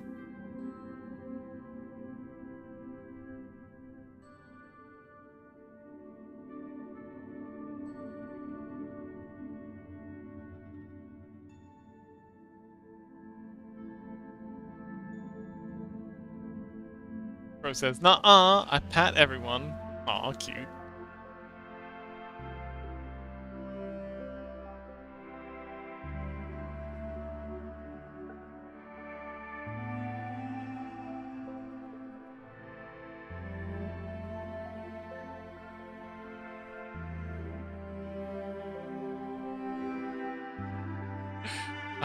Every time I read that, I think of the nuh-uh from Gray's edit. Nuh-uh, I don't even know what that does. Wait, no, I don't even know what she does with it. So cute. Ah, yes. Everyone pile on the crow.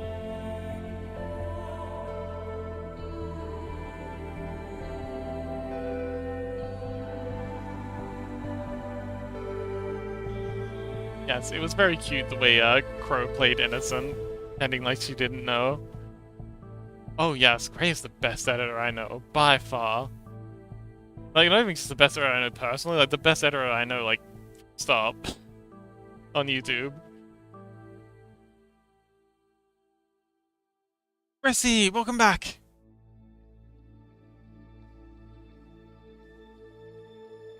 Chrissy, we were just talking about setting up a another Satisfactory playthrough. Would you be interested in joining us? More factory fun?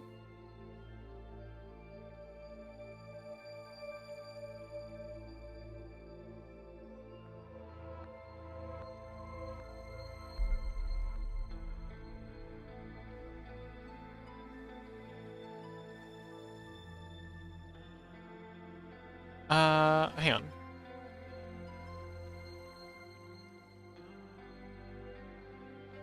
Oh, okay. Gray says, thanks for reminding me, I have some peak footage to edit. Awesome! Gray says, ooh, I have to see it when you finish it. Chrissy says, maybe, not sure. Oh, for the satisfactory thing? Only time will tell. Indeed. Hi, Kimchi with the finger. Gray says, I'll let you all know if I have time to finish it. Excellent. Michiruba says, oh, satisfactory. But everyone speaks their own language, I think. Chaos, suggested for Peak. That could certainly be interesting.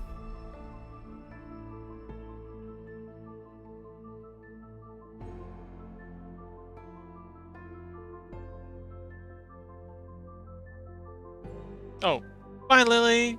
Good luck.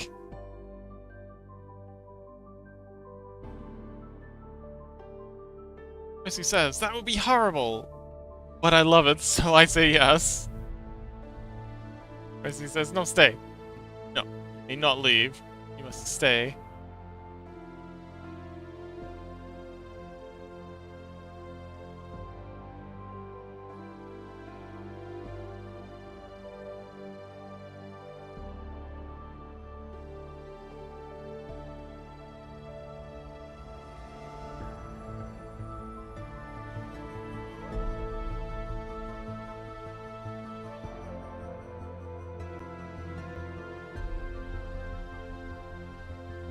So Gray, how you doing? Did they put you on morphine or anything?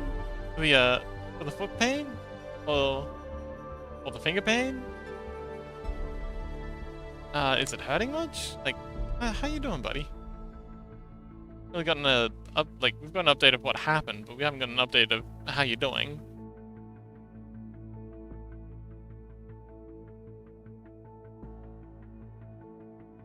Oh, Gray says, I'm at home playing Megabonk. Awesome. I got some painkillers and I'm doing well. Wonderful.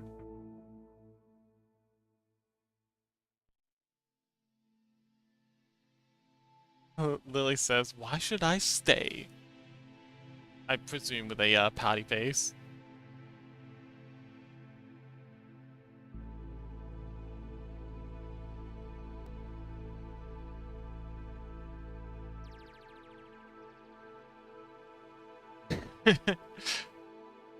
Rissy proceeds to attempt to bribe Lily with candy.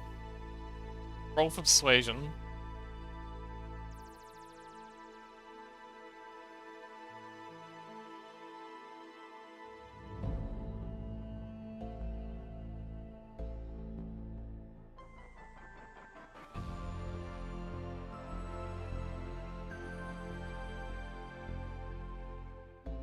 Oh, okay.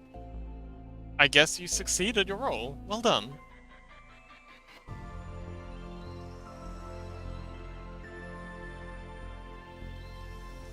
Must be that bonus to charisma.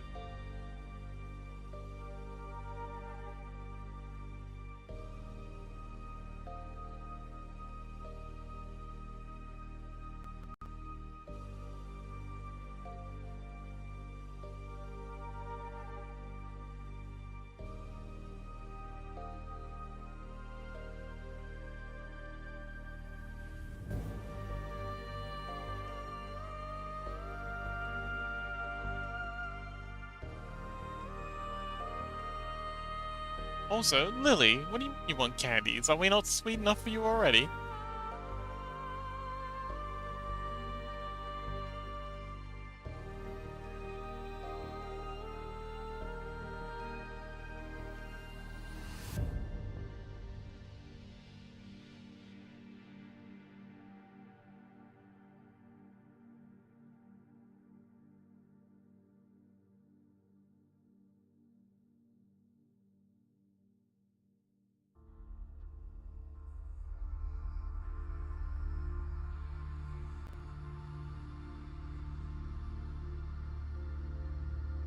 Lily says, only you. Aw.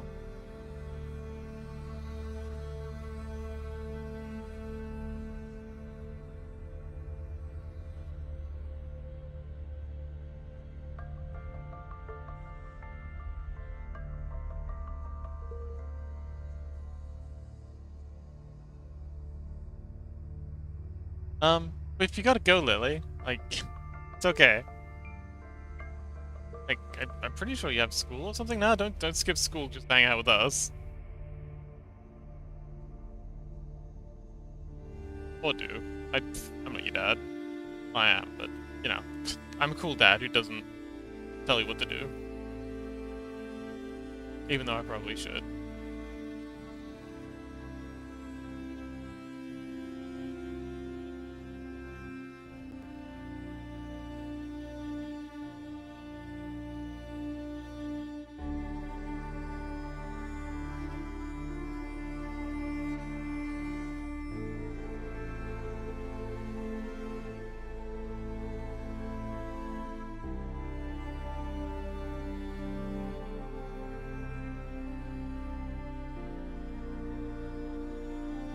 Lily says, I'm playing with my siblings, so I stay. Oh, okay. Wonderful. Getting into another fist fight. Ray says, if you claim that, you are sweet, does that make you a sugar daddy? No. No. Definitely no.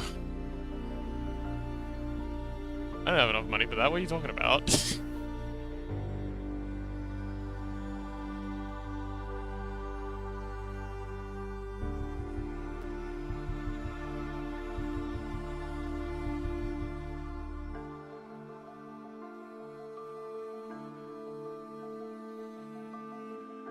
Fox, how are you? Oh, Fuba says, Fox, how are you? I am doing well. I'm getting a bit tired though. I feel like I'm starting to fade. So if anyone has any streamers they'd be interested in seeing us raid, let me know. Just so we got something ready. And I'm also getting kind of hungry, and also my shoulder's hurting, so I'm starting to think it might be about time to start wrapping things up.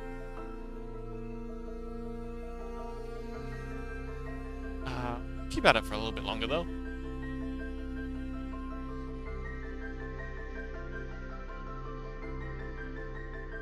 I think we'll at least get the shading done.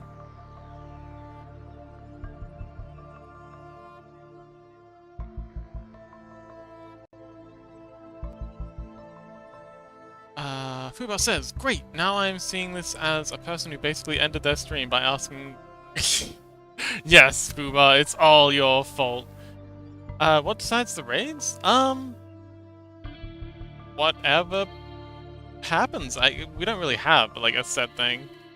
Oh, okay, so random people's okay. So long as this... well, ideally... Like, okay, so there's no set standard, but it would be nice if it was a smaller streamer, so sub 100, with sub 100 current viewers, just because smaller ones need the help.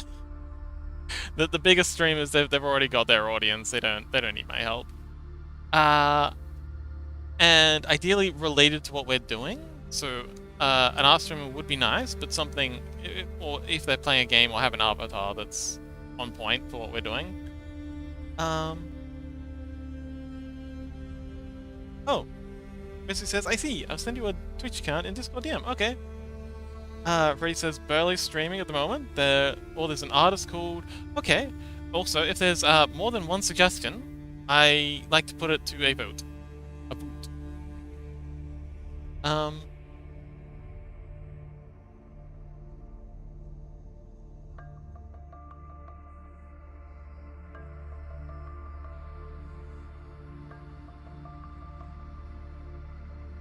So yeah, well, sure. Barely would be an excellent target. Yeah, we'll put a poll in a little bit, and if anyone else has anyone that they think would be good for a raid, feel free to add them in.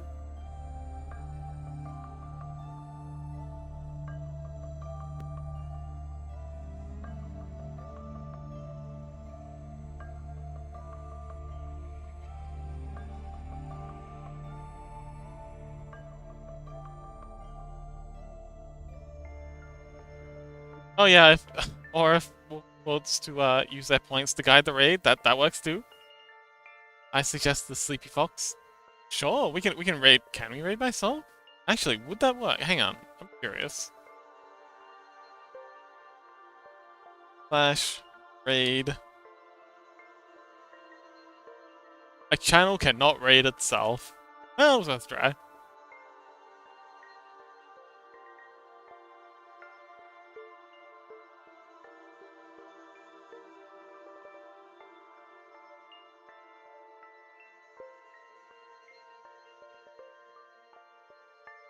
Play is this on? You? There we go. Got him.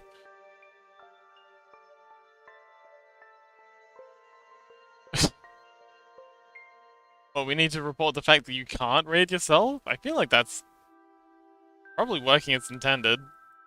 I don't know. Just a suggestion. Honey? Oh, do I select it? I must have had something selected. Fubar says, why shouldn't one raid themselves? Well, I mean, I feel like the whole point of raiding is... Like, I get you're joking, but... I really do like the idea of raiding. It's an excellent way to, you know, spread the love. And not just for the streamers, but it's also great for, I feel, viewers, because you're not just leaving them in the dark. You just... Like, hey, thanks for hanging out with me. I gotta go now, but I'm not gonna leave you alone. I'm gonna find this other person who will take care of you, and they will love you, and pet you, and hug you. And yeah, it's not just leaving viewers in the lurch, which I think is nice. And it means like the chat can stay together and go to this new place as a crew. Kuba says, I don't see any legit reason to disable that on purpose. Well, I mean, what would be the point though? Kreia says, heart. Aw, love you too, bro. Kuba says, the raid idea itself is really nice. After finding the one or other streamer that way, it surely is beneficial. It is.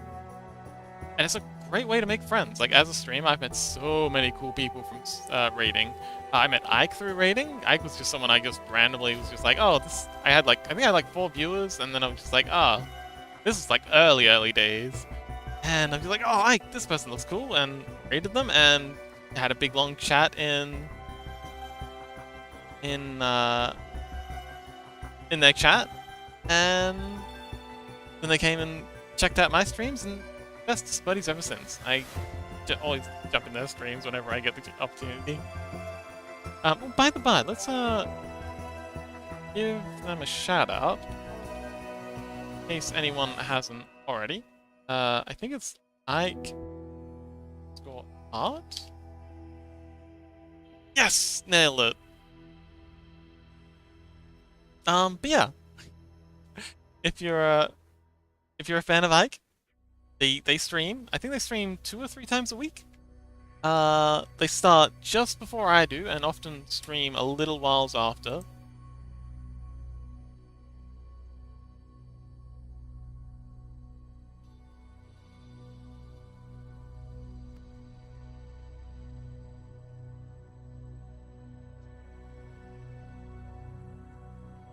And they're really nice. They occasionally talk. They don't always talk. I think, yeah, sometimes they're a bit shy. But yeah, they're wonderful. But you won't know. Kuba says, I followed after the first stream I saw you. Ah, wonderful!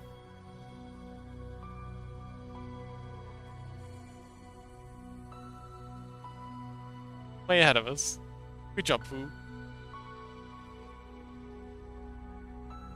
Gray says, I never heard him talk before. I think they talked during one of our collabs? I don't know one. They didn't talk during the block bench collab, but yeah, they have talked before. They just don't do it often.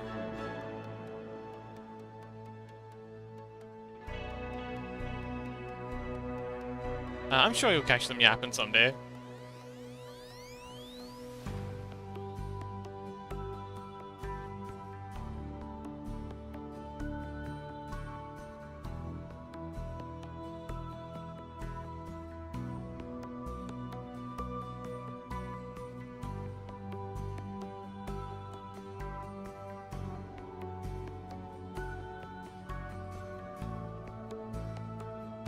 So Fuba, how are you doing today? Saying past couple of days you've been struggling with motivation. How's today been going? Fuba says, Fox, you should make a script which gives a shoutout command. Shoutout commands out of a list. Ah. Interesting. I wonder if Firebot already has that feature.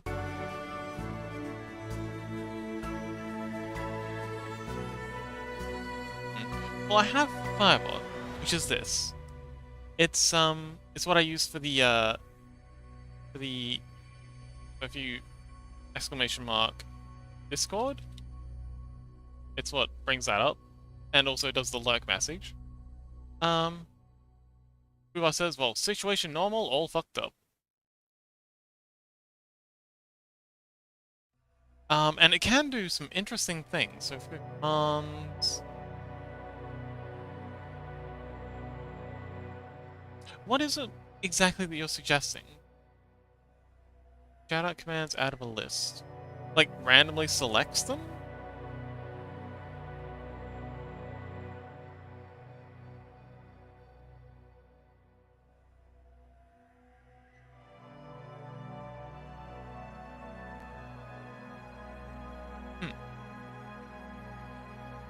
Oh, you mean like it...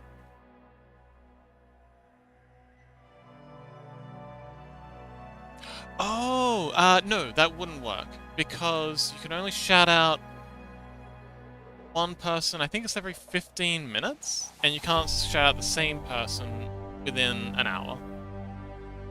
So, yeah, you can't do a mass shout out. You could actually, no! You could set a timer so that every 15 minutes it shouts out someone from the list. That could work. That's actually a really good idea. I will absolutely get that set up. That's actually low-key kind of genius. Heck yeah.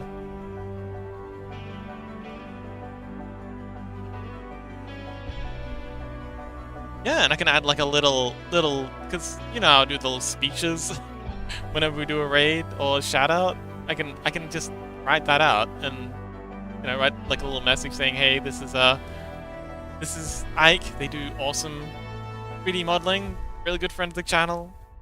If you like what I do with the 3D modeling, definitely check them out. Something like that. Yeah, that's a great idea. Hey, this is Freddy. They do they do awesome figure painting. I feel like it's pretty much the same every time. They do miniature painting, and if you like my digital art painting and 3D modeling texturing, definitely check them out because there's a lot you can learn about digital painting from miniature painting, like crevices and stuff. Yeah, I like it. I'll definitely set that up and then just have it cycle through. Actually, let me quickly test that out. So I just shouted out Ike a little bit ago. If I /shout out Freddy, it should get upset with me. Okay, so that's Freddy. And then if I go /shout out Ray Dev _Ray _Dev. Ah, here we go. You have to wait 1 minute and 44 seconds before giving another shout out. Oh, it's only 2 minutes. I thought maybe they changed that recently. Because I feel like that was a lot longer before. Maybe it's like, hang on, if I try and shout out Freddy again.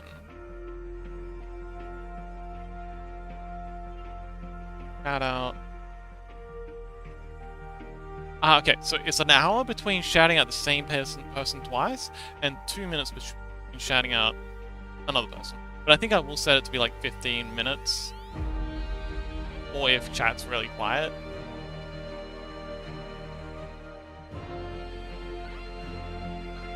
But yes, that's an awesome idea, Fuba. I will definitely be getting that set up.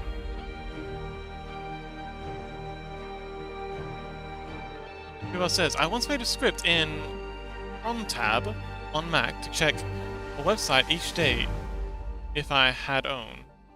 Huh. Interesting. Also, so on a Mac, my sympathies. I'm glad you got out of that horrible situation. Must have been awful. Whole thing. Alright, I'm mostly slandering... Oh, okay, if you had one. I'm mostly slandering Mac because they hate developers. Especially game developers. Oh, okay, Fubar says, like a lottery thing from the company I worked for at the time. Oh, interesting. Oh, that sounds like a good idea. In it to win it. But yeah, Mac does not like developers. They have their... They like their megacorps, like Photoshop and all that, and they have their, like, in-house apps, but indies, they not appreciate. Making you jump through so many hoops and waste so much extra money. Just, you know.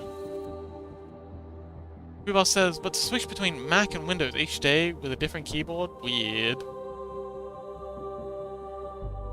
Also absolutely expensive. Yes, they're heckin' overpriced. Oh, you're a Linux user too? Oh right, yeah, you use Arch, don't you? You're one of those Arch psychopaths. Oh, no? Oh. Huh? Windows. Oh, okay, I'm just thinking of something else. Sorry. Wait, what? You mentioned Unix. Yeah, so yeah, better Unix. What is Unix? I thought Unix was Linux. But I want to switch to Catchy OS. What is Catchy OS? I think we've spoken about this before, but I've entirely forgotten the conversation. I'll probably remember as soon as I start typing it out.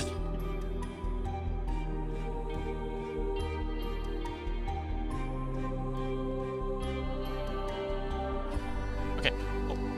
I gotta go for a quick bathroom break. And then I'll come back, we'll finish the coloring, finish the shading, and then I think we'll be ready to raid out. So yes, I will be back in just a little bit. Hang tight. Don't worry. I won't be gone for long.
Turned. It's my... Oh, hello. Still in PNG duper mode because my thing didn't back up.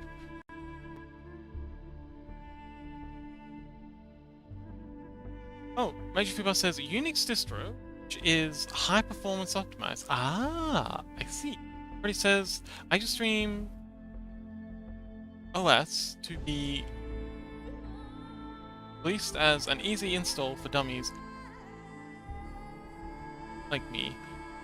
I like it on the Steam Deck. Oh, okay. I just use Steam OS. Be released as an easy source. I like it on the Steam Deck. Yes. Lily says meow. Meow, Lily. Freddy says, I just want SteamOS, yeah. Fubo says, SteamOS might be also a good idea, but when I learned about CacheOS, it sounded really nice. Fubo says, I need to go AFK and we'll miss the end of the stream. So, bye! Have a nice day / night, everyone. Thank you so much for hanging out, Fuba. It was awesome having you. And good luck. Oh, we are ready to raid? Oh, okay. Well, okay, I'll set up a poll. Let's see, manage poll. So, who that was suggested? Burley. Rissy sent a suggestion. So, this is Foxy Tail on Twitch. It's a suggestion.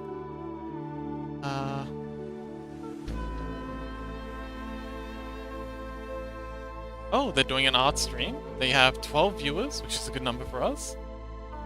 Drawing. Oh, Lapland. Lapland is an Arknight's character. Are you doing? Oh, and they've only got. Okay, this might actually be pretty good. So we'll add them to the poll, unless someone wants to. Oh, okay. Wolflord says guide the. Okay, so that saves us having to make a poll. Uncle and Dad.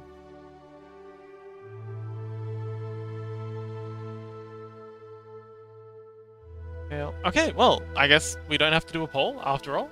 So, rating Fox's Tail. I do love Lapland. Oh, I love what they're doing here with these angel characters. All those gorgeous.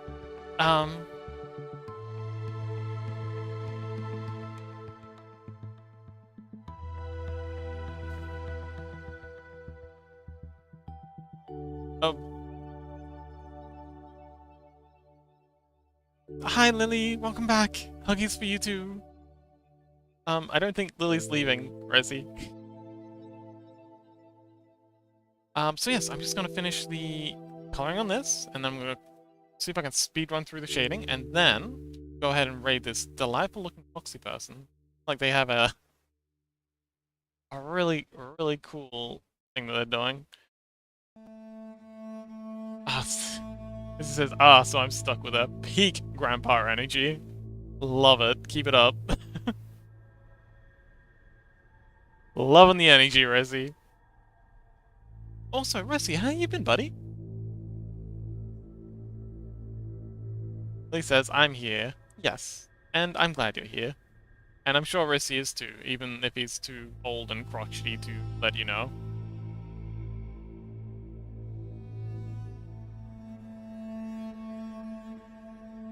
Resi says, I'm vibing, playing Lights of Pi. Oh! Yes! That looks like a gorgeous game. I mean, if you're up for it, I'd love to watch you stream it over on Discord when we're done here. I haven't actually seen it. Like I've seen bits of it, like lots of bits of it, but I've never actually like seen it played. But from what I've seen, it looks gorgeous. Like a Dark Soulsy, like a Victorian. No, it looks like a Bloodborne-y sort of Victorian vibe.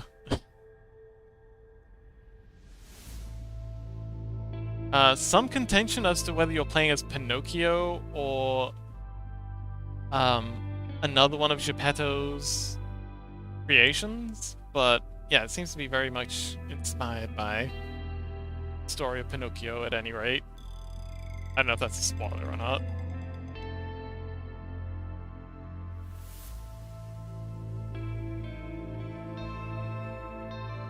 Yeah, that sounds wonderful. Missy says, I have no idea who I am. I'm someone with a pointy stick, so... You know what? Food. I am also someone with a pointy stick. And I have no idea who I am. Just going through life, things with my stick. If there's a thing and I don't understand it, I poke it with my stick. Worked out pretty well for me so far.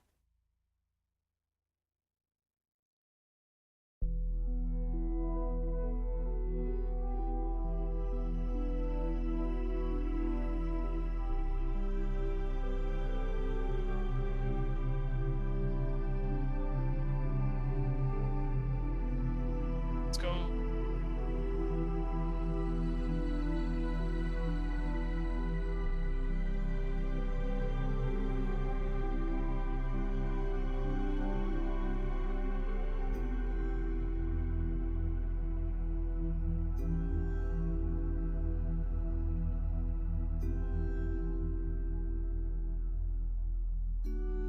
Also, this week, I'm trying out something a little different. This week, it's only art stream.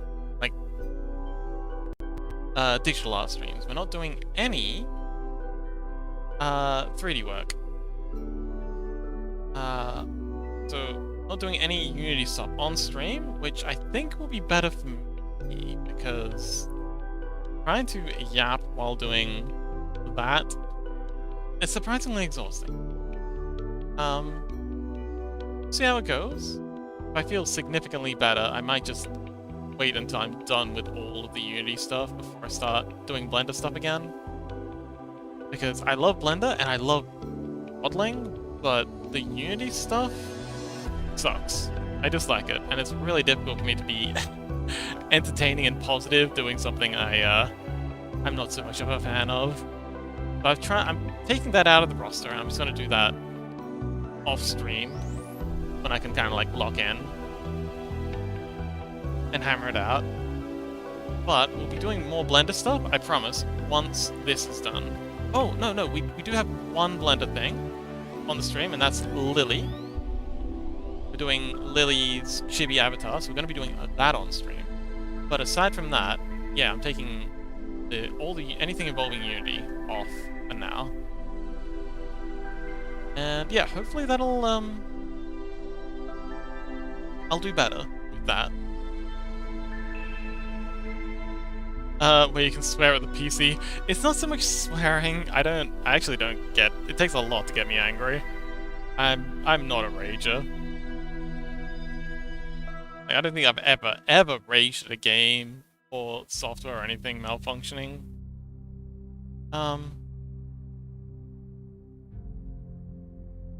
It's more I just get annoyed. And it's mostly just sad. I find Unity so sad. Because it's just so bad, but we all have to use it. Like they're not even trying. And I'm being forced into the dastardly clutches of this ghastly megacorp that's done so much bad stuff, but we all have to continue using that shoddy product that isn't even good. Like, if you're gonna be evil, at least be good at what you're doing. But no, they're evil and incompetent. Somehow, but yeah, everyone still uses their software because, oh, it's Unity, you're doing a small game, you gotta use Unity. No, use Godot. A million times better. Sorry, Case in point, why I'm not doing Unity streams anymore. I just get upset. And annoyed. And I really have to lock in when I'm doing Unity stuff because it's so convoluted. There's so many steps to do the simplest thing. If you screw up one step, oh, no, everything's broken. Back to work for a bit. Bye, Chaos. Good luck.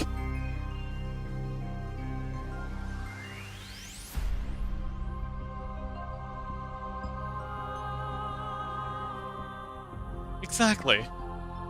If you're gonna be evil, at least be competent, please.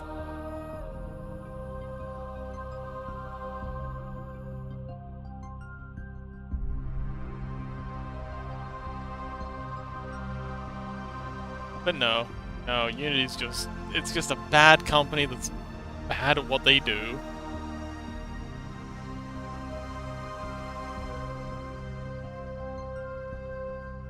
Like there was that whole chicanery about the ads thing, and they had this whole they had this thing where they said the quiet part out loud, and again I can't do quotes for the life of me, but it was something like, well, first of all, they said that they're not interested in indie gamers because they don't make them enough money, and they also said that anyone who doesn't have ads in their game is an idiot. And that's not an exact quote, because obviously I can't quote. But that's pretty close from what I remember. And it's just a trash company making a trash product. But because everyone else keeps using their product, i.e. VR chat, and VR chat's already built on it, so until we get a VR alternative that isn't on Unity, we're kind of stuck with them. Yeah, it's just bad. So much happier in Godot. If anyone here is thinking of starting up a game project, please just use Godot. Let the dastardly criminals over at Unity rot. The bad company run by bad people. Well, I mean, yeah, well actually, yeah, no, it's a bad company owned by bad people. I'm sure that a lot of the people who work there are good and actually care about what they're doing. Hard to believe it though. Anyway, let's just finish up this, and then I think we'll be ready to raid out. Ray says, I only use Unity because I have a bunch of experiments with C#, and I feel lazy to learn GML. Oh, well, I suppose you mean, Godot, GD script. GML is the game maker language for the, what do you mean game maker language? The game maker engine.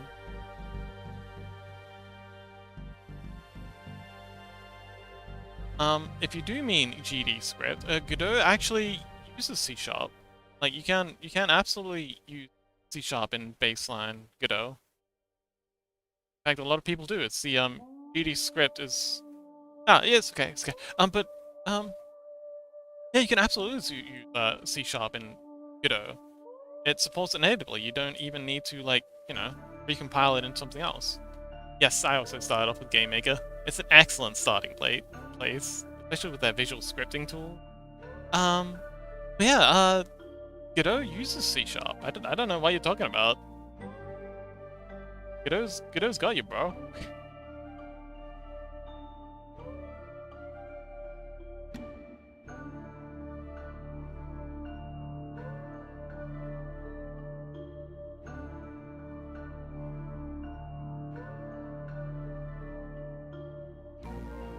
Billy said, I won! Congratulations! Wait, you won a boxing match with your brothers? Good job.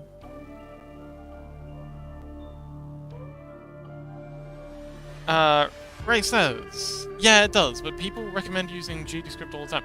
I recommend GDScript only because I'm not good with C#, and I just like GDScript. There's nothing, like, you know, a lot of tutorials that I see are using C#. But I think the reason most people use GDScript is because it's in the engine.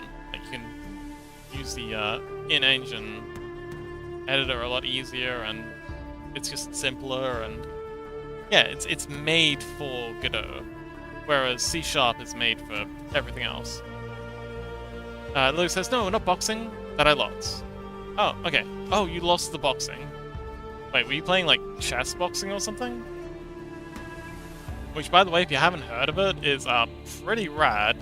The idea is that you do a round of chess, and then you do a round of boxing, which weirdly makes sense, because the more you lose at the boxing round, the more, you know, strong you're gonna be, so the less well you're gonna do with the chess round.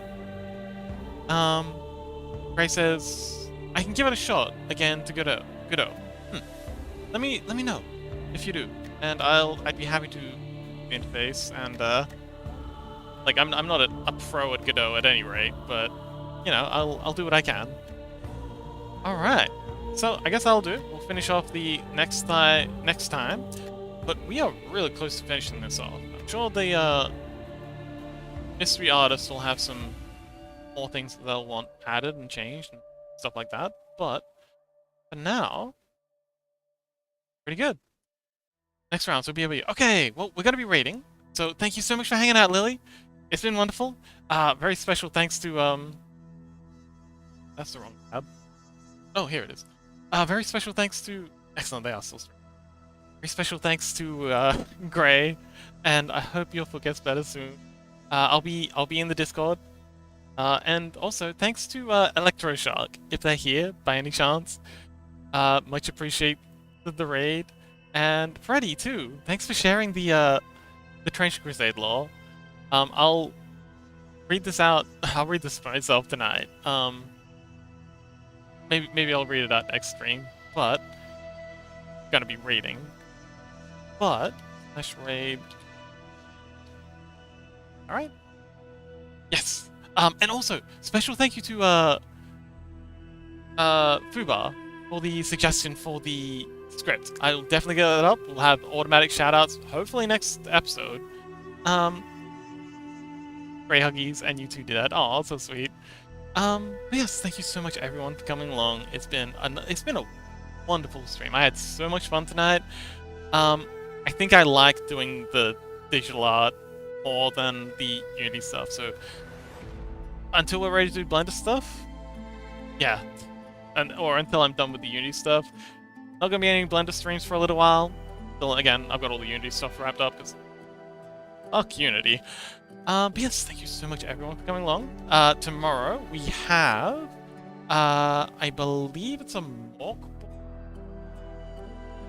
development stream. Oh yes, so yes, tomorrow we're doing Mockbook. I hope you come along for that. Thanks again, and until next time, stay awesome. Love you all. Oh, and special thanks to Lily for showing up. Love the drama every time. This is almost becoming the Lily show. But yes, thank you so much everyone for coming along, and I hope you join me for raiding another fox.